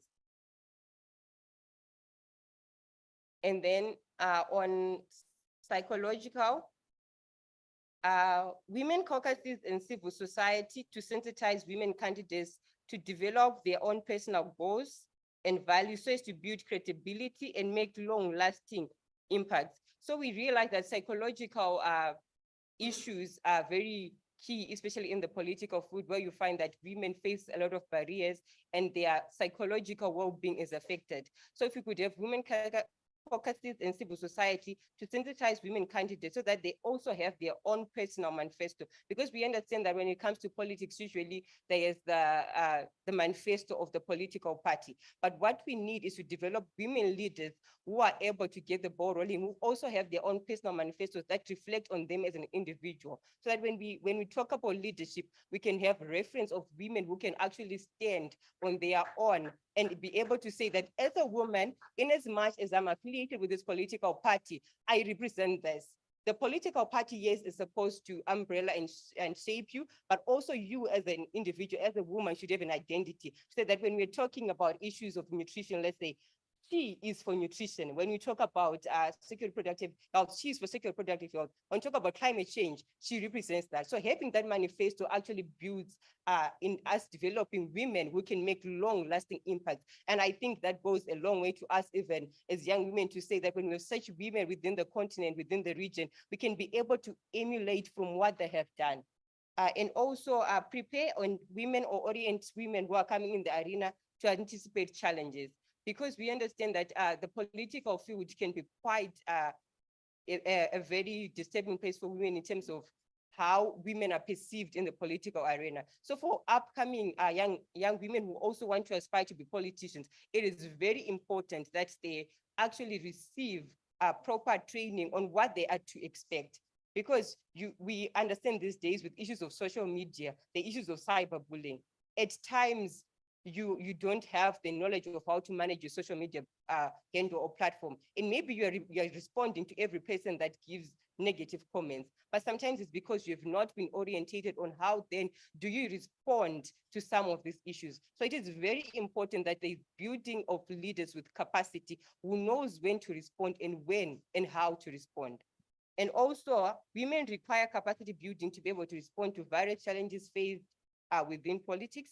And also women require psychosocial support to counter the heinous challenges that they face, especially in the digital field, as I've been talking about social media and all of that. And we were also recommending that the use of both mainstream and social media as an effective tool for visibility and impact. We're actually saying that since we have now moved to the technological generation, why don't we make sure that we take it to our own advantage to say that we use social media to advance the standing of women in our communities? Because you realize that in most of our communities, there's a lot of behavior change that also needs to happen in terms of how people actually perceive women who are in politics. So use of media can be a very effective tool that women can actually use to advance their participation. And also our SADC PF and member states should create a forum and a framework for wellness of women, which includes retirement and an eminent former members of parliament. So we realize that it is also very essential that we also look to issues of wellness among our female politicians.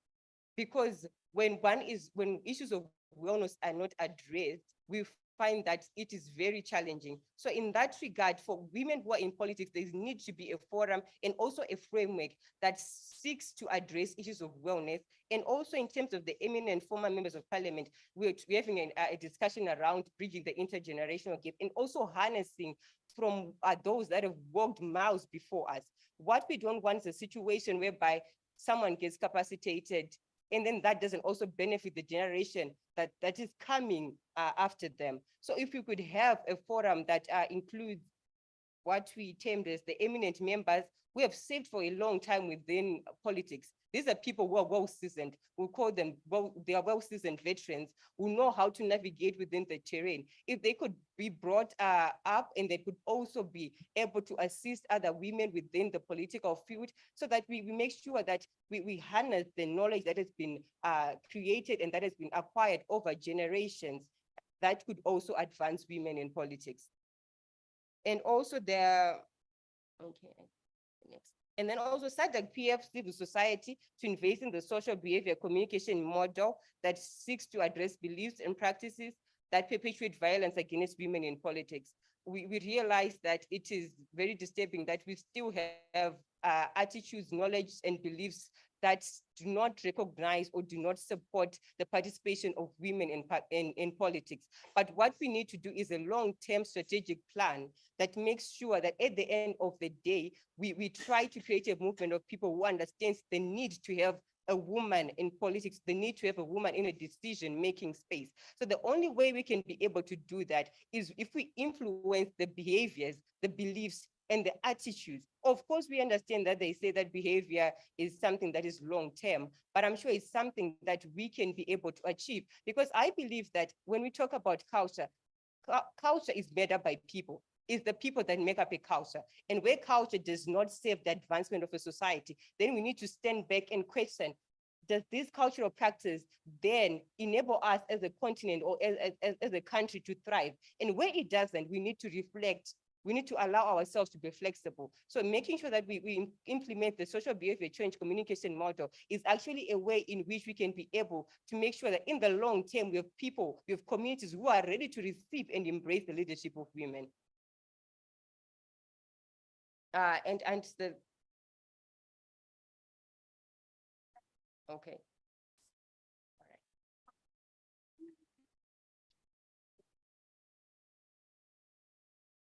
Okay, and on financial, we thought that it could be very beneficial if we could start flagging on the issue of having dialogues on retirement plans for members of parliament, so that we could help them transition into their personal lives as well as provide mentorship. Because you realize that in most cases for most politicians, because we're seeing when you're in the politics field, it's probably for a term. So what happens then to that member of parliament after the term has expired? We want to benefit from the fact that they have been in the field, and we also want them to be in a position where their wellness and their well-being is also catered for. So I'm being told I forgot something. Allow me to go back.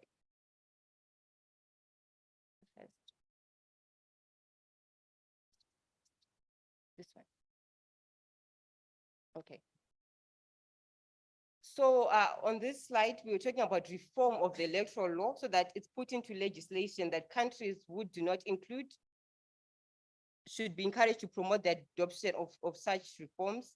I think I touched on that, but I think I not touched on the second part where it says, for those countries that use the first past the post system need to be motivated to change to the system that promotes women's political participation through advocacy and lobbying. So this point is ensuring that we also have systems that cater and advance women's participation in political spaces. And also, a suggestion was made to say that national caucuses should be empowered to learn from sister countries through study visits. We always talk about the power of evidence generation and how evidence should be used to actually support any initiative. And actually providing a platform where people can be able to learn is very instrumental in ensuring that not only do we develop guidelines that fits into the particular context of another country, but we also are in the trajectory of always improving ourselves and making sure that the systems are made in such a way that they're able to respond and adapt to the changing and various problems that women in politics are always facing, because society is not moving, it's ever changing. So we also need to be in a position whereby we create platforms and make sure that we have strategies in place that is able to adapt to these changes. And also, laws alone are not enough. We understand that sometimes development of laws do not necessarily trickle down to women in politics reaping the benefits. So what I am glad that over and over we've been talking about action, but in order for us to measure the progress, we need to have a strategy that monitors what we have been implementing, because that is the only way we can be able to identify that we have gone this far and we still have this mile to walk. And then what has been working, what has not been working. So monitoring and evaluation then becomes a very important process which needs to be included. And also political parties must have constitutions that are clear on women's participation and their involvement in political processes. We need political parties that are geared towards the advancement of women in politics. So we need the constitution to be able, that the political parties have, to be clear on that aspect, so that at the end of the day, we can be able to reference to say that, but this is in your constitution, so why is this not happening? And also, countries without clear legislation on women's participation in political process must be guided by regional and international instruments. I think I touched on this one. And there's also need to sensitize political parties, which should influence backing up gender sensitivity by political parties in their practice. So what we need to do is sell the idea to political parties that there are benefits that you reap when you actually include women. So this is an idea that we can sell to political parties so that we can actually have women being on the forefront in leading. And also there's need for political parties to adopt the zebra system to enhance gender equity. I think this has also been charged by the fellow colleagues who've been here, so I won't go down into it. And there's also need to promote or lobby for reflection of the national constitution, and also promote participation of women in the structures of the political parties. They say charity begins at home. So we are also saying that in the political party, that as a woman in politics that you're in, you also need to be making influence, not just because sometimes the problem is that women are just given positions for the sake of tokenism, just to say that we've got women here. But what we actually need is women who are in spaces and actually showing that I am in this space and I deserve the space and I deserve to be here. So this is what we had as Group 1, and thank you so much.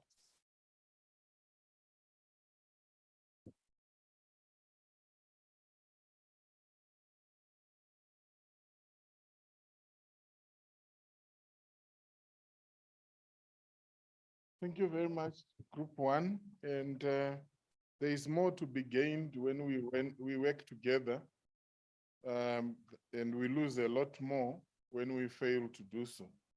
I really liked the point of the caucuses, which came out strongly in Group 1. I was in Group 5. And and in Group 5, the few things that we covered, which I wanted to highlight in amplifying the point that was raised by Group 1. One of the things that I've worked a better part of my professional life with parliaments at national level and regional level. One of the things that will make parliaments effective is if they look inside first before they look outside. Parliament has the oversight function, but it also must command its own space to be able to strengthen its moral ground in terms of then pushing or demanding accountability from other institutions. And that's the point that came from Group 5 very strongly. For those who read the group, and I'm going to be very brief, those who read the Bible, in Luke chapter, today is a Sunday, so I'll preach without fear of contradiction. Those who read the Bible, in Luke chapter 4, verse 33, there is a quote there when Jesus said, "Physician, heal thyself." Before the doctor goes out to heal others, let the doctor heal himself. Yes. The mother's task of teaching a boy how to clean the bedroom is made easier when the mother's own bedroom is clean. So one of the opportunities we have is the concept which has been developed by the IPU, and the EU Parliament has also borrowed it and strengthened it, which is called gender sensitive scrutiny. Then there's a second concept linked to it, gender sensitive parliaments.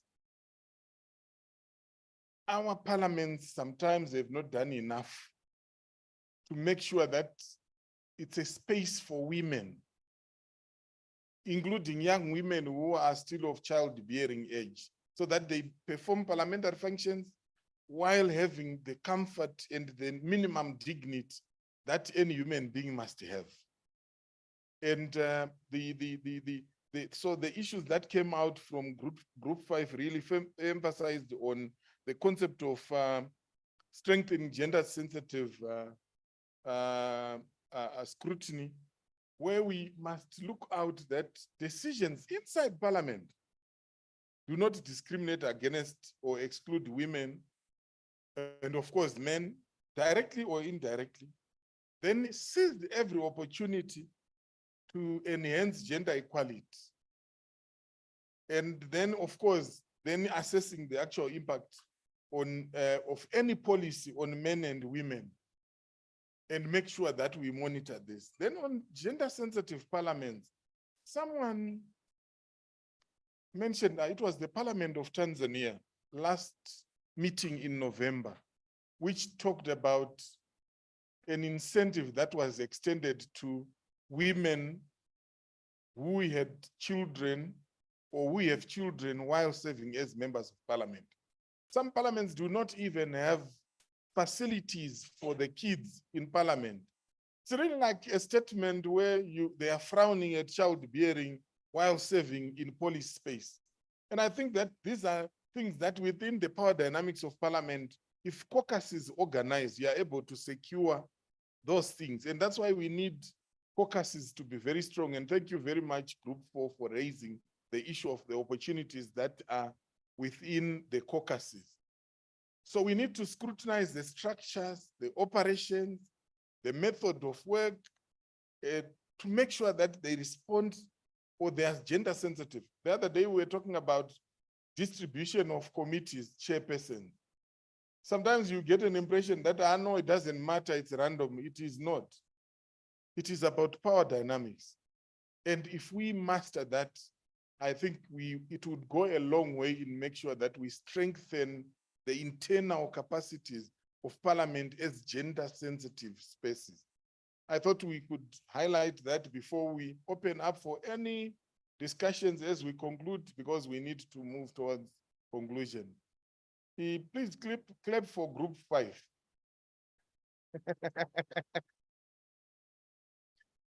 Yes.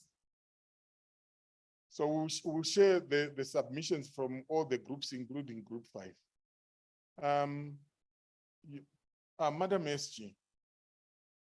I think you forgot one group that should speak before. Yes, yes, I'm coming there, SG. Definitely. That one is a very special group. Teboho, you must be having a very burning submission. Go ahead. Thank you very much, Program Director.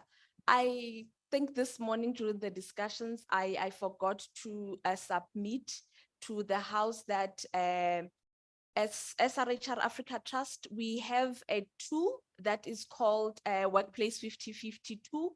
It's a gender equality monitoring tool that we would like to offer to the House to use to help monitor participation of women in leadership positions. The tool is already existing, and we are working with civil society organizations in some of the countries where we are implementing, and trade unions as of last year have also adopted it, COSATU to be specific, and SATUC. So we would like to offer a set to share the tool with the House for utilization. Thank you. Thank you very much for the offer. And this is the suite of partnerships. During the next meeting of the committee, we would want to invite you to come and unpack the key components of that tool, so that the committees will be able to decide on what aspects of it we take in terms of the context of Parliament. Thank you very much. We appreciate that. We need to now move towards conclusion, honorable members. We have 12 minutes before 4. I don't want us to be in this house after 4. So, Honorable Esperon. Thank you, Kurasha. I just wanted to point out 2 things before we go to conclusion. 2 important elements in this junction of our discussion. There need to be a change of mindset to make change happen. Change of attitude, as we say, change of behavior towards women's participation. And clear political will, because without clear political will, change will not happen. Kurasha, I want to point this out. When I listened to Honorable Mulambwa yesterday, Jeffrey, when he said, he made a remark about when us as women, we're going on meeting, overseas meeting like this one, we have to ask the husband or partner for permission. This has made me think that he was wrong to say, as women, we have to seek permission. This in itself is not encouraging. It's a mindset that needs to be changed. As a couple, we need partner, we are partner in a relation. So I inform you, I will be going on overseas mission. I don't need your approval. If the husband says no, we as women, we will be deprived from our trip, especially if the husband has the dominatory attitude, and it also shows the element of superiority, which is one of the socioeconomic factors that is considered as a barrier. I just wanted to point this out. So we should change our mindset if we want to succeed in this fight. As I said yesterday, we are in this together, and it should start with us. Thank you. Thank you very much, Chair. A very important point. We appreciate the submission, and it only serves to strengthen earlier inputs related to the same. At this juncture, I wish to invite representatives of the Southern African Research and Documentation Center, and that is Mr. Mnetsi Madakufamba and Sifiso Dube from International IDEA. They want to share with the meeting regarding one of the resolutions that a possible response to one of the findings, which also featured prominently in the presentation, in terms of how we could respond to, in terms of strengthening women's voice in pursuit of gender equality and women advancement. Sifiso and Temnetsi, you have the next 2 minutes to take the floor and make your presentation. You want to intervene from there, or you want to come in? Yeah, sure. But the House has ruled that this is the only platform from which you can legitimately address the House.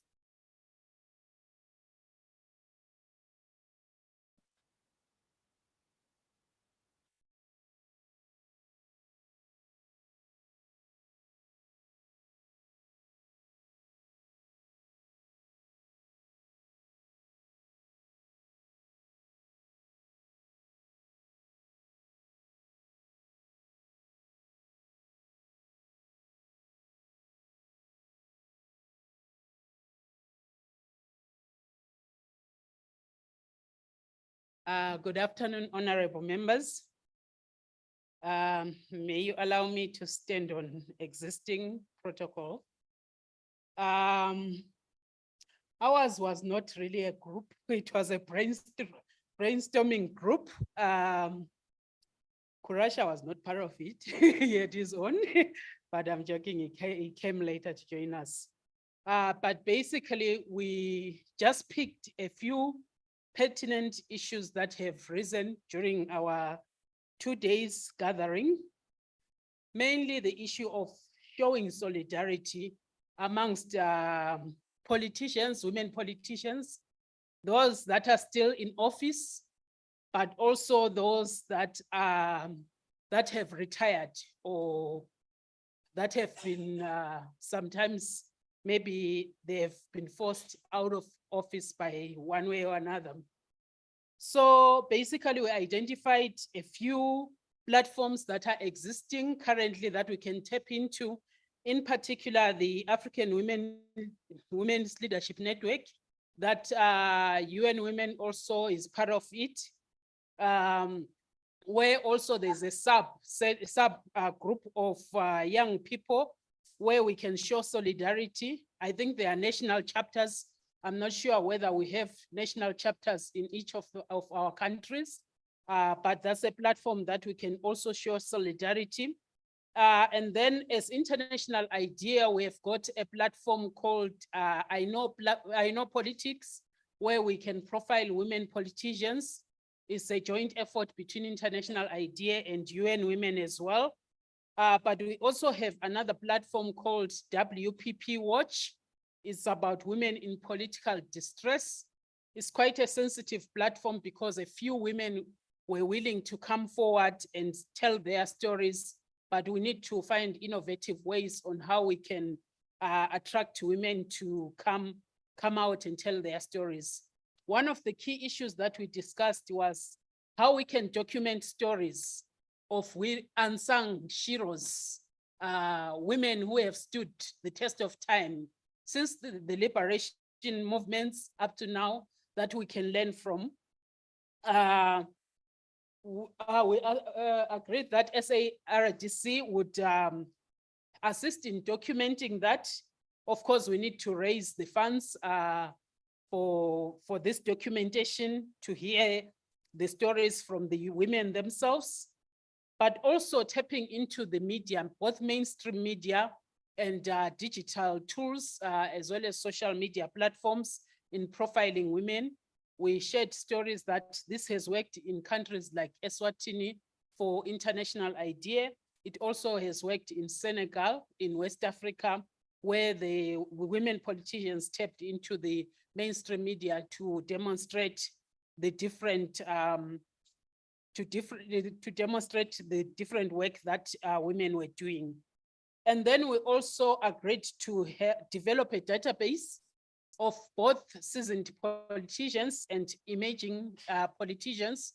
By emerging politicians, we don't mean those that are young by the African Union narrative that is below 35, but those that are new into the political game, so that we can share ideas and have a structured approach in terms of showing solidarity, because this is missing in terms of our reaching. It's quite ad hoc and we need to structure it. And then also to say SADC Parliamentary Forum, we lead in this structured approach. We've got a bit of funds from other partners that we can tap into, but we'll continue to try and fundraise so that we have a structured solidarity platform as SADC Parliamentary Forum in terms of showing solidarity, so that those women that have long retired can be recognized for all their efforts, for the work that they have done before, and for showing us the way in terms of the political journey. I think that's my contribution. And I think my colleague will add. Thank you, Sfiso. Yes. Good. Thank you. Thank you. No, I'm not.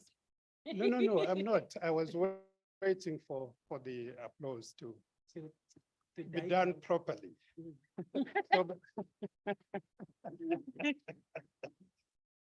Thank you very much. I think Sfiso has captured it very well. It's just for me to acknowledge that as the Southern African Research and Documentation Center, because of the experience and capacity that we have developed over the years in doing this kind of work, documenting experiences, we are ready to support the process and to be a part of this partnership. And I also wanted to add that our discussion brainstorming mainly focused on those who have done it and probably have left the stage. But I think there are even more compelling stories from among those who are serving now. And I'm looking at some of those whose stories I partially know, and hopefully they will be able and willing to come forward and share their stories, because I think that would be very important to inspire those who are planning to enter the political arena. So yeah, we look forward to working together in making this a reality. Thank you. Thank you. In conclusion, I had concluded, but women never stop talking. But the main issue is that we're saying to our women politicians, we are not alone. Let us show each other solidarity. We know it's a tough space and we need to be there with you. Many a time the politicians feel alone. It's a crowded space, but yet a very lonely space in politics, and we need to show each other solidarity. I think those were the words in terms of agreement in the brainstorming group. I thank you.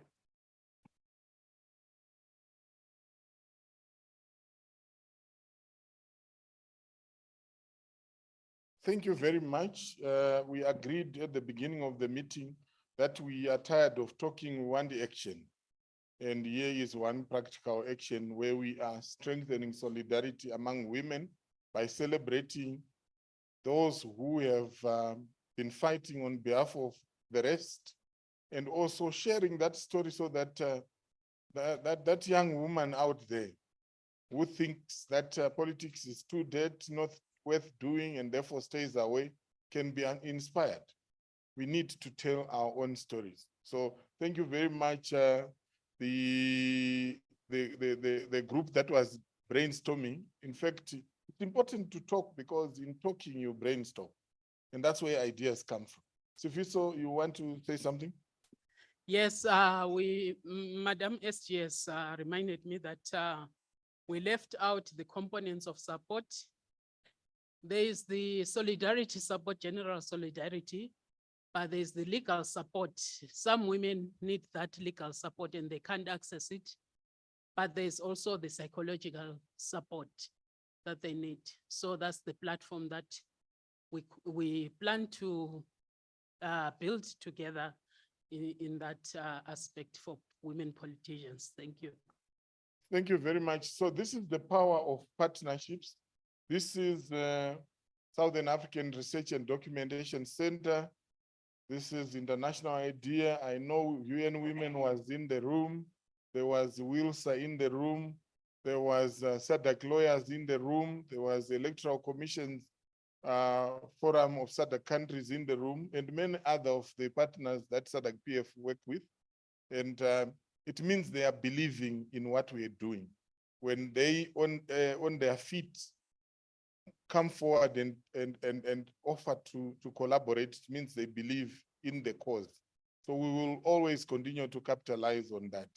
The other announcement I need to make, honorable members, relates to we wanted to find out the honorable members that are going to the UN CSW.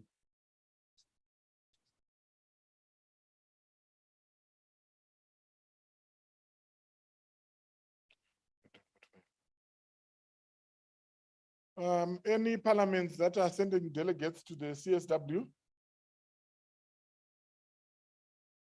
Namibia. Okay, there's Namibia, then Zimbabwe. Who else? Seychelles. Yeah, Mozambique.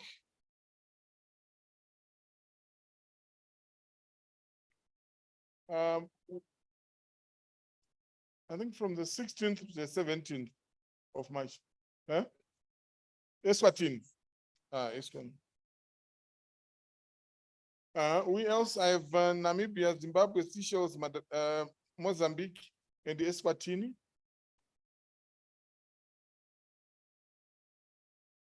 Okay. So far we have 1, 2, 3, 4, 5.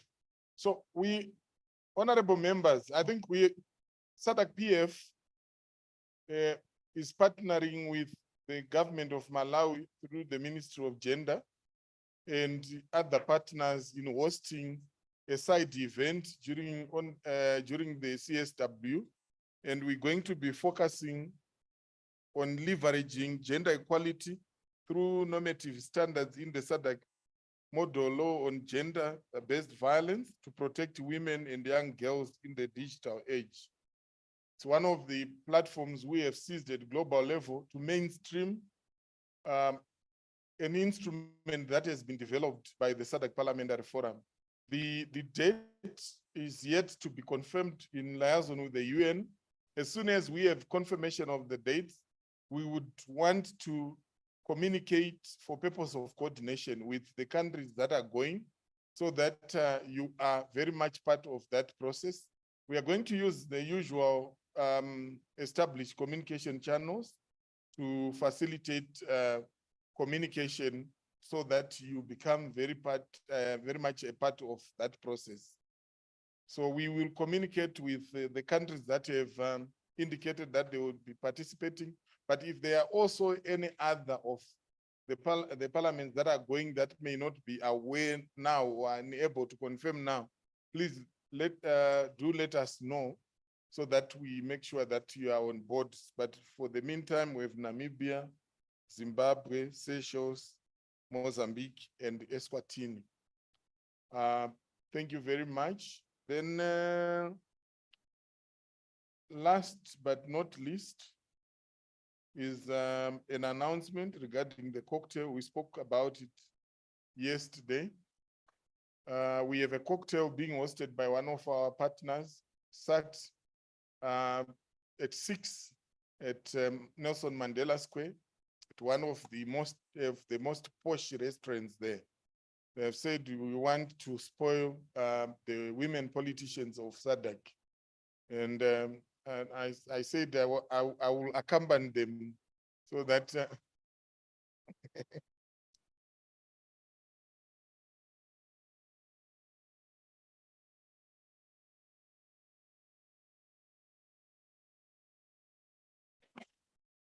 no, I'll be taking photos, honorable members. You know, we need to put you in social media.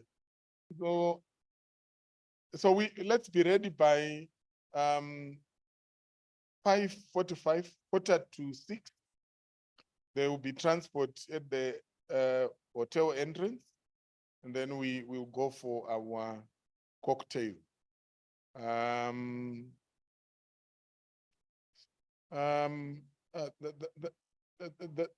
That's a good question. Yes. Thank you so much. I joined quite late because of some technical fault that I've faced in my country. But I have one very important point that I would like to point out before we close. I don't know if you can allow me, Director of Programs, just to say one point. Is it related to the dress code? Not the dress code, but all the discussions and the presentation that were presented this afternoon. Ah, okay. All right, I'll give you the opportunity. I'll come back to the question of dress code, Honorable. Introduce yourself and then make your contribution. All right, thank you so much. My name is Patience Mnyembe from Southern Africa Youth Forum. I'm a member of SADC Parliament from Malawi. So from the strategy that the presenters were saying, it looks like every one of them requires resources for them to be put into implementation. For them to happen, we are going to need resources. So I just want to make a plea to the other members in this house that parliamentarians and all the parliaments should help in building self-reliant system that will allow us to finance our own agendas in our respective parliaments. Thank you, Director of Programs. Thank you very much. It's an important point you raise. In the aftermath of COVID and all these challenges that are out there, definitely there is a trend of dwindling resources through ODA assistance. And therefore domestic resourcing is becoming one of the big topics, even in budget support. So we need to also look inside. And I think it ties in very well with the contribution of group from group 5, which was talking about physician healing thyself. So let's look at the resources. And the biggest resources we have are the members themselves. When I've been asked to say, what is the formula for a member or the characteristics of a member who will make a difference? I've often said, in my experience, it's just commitment. When members are committed, never mind the obstacles, they are able to overcome the challenges. At this juncture, Madam SC, do you have any? Right. So that leaves me to invite the chairperson of the Gender Equality, Women Advancement and Youth Development Committee, Honorable Raymond Shali, to come and officially close our meeting. Honorable Shali, you have the floor.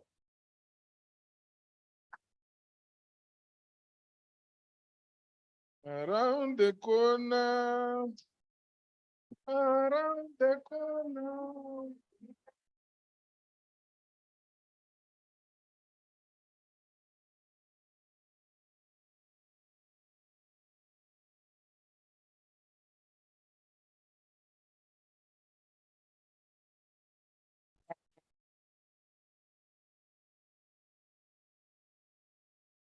Thank you very much. I'm humbled.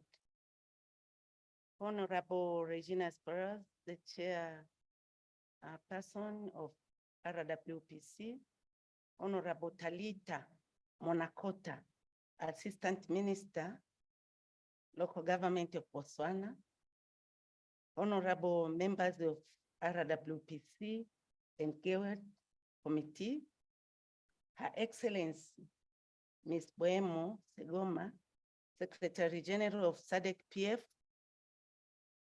MS Fazai Tukwino, Executive Director of Women and Law in Southern Africa, Mr. Munesisi Madakulamba, representing SADC, representatives of Electoral Commissions Forum of SADC countries, UN Women, International IDEA,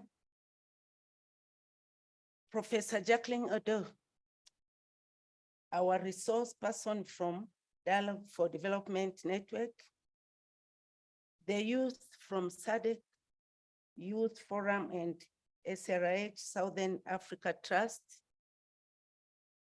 our consultants from Charlton Consultants, representatives of civil society organizations, all protocols observed. Anything which have a beginning, have an end, even our life cycle.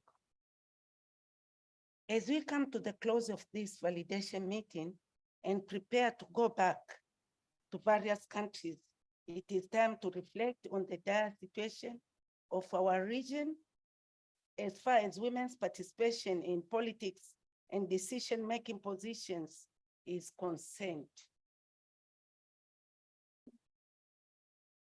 At the outset, let me reaffirm something we all already know.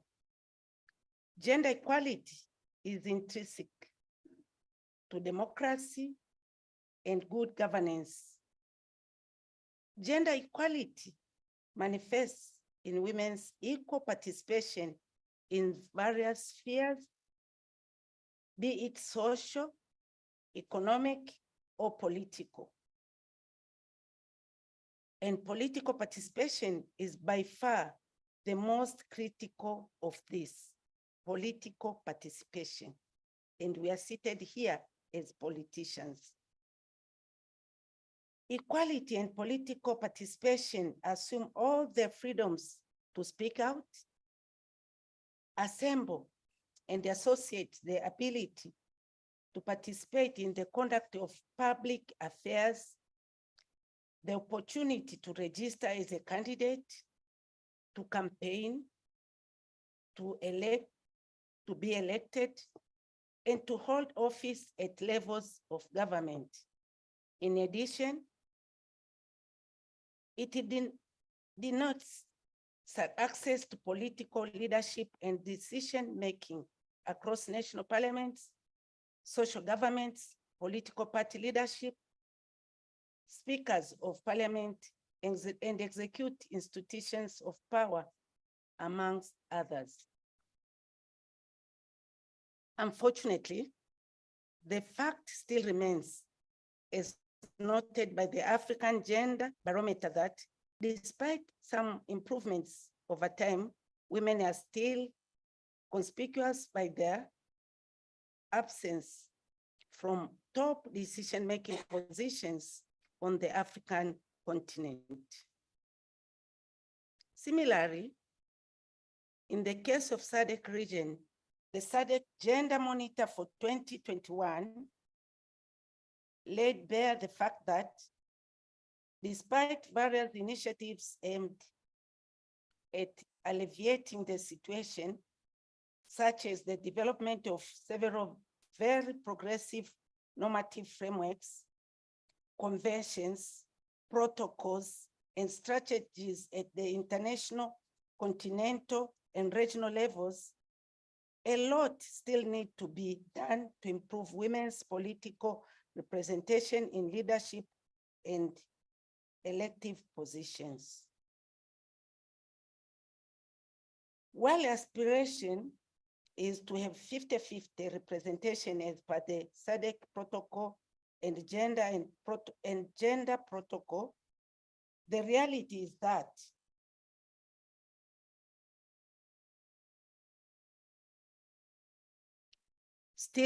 we are still very far away from this cherished dream. The regional average remains well below the aspiration at only 23.2% in 2018. We do not seem to be making much progress towards the idea.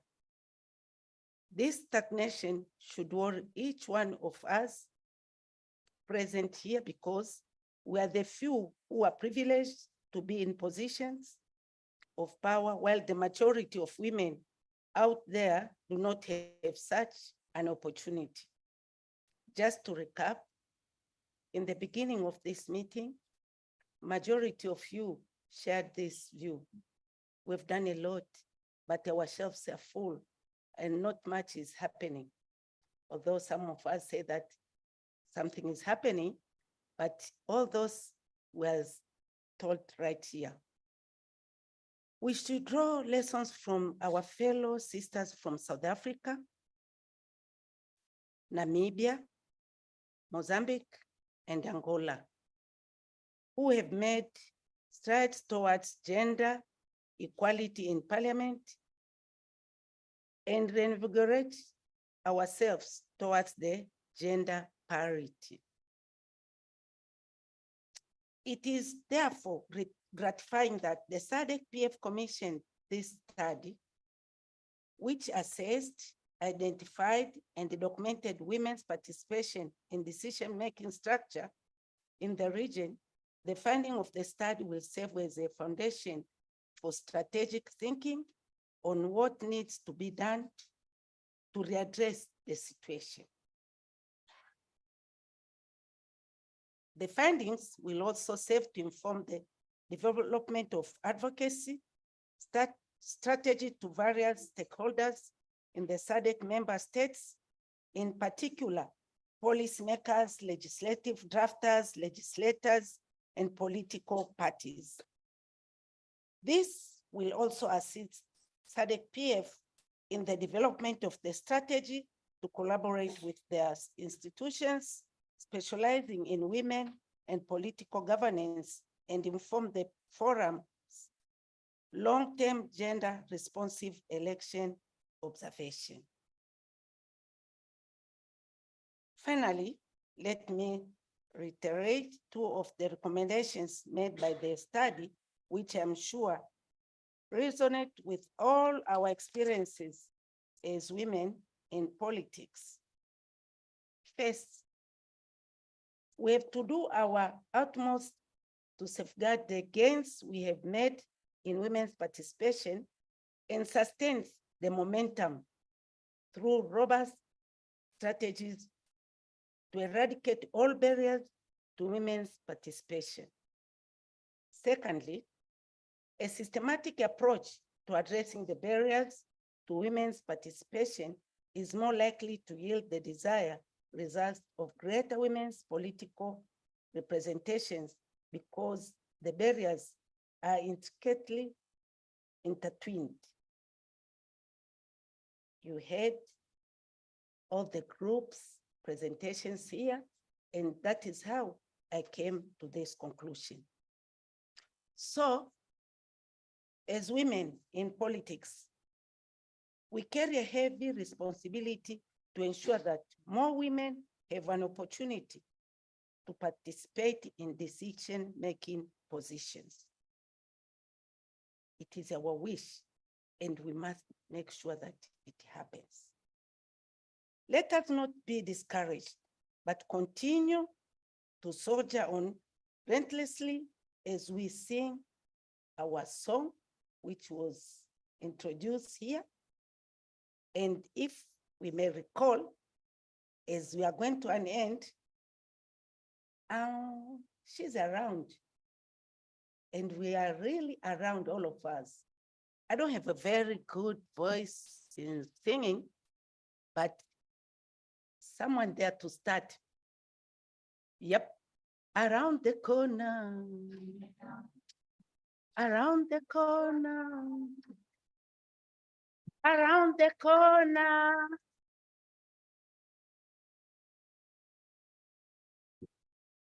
Around the corner.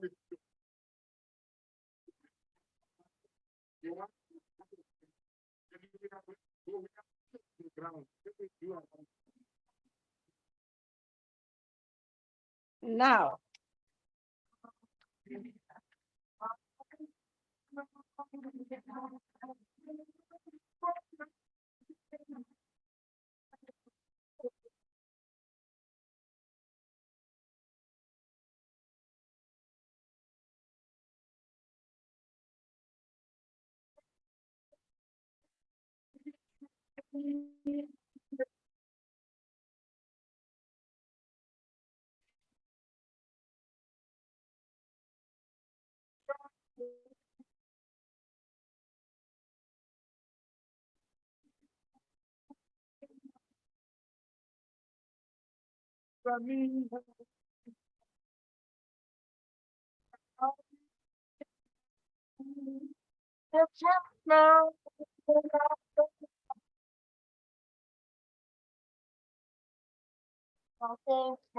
Women are coming.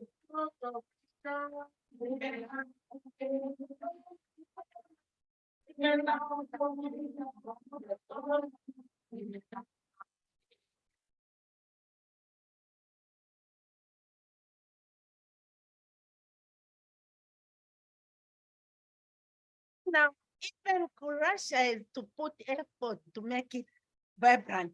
Where are we? Anyway, as we leave to go home now, keep it in your mind. Are we ready? And if so, he stood up to assist, and we are here. The majority figure here, we are women.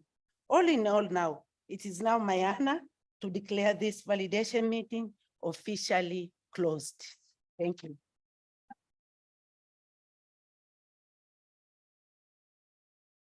SADC oye! Viva SADC, viva! Thank you.